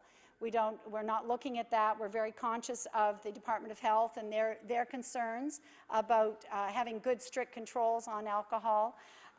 We are interested in local craft beer and craft breweries. The impact is great in many communities. The wineries are growing. We'd like to do things that support our local wineries, but we're not looking at new avenues to see that new ways to sell it, essentially. People will know that we have 105 Nova Scotia Liquor Corporation stores, some of them attached to co-ops or Sobeys and so on. But in addition to that, there are also something like 60 agency stores, so small businesses in more rural or remote locations that are able to, under very strict guidelines, sell alcohol. So we have those networks already in place, and I think there is adequate coverage of the province. We do hear from some communities that would still like to have us look at agency stores. But right now, our plan is to support the NSLC network of stores and the jobs that are important there and the communities in which they operate. Thank you. The honourable member for Truro, Bible Hill, Millbrook, Salmon River. Thank you, Madam Chair. And could you please tell me how much longer we have in our hour? You have 4.5 minutes. Sorry? Remaining. 4.5 minutes. Okay, 4.5 minutes. I just want to say thank you very much to the Minister for her remarks, and I'd also like to thank my own interim leader for her remarks as well. I would like to point out that being somebody who's been in government now on the side in power and now in the opposition, I have seen what it's like to the challenges that for a finance minister to try to balance budgets and try to come down with something that will help as many people as possible, but trying to balance the province's books. And I just want to point out that I am very proud of the fact that we've had 2 female finance ministers in a row, and our leader was the first female finance minister for the province of Nova Scotia, which I think is a huge step forward. And I really want to acknowledge that our finance minister today is also a female, and I'm very proud of that fact as well. If I'm going to be given 4.5 minutes, then I think that's the #1 point I'd like to make. We recognize on this side of the House how difficult it is. I'm sure if you asked our former 2 finance ministers, Graham Steele, who is now no longer a member, also he had to go around the province and do the Back to Balance tour, and believe me, it wasn't an easy fix. Coming up with the HST was not an easy fix, but when he talked to people all around the province, and I went to many of those meetings, he did find that that was the #1 thing that people chose as being the easiest thing for them to deal with, rather than raising their own income taxes and dealing with trying to provide more funding for the things that this province needs in other ways. And in fact, it was interesting that this government chose to keep that HST where it is, because they recognize the fact that it is an easier way to put money into the province. And for a tiny little province like Nova Scotia, we need as much help as we can get right now. I recognize those challenges, but in the same breath, I have to say I was extremely disappointed to see this very quick supposed fix of cutting the film and television tax credit down to 25%, which is really not worth the paper it's written on. It will not help this industry grow. And as far as I'm concerned, I believe that the creative economy, the green economy, and the knowledge-based economy of the 21st century is the way of the future. And if we don't get on that train, we will be left far behind. So I think we need to do everything we can to try and bring that industry back on track, and not to leave them in the lurch. And as this government is pleased to say always about winners and losers, that they don't choose winners and losers, I'm going to say this, they have chosen some losers, and the film industry is one of them. Again, I think it's so important for us to invest in our creative economy, to invest in the artists and the talent that this province produces. Every single one of us can name, I'm sure, tons of people in our communities who contribute widely to the quality of life that we have and to the creative economy in a way that goes far beyond what most people would normally think of. Because when you really dig down into it, creative people are the ones who create everything around us that is worth living for. Excuse me. Time has lapsed. We will now move on to the Progressive Conservative Party for the next hour. And the Honourable Member for Pictou East. Thank you, Madam Chair, and thanks to the Minister for her comments. It was interesting listening to some of the speeches we had. I did have a question about the Liquor Commission, but I'm kind of afraid to ask you right now. But maybe I will anyway. Just a quick question on the Liquor Commission, if I may. It's never been really clear to me if you can ship wine out of the province. So I'd ask the question about, can you ship wine out of the province, and also can you ship beer out of the province? Because something tells me there's some issues around that, and it's not quite clear to me.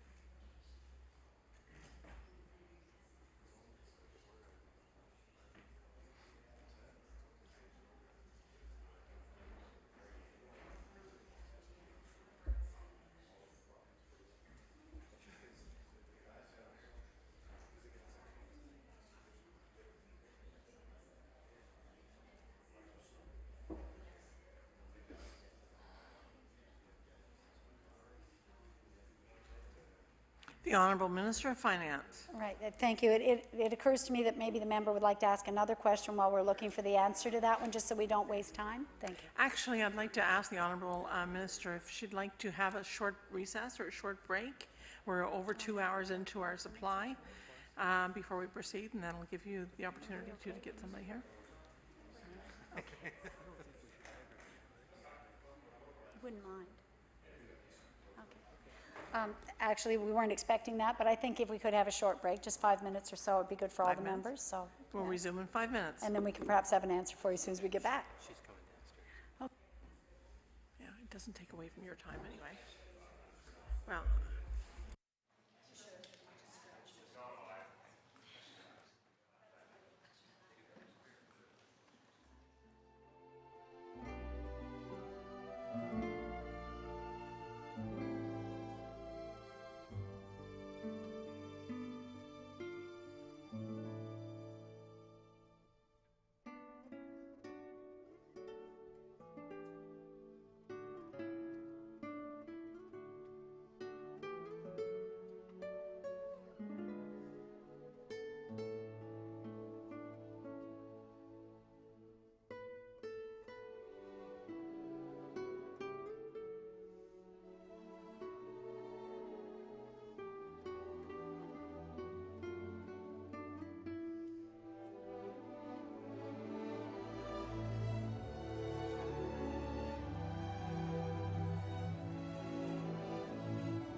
Order. The Committee of the Whole and Supply will resume with the honourable member for Pictou East. Thank you, Madam Chair. And I would just like to I don't know if we have the information on the Liquor Commission question, or if we're ready for that one, I would just ask the question about just for some information on whether you're allowed to ship wine and beer out of the province, or what are the kind of complications that may surround that issue. The Honourable Minister of Finance. Thank you very much, Madam Chair, and thank you for the short break. That was helpful for all of us. And I do have the answer to the question that had been posed. And we actually have a piece of legislation that passed here some time ago. I think it was under the previous administration. That's called the Importation of Wine Act.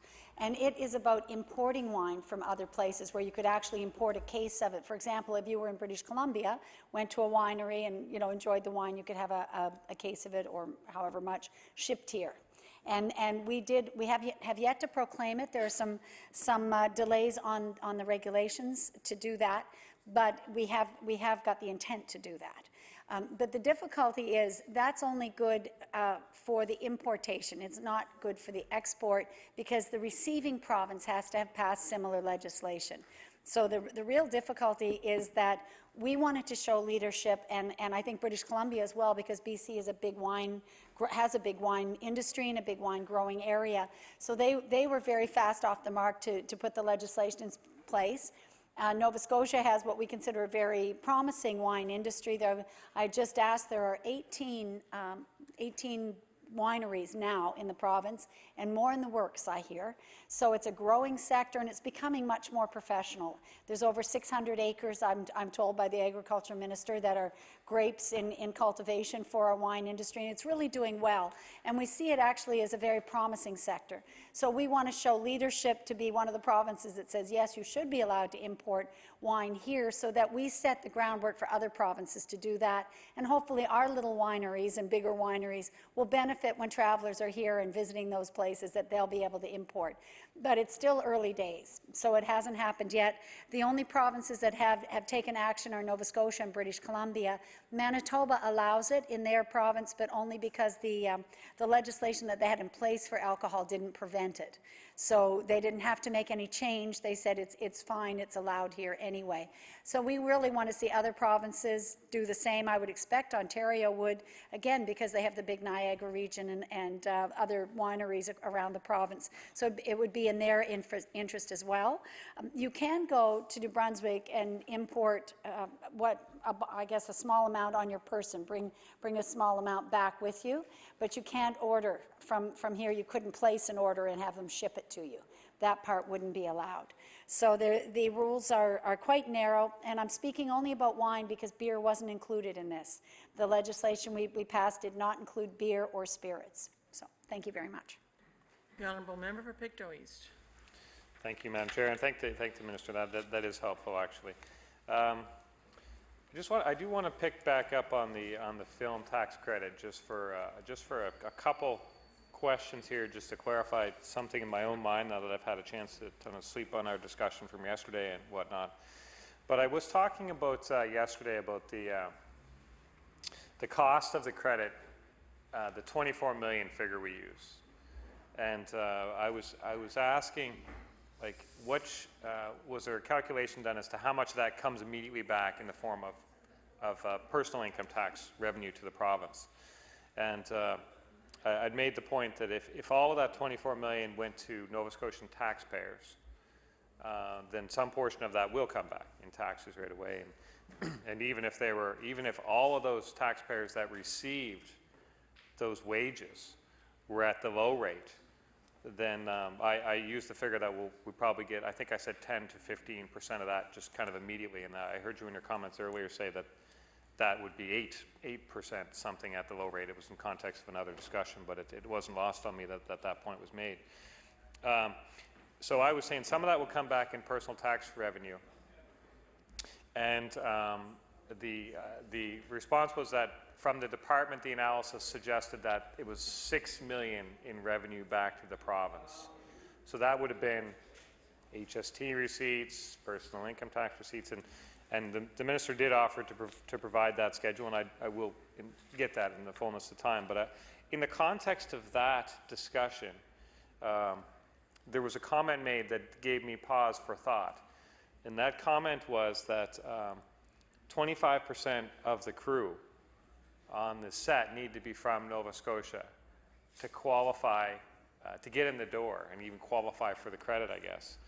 And I had taken the comments from the minister to mean that once you were in the door with 25% of the staff, you qualified for the credit, and then everything that went out in wages, some of that may go to taxpayers from other jurisdictions. And I just wanted to make sure I understand properly that what actually takes place is 25% of your labor has to be Nova Scotians. That gets you over the first hurdle to qualify you. And then you only get the credit, not on your full complement of labor, but only on that complement that's Nova Scotian taxpayers. So again, I just wanted to clarify that the credit that's paid out is only paid on Nova Scotian labor, so does only ever end up in the hands of Nova Scotian taxpayers. And the reason I want to just make sure I understand that is because it is an important point. I think it's an important point to me in my own understanding. And we do hear, we have heard things say, well, the credit is money going to other places, like Hollywood or something like that. And I just wanted to make sure that I understand it properly, that that's not the case. It's not the case that a production would qualify and they would get the credit on somebody like Brad Pitt. They would only, once they qualified, they would only get it on Nova Scotia labor. But the 25% hurdle was to get them, to qualify them, and then once they're qualified, they only got it on Nova Scotia labor. So just, I didn't want to be a stickler on that point. It's more that I understand that point.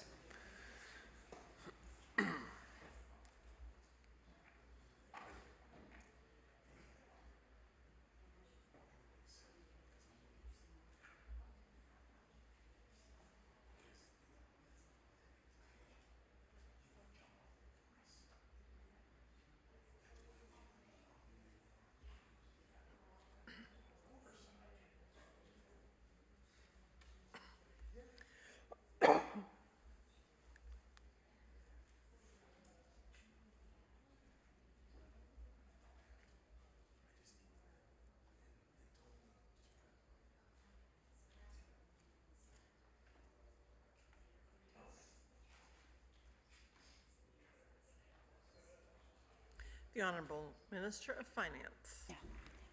Thank you very much, and I appreciate why you want to go back to this issue, because it is the most important crux of the whole argument. Are the benefits for Nova Scotia? What are the benefits? We've been talking a lot about that, but really to try and determine that they are benefits for people here in the province. And that is what we want our tax dollars to do, to leverage benefits for our own province the most and people that are here. So I think the biggest point goes back to what the member opposite raised yesterday, and that was the form that declares your residency.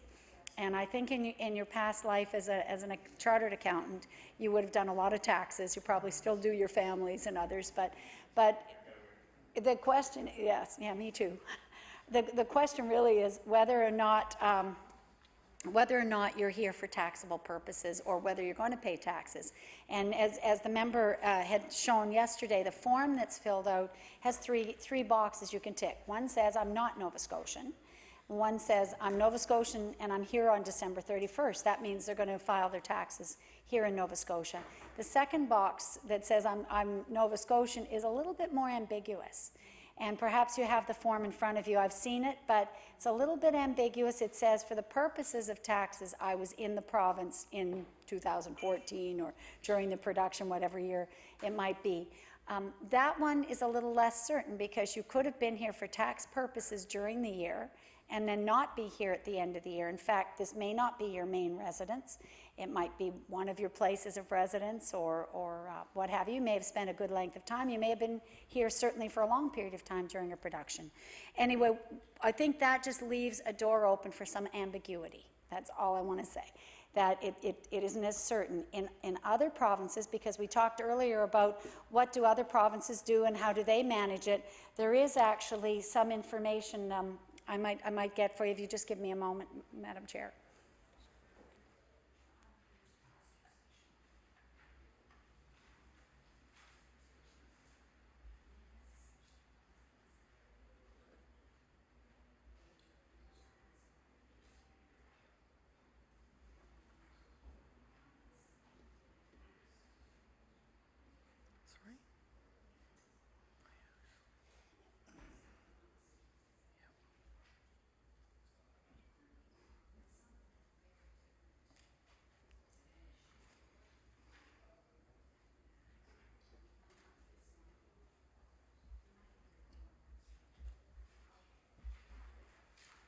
The Honourable Minister of Finance, and I'd like to remind the Honourable Minister and the opposition members to please direct comments instead of directly across the room to the chair. Yeah. Thank you. Yes, thank you, Madam Chair. That's very important for the decorum of the House, and we will do that. Often in estimates, it becomes a bit of a conversation, I know, and there's a good exchange of information. I always enjoyed it much more when I was in opposition asking these questions more than, well, it's better than question period. It's not as heated. It's really more of an exchange of information and a good conversation, a chance to understand issues better. So I do appreciate that. But I had been looking to see what the benefit was on and how we define residency. That's really the key. The report I'm looking at here doesn't have it, but I know it's not exactly the one I was looking at. There was another one that actually I had seen that compared that. Most provinces say that you have to be a resident as of December 31st. Because that's the definitive thing about where you live. And it might say, I was a resident December 31st, 2014, and I will be on December 31st, 2015, then there is no question. It's very clear. So I think we could learn something by adapting a little bit of some of the controls, perhaps, and the forms that are used in other jurisdictions, because we already said, as I was speaking to the member from West Hants, that there are a lot of jurisdictions that offer tax credits, and they have different criteria that they use in different forms and different methods. It would be, I think, an important thing to consider. But, you know, I can't say for sure the exact numbers. I will go a bit to the formula that the amount used is below the 8% because they consider personal exemptions and other tax exemptions, and so it is diminished. And then there's, again, the spin-off factor, which is used for all investments in Nova Scotia, which would capture, hopefully, all the HST and other costs. But I want to go back again to what I said yesterday, and I think it's important in the event that people in the film industry are listening, because we have agreed that we're not talking about any details of what's on the table in terms of how we can improve this, both to meet the needs of the industry and to be respectful of the position of the province. And there has been a really good environment at those meetings and a good cross exchange of information. I would say we came away with a better understanding on both parts, that they have an understanding of both goodwill on our part as well as their own goodwill working with us, and that's really important. And so I certainly don't want to quibble about some of these numbers. What I would say to you, which strikes me, is what if we were wrong and it's off by 100%? Then our calculation is $12 million back in tax revenue, still on $24 million. We've got a big gulf there, a big difference. You know, we could talk about the elements of the formula, but we're not arguing with the industry over that, because this is a fiscal or a financial measure of taxes back. And I mentioned yesterday that just reading reports from other jurisdictions and other studies that are done on the impacts, the numbers presented by government always seem to come out that it's a pretty low return in tax dollars, not in return overall, not in return on social impact or quality of life or the fun that this brings. This brings a lot of fun to communities, brings a lot of attention and a lot of just enthusiasm. People are excited to see a film in their area, and they're excited to have their area showcased. And so it has elements that may have nothing to do with the tax dollars back to our province. I accept that, and those are our benefits, and when I've looked at our analysis, it just says these are hard to quantify. But it doesn't diminish the fact that they are valuable, that they are exciting, that they make us proud to be Nova Scotian. I've heard that from people. It makes me proud to be Nova Scotian when I see our stories told and and so on. So I absolutely accept that, and I want it very clear that the members on this side of the House and the members in our cabinet and government appreciate that you know, there's an understanding that this is valuable. I've already said at some length why it's compelling for us to question everything that we're doing. And I think people understand that. The members, and certainly the member opposite, Madam Chair, through you, I think as well appreciates that. So I'm not trying to slice and dice these numbers or argue them. I think the important thing is that everybody knows that when these numbers came up, certainly we heard a presentation from the industry, and our numbers were presented earlier, and we just agree that there's a different yardstick on a different measure of what comes back in terms of value to the province. I know the questions from the member from Hants West just recently were talking about the value being the $66.8 million. That's the amount spent in our economy. So that is the amount that is spent and circulates, but it's not the amount that comes back in taxes. And I know the member opposite understands that ours is a somewhat rigid measure of tax value to the province. And that is not at odds right now. We're not fighting or discussing that. It's accepted that both numbers are valid, and that our positions then move to where can we find good common ground. The honourable member for Pictou East. Thank you, Madam Chair. So a couple things, and so the first thing I think I understand it to be the case that I was thinking that 100% of the credit paid out is paid to tax-paying Nova Scotians, and I guess I'm hearing from the minister that maybe not. There's some ambiguity of whether that person was here for the production and maybe left and didn't pay taxes here, even though they were here for. Okay, I do take that point. And then the only other comment I would have is that. Because I was asking those questions in the direct context of the immediately identifiable tax revenue, and that's the number you said is 6. So what if it's 12? And that's a good point. But I do think that equation is lacking a significant, important piece of information, which is the overall spend in the province. Because even though the 24 goes out and the 6 comes right back in and is identifiable, I know that, I know at Pictou Lodge, they had a production scheduled for the fall, and that production has now been put on hold. I think maybe all the rooms were canceled. Well, if those rooms were booked and the restaurants were busy and stuff, that does generate tax revenue for the province. So that, I know it's hard to factor that in, but I do believe that it is something that should be factored in. My final question on the film tax credit.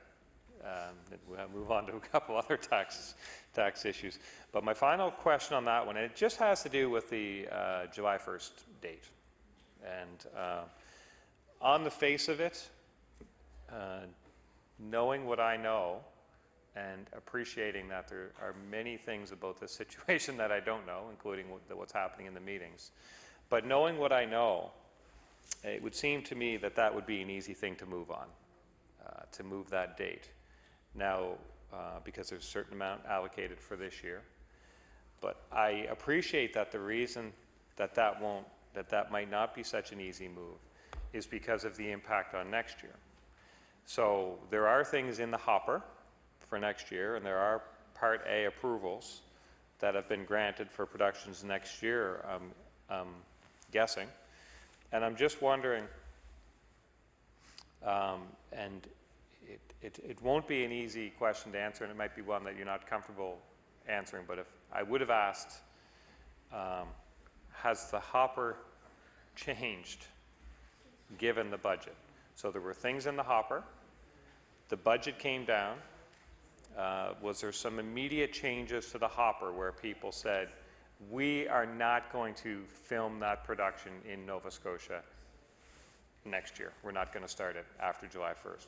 So the question would be is, did you see an immediate change to the number of things in the hopper? If you're able to answer that, I'd be interested.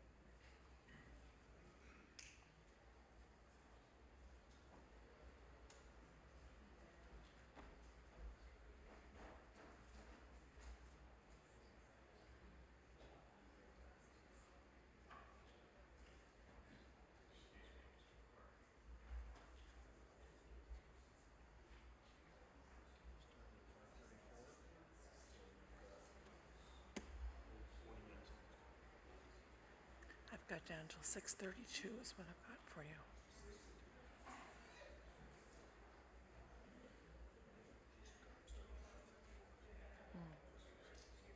We took a break.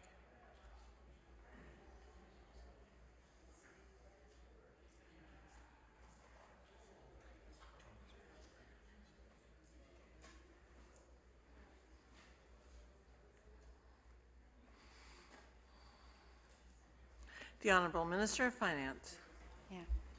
Well, thank you very much. The question, Madam Chair, through you to the member, was about the July 1st date, which is a critical date. It means that principal photography must begin by July 1st. That's how it was described to me. So the production really has to get underway by July 1st.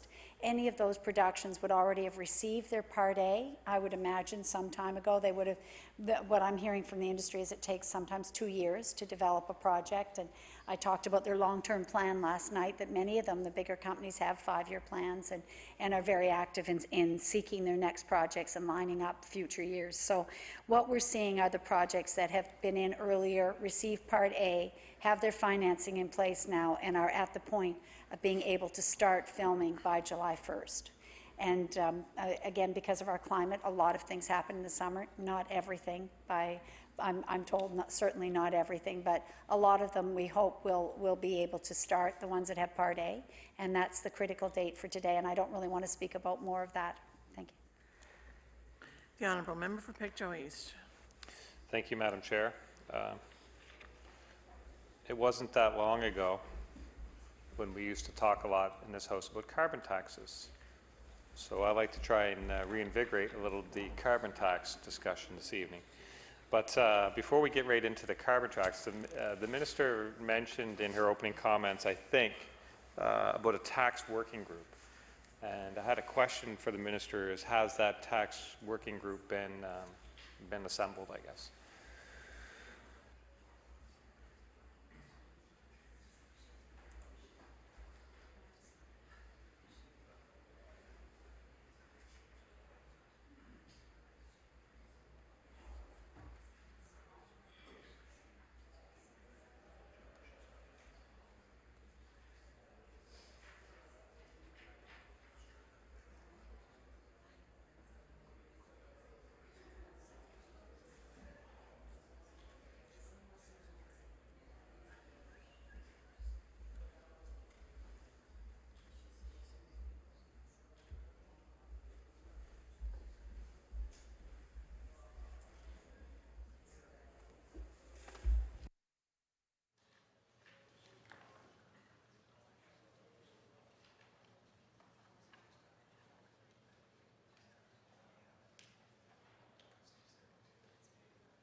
Finance. Thank you very much, Madam Chair. And I just wanted to refer to the Broughton report because I know the member opposite has looked at that and has attended some of the sessions as well, the session in New Glasgow he was certainly at. One of the recommendations, and I just went to the back of the report, it's recommendation 1.18, so the 18th of the tax recommendations, says to establish a tax working group. The province should establish a Nova Scotia tax working group, including government, academic experts, and tax professionals, to review tax policy and options and make recommendations to government on an ongoing basis. And I am reminded that it's important to let you know we have not adopted the report. We have received it and looked at it and looked for some value. The member opposite knows we have adopted the regulatory recommendations in the report, but there's still a lot that is up in the air that's being looked at. And in looking at the recommendations, I felt there was a great deal of value in us committing to creating a working group that would do exactly what I just read, the exact recommendation that it have experts who understand taxes, so our academics and government staff who work in tax, as well as tax professionals. So that might be lawyers or accountants that understand it. And in my travels around the province with the 8 meetings that we held publicly, as well as some one-on-ones with smaller business groups, it was interesting that we did meet a number of people who understand taxes well, and certainly more than I do, who work in it every day, who understood where some of the loopholes were, where things could be tightened up, where we weren't well administered for one reason or another. They were able to explain it because they know how they would advise their own clients, whether or not they would say incorporate or don't incorporate, or at what level, or what's the best way to draw your income, or whatever. So they understand the ins and outs, the actual workings, and as is their job, a lot of people rely on them for good tax advice. And I think some of them, certainly indicated that they would like to help more and would be willing to participate if we were to go forward and have a working group. It's just early in the day to say what that exactly will look like, and that was why I was reminded that a number of people have offered and said they would like to participate, and we would have to decide more about what the scope of the group is. I would see it very much as a sounding board. My understanding, and I think in the wording I used in the budget speech, was that it would be a group for a really advisory group to the minister, and allowing me to seek wider input and maybe some better ideas as we go along. As members of the House know, often we have one perspective, or we're working in a certain paradigm of concerns, and it's good to talk to people who are in the outside business community or in the outside world who can also relate. Now, if we have people who work as tax accountants or lawyers, they understand their clients. So I think they could represent well the interests of the business community and individuals that are taxed, because they have a lot of clients and they would know just about every circumstance. So I would definitely see us relying upon them. On that, there's also the issue of revenue neutrality that we talked about with our taxes. And that means, as I said earlier in response to the member from Needham, that we want to look at tax changes, but we want to look at them in the spirit of revenue neutrality, because I could go through the list, and I'm sure the member opposite could give me the list of all the highest taxes that we have in our array of taxes. We have, I already said, the highest HST. We have the highest single tax bracket in that group for over $150,000 income earners. We tax them at 21%. That's higher than any other jurisdiction. We have 16% for our corporate tax, which the Broughton Review suggests that we bring that down, because, again, tied for top place, I think, with PEI, but only one other place has 16% for their corporate tax. So that's putting a burden on our corporate businesses. And in our province, because the NDP lowered the threshold for small business, that means any business over $350,000 in income is, or profit, I guess, it would be their profit line. If they're over $350,000, they get thrown into, they go all the way from 3% for small business suddenly into 16% tax bracket for big business. And ours is the only province in the country with such a low threshold. Everybody else is at $500,000. Federal government is at 500,000 as the threshold to delineate between small business and corporations. So, this is just the start. That's the tip of the iceberg, those few. And we could go on. I talked about the HST for consumption tax. Again, highest in the country. So we just don't have a lot of capacity for moving our taxes. And we want to do it in a way that's revenue neutral, that won't put greater burden on individuals. And that's what I heard at all of these sessions that we held.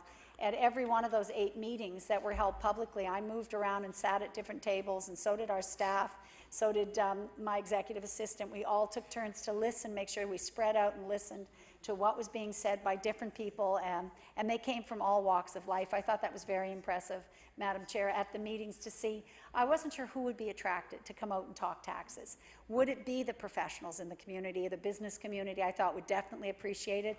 We know from CFIB and other groups that represent business, they're very sensitive to taxes and increases in their taxes and the burden that they're under.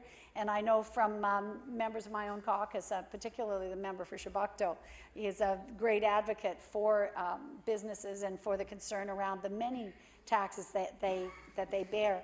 What came up time and again was that it isn't just our level of taxation. They may be at a 3% taxation level for small business, but if you look here in Metro, where I'm a member, and in many other communities, you'll find they pay very high commercial tax on their properties, which adds to their burden, and they do pay fees not only to the government, but they pay fees to other levels of government, to the federal licensing or provincial or municipal licenses. So they have a lot of other costs that are a burden to them, not just singularly the small business tax. And I think that was another message I heard loud and clear was even as we talk about taxes, we need to consider the overall tax burden. And that's something that I think the member opposite has spoken about as well in the past, about the tax burden and the tax-free holiday that we have. And at what point do we stop paying? I think it was mentioned recently in the House that at which point in the year do we stop paying taxes to various levels of government and start to actually work for ourselves. And so again, Nova Scotia has a difficult time. But I think in terms of a little history for our taxes, the people of Nova Scotia, I think, are really very wise. They do understand the urgency of the situation we're in. And the best example of that, I'm not going to try and have a lot of rhetoric, but the very best example of that was the last election, when 3 parties were running for election and hoping to win the majority of the seats, and 2 of those parties were offering to lower the HST. Both the government of the day, the NDP, said they would begin to roll back the HST, 1 cent over the next 2 years, so 1 cent 1 year, another cent the next. I said earlier today that would have cost $195 million both years. It was, again, the surplus that the government was showing was $16 million, so it would have thrown the government into almost $200 million in deficit right away. Our position in the Liberal Party was it wasn't doable, it wasn't achievable. And I had run in a number of elections where those kind of tax decisions are paramount to how people vote. That's very attractive to people when they go to vote, to say which party is giving me the best break, who's giving me a good deal. I've had people write me during elections, what are you doing for me, they'll say. What's in your platform for me? And sometimes there are people who really don't need a whole lot. I had somebody write me who said, my wife and I earn $100,000. We have no children, we don't care about education. What are you doing for me in this election, in this party platform for this election? I don't know how other members would feel, but I think our job is to help people who really need a lot of help, and to, maybe minimize taxes and not try to harm people. But we can't be all things to all people, and we can't every election ramp up with more and more goodies and more giveaways and more good things. That's how we got in this trouble. So taxes are a sore point for everybody. Everybody wants to see benefits. But in the last election, despite the fact that the Premier of the province, then Leader of the Opposition, took the stance that we could not afford to roll back the HST, and we campaigned on that and we spoke to Nova Scotians, they understood that the situation is dire and needs a different approach, and they still elected, how many are 33? 33 Liberal members to the legislature. So that was, I thought, a testament to the people of Nova Scotia that in this election, maybe they were aware of the situation, maybe they'd been participating in more forums in their communities, but they understood that we can't keep just spending and spending, that we've got to now get our house in order, seek that fiscal health that we talked about in the Ivany report. So I'll leave that. I think the member has more tax questions. The honourable member for Pictou East. Thank you, Madam Chair. So I guess there will be a tax working group, but it hasn't been established yet. That was my question. Do we have a tax working group? So it hasn't been established just quite yet. And that's fine. That's all I was curious about on that. Now, the Broughton report did talk a lot about it was called a pollution tax in the Broughton report. But I'm just wondering, has there been much work done by the department since the release of this report in November 2014 to actually analyze the Broughton recommendation around pollution/carbon tax? Has it been a focus of the department since November, or is it something that the department has not focused too much on since then?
The Honourable Minister of Finance. Thank you very much, and I just wanted to be sure that I'd captured all the activity in the department, so we've had a chance to discuss that with my officials. One thing and that's very important is we're looking for the lessons learned, what's happening elsewhere, what are the trends across the country. So we've certainly been doing a national scan and had a look at what other provinces are doing. Within government, we've certainly spoken a great deal with the Department of Environment. As the member opposite might know, Madam Chair, I'm sure he does know that at our public meetings around the province, somebody was, I think at virtually everyone, we had somebody from the Department of Environment. Might have been that Sydney didn't, I'm not sure. Sydney, but almost everyone, because we felt there would be questions and that the Department of Environment has people in policy there that are better connected to know what's happening in other jurisdictions and how they're approaching the issue of pollution and any kind of tax or cap and trade on carbon. So we felt that we should rely on those experts. I talked earlier about how our people that work for government are not interchangeable. We have a lot of experts in different areas, and they're doing a great job in environment. Our own Minister of Environment was away just a week or so ago talking about climate change and climate action with other. In fact, he was at a premier's meeting with the rest of Canadian leaders in order to talk about what are the other provinces doing. So it's really important that we follow that. There is definitely a trend around the country, but I don't have the information here in front of me. I think in the Ontario but in their upcoming budget, there may be something announced. They've been talking about making an announcement soon around how they will treat. There was a commitment made in the last election around carbon. So we may see something from there. Our biggest, another biggest province, Quebec, has introduced a cap and trade system. So we know that there's a lot of activity around the country that is happening. Ontario and Quebec, actually, they have signed an agreement. Okay, there. I've gotten up to date. Ontario and Quebec are both entering into the same agreement with cap and trade. So there will be essentially putting a price on carbon in a different manner. So we're looking at that. It's a lot of information gathering. But what I want to assure the member opposite is that from the moment we received the report, we've been doing a lot of different analysis, trying to understand where there are some things that we don't fully grasp, and we won't be taking steps rashly to make changes that we don't understand the impact of.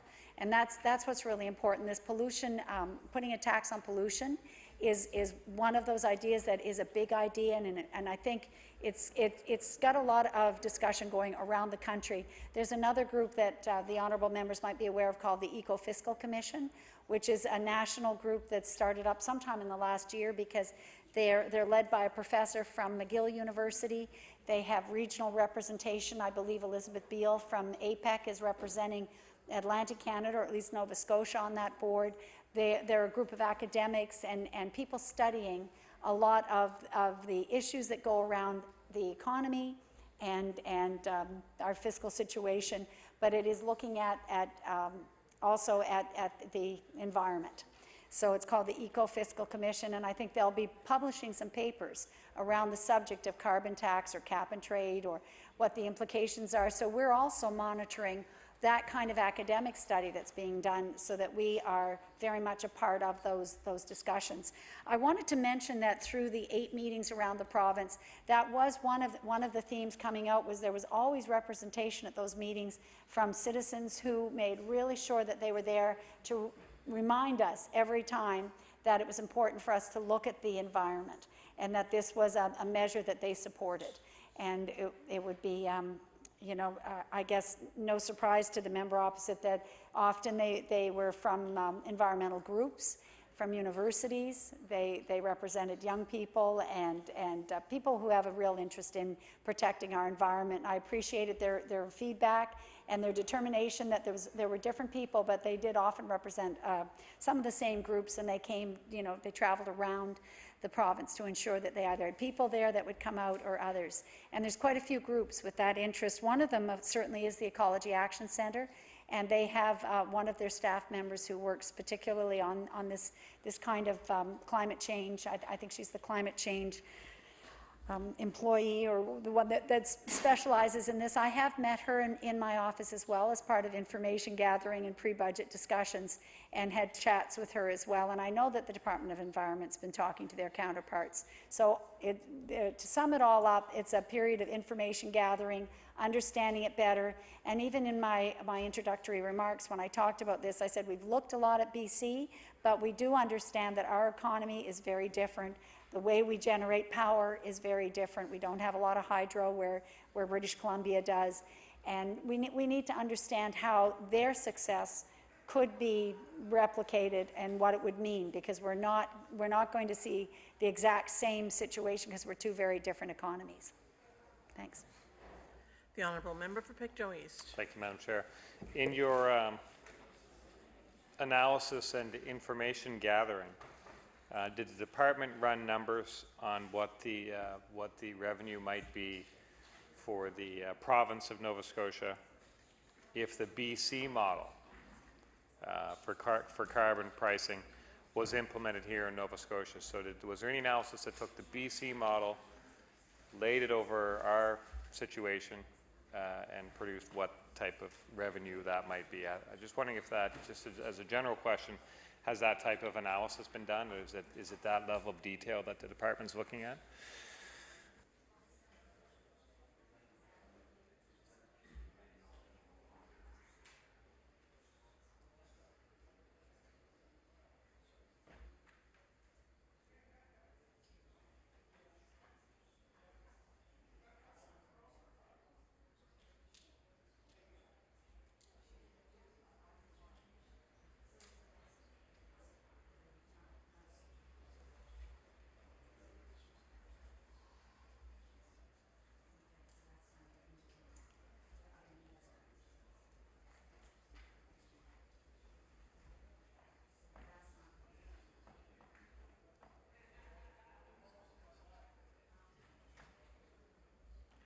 The Honourable Minister of Finance.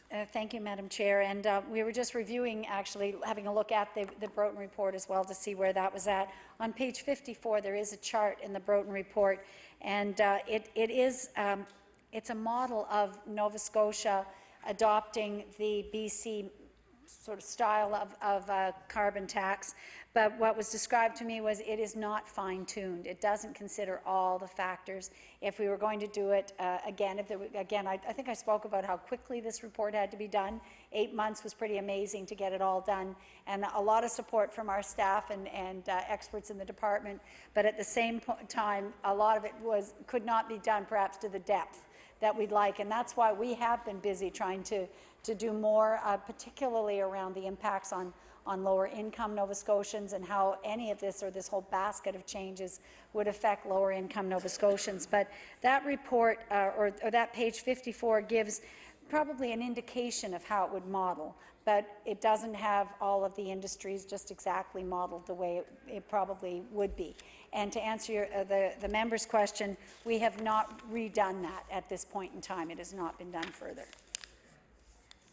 The Honourable Member for Pictou East. Okay, thank you, Madam Chair. Thank you. I know on that, in that analysis, there was an analysis as part of the Broughton report that suggested that it could increase provincial revenue by over $400 million. And the question that I had in my mind was, had that analysis been fine-tuned? And you answered that question, so I appreciate that, as it's not really at that stage of analysis. In terms of the how a possible carbon tax might affect Nova Scotians, I think the answer is you're not at this stage yet, but I want to ask the question. Have you talked to stakeholders like Nova Scotia Power, or have you thought about how it may impact the price of coal and maybe impact the potential for the Duncan mine?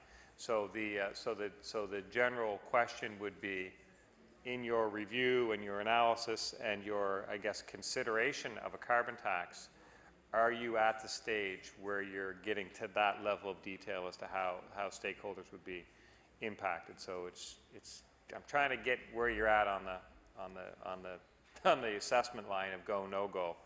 And it sounds like you're still towards the beginning of the assessment process. It's a very detailed process. I can appreciate that. And it's something you're thinking about but haven't really dug that deep into just yet. So maybe just some thoughts on that process.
The Honourable Minister of Finance.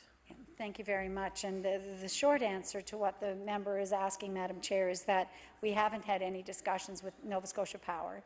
The longer answer would be that the report itself does say that it wouldn't even affect power rates until after 5 years, because we're looking at 2020 as the year that we will have hit our greenhouse gas emission targets, which are aggressive. In fact, finally something we're doing that's best in Canada, that we want to be best at, and that's having the most aggressive targets and a very good result in hitting our greenhouse gases. And that's a good thing. Some things that were done, some of those targets, some of the ambitious thoughts are good, and they're still in place. I'm reminded that they were introduced. I think actually the Conservative government can take or previous government could take some pleasure in this, because the environmental, I can't even say it, they call it EGSPA, the Environmental Goals and Sustainability Act, I believe it is, that actually came in under Minister Parent when he was here in government, and I was a member of the opposition. So it was an ambitious act to begin with, and the targets were increased under the next government. And so today, the good news is we're on track to hit those targets. And I think that's really good news, because a lot of Canadians are used to hearing about things like Kyoto agreements and targets and whatnot, which we didn't hit, and the country didn't hit. We're doing very well in Nova Scotia. But the point of it, as it relates to taxes, was that the Broughton report recognized that particularly the power generators, Nova Scotia Power, very busy hitting those targets and doing things to reduce greenhouse gas emissions. And when they do that, there will be less pollution to tax, and that's a good thing. So let's not even talk about it till they get to that point. So that point about Nova Scotia Power is some way off. I think just as a small point of interest that I found really interesting was in discussions generally around a pollution tax, I was told that Nova Scotia Power actually in their out years, because they do long-term forecasting, they actually have attributed a certain cost to carbon in their long-term outlooks, because they are recognizing, I guess from their discussions with other jurisdictions and so on, that a price at some point will come, but they have no idea what to attribute. So I don't know what level they have estimated or what they've put into those long-term financial projections, or even at what year they put it in. But I think if you're talking to them, you may find that they have recognized that at some point that will be a reality, and not just here, but in all the jurisdictions that they are active in. So that would be Emira, it's the parent company, that are active in other jurisdictions as well.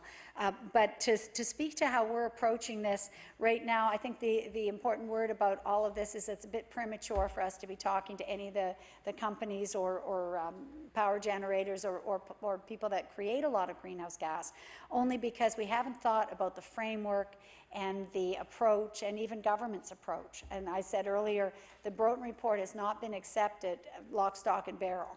We think there's a lot of good research in it, a lot of challenging ideas, and I can assure you there are ideas in here that had we been writing this, we probably would have hesitated to put in, because they're challenging. They're politically challenging. But that is precisely why we asked somebody arm's length from government to come in and do it, because we knew that somebody should look at this with a really open mind and look for the best ideas to move the province forward and give us their best shot at it. And I think that people have read this. I know some economists that have said this is the best report they've seen.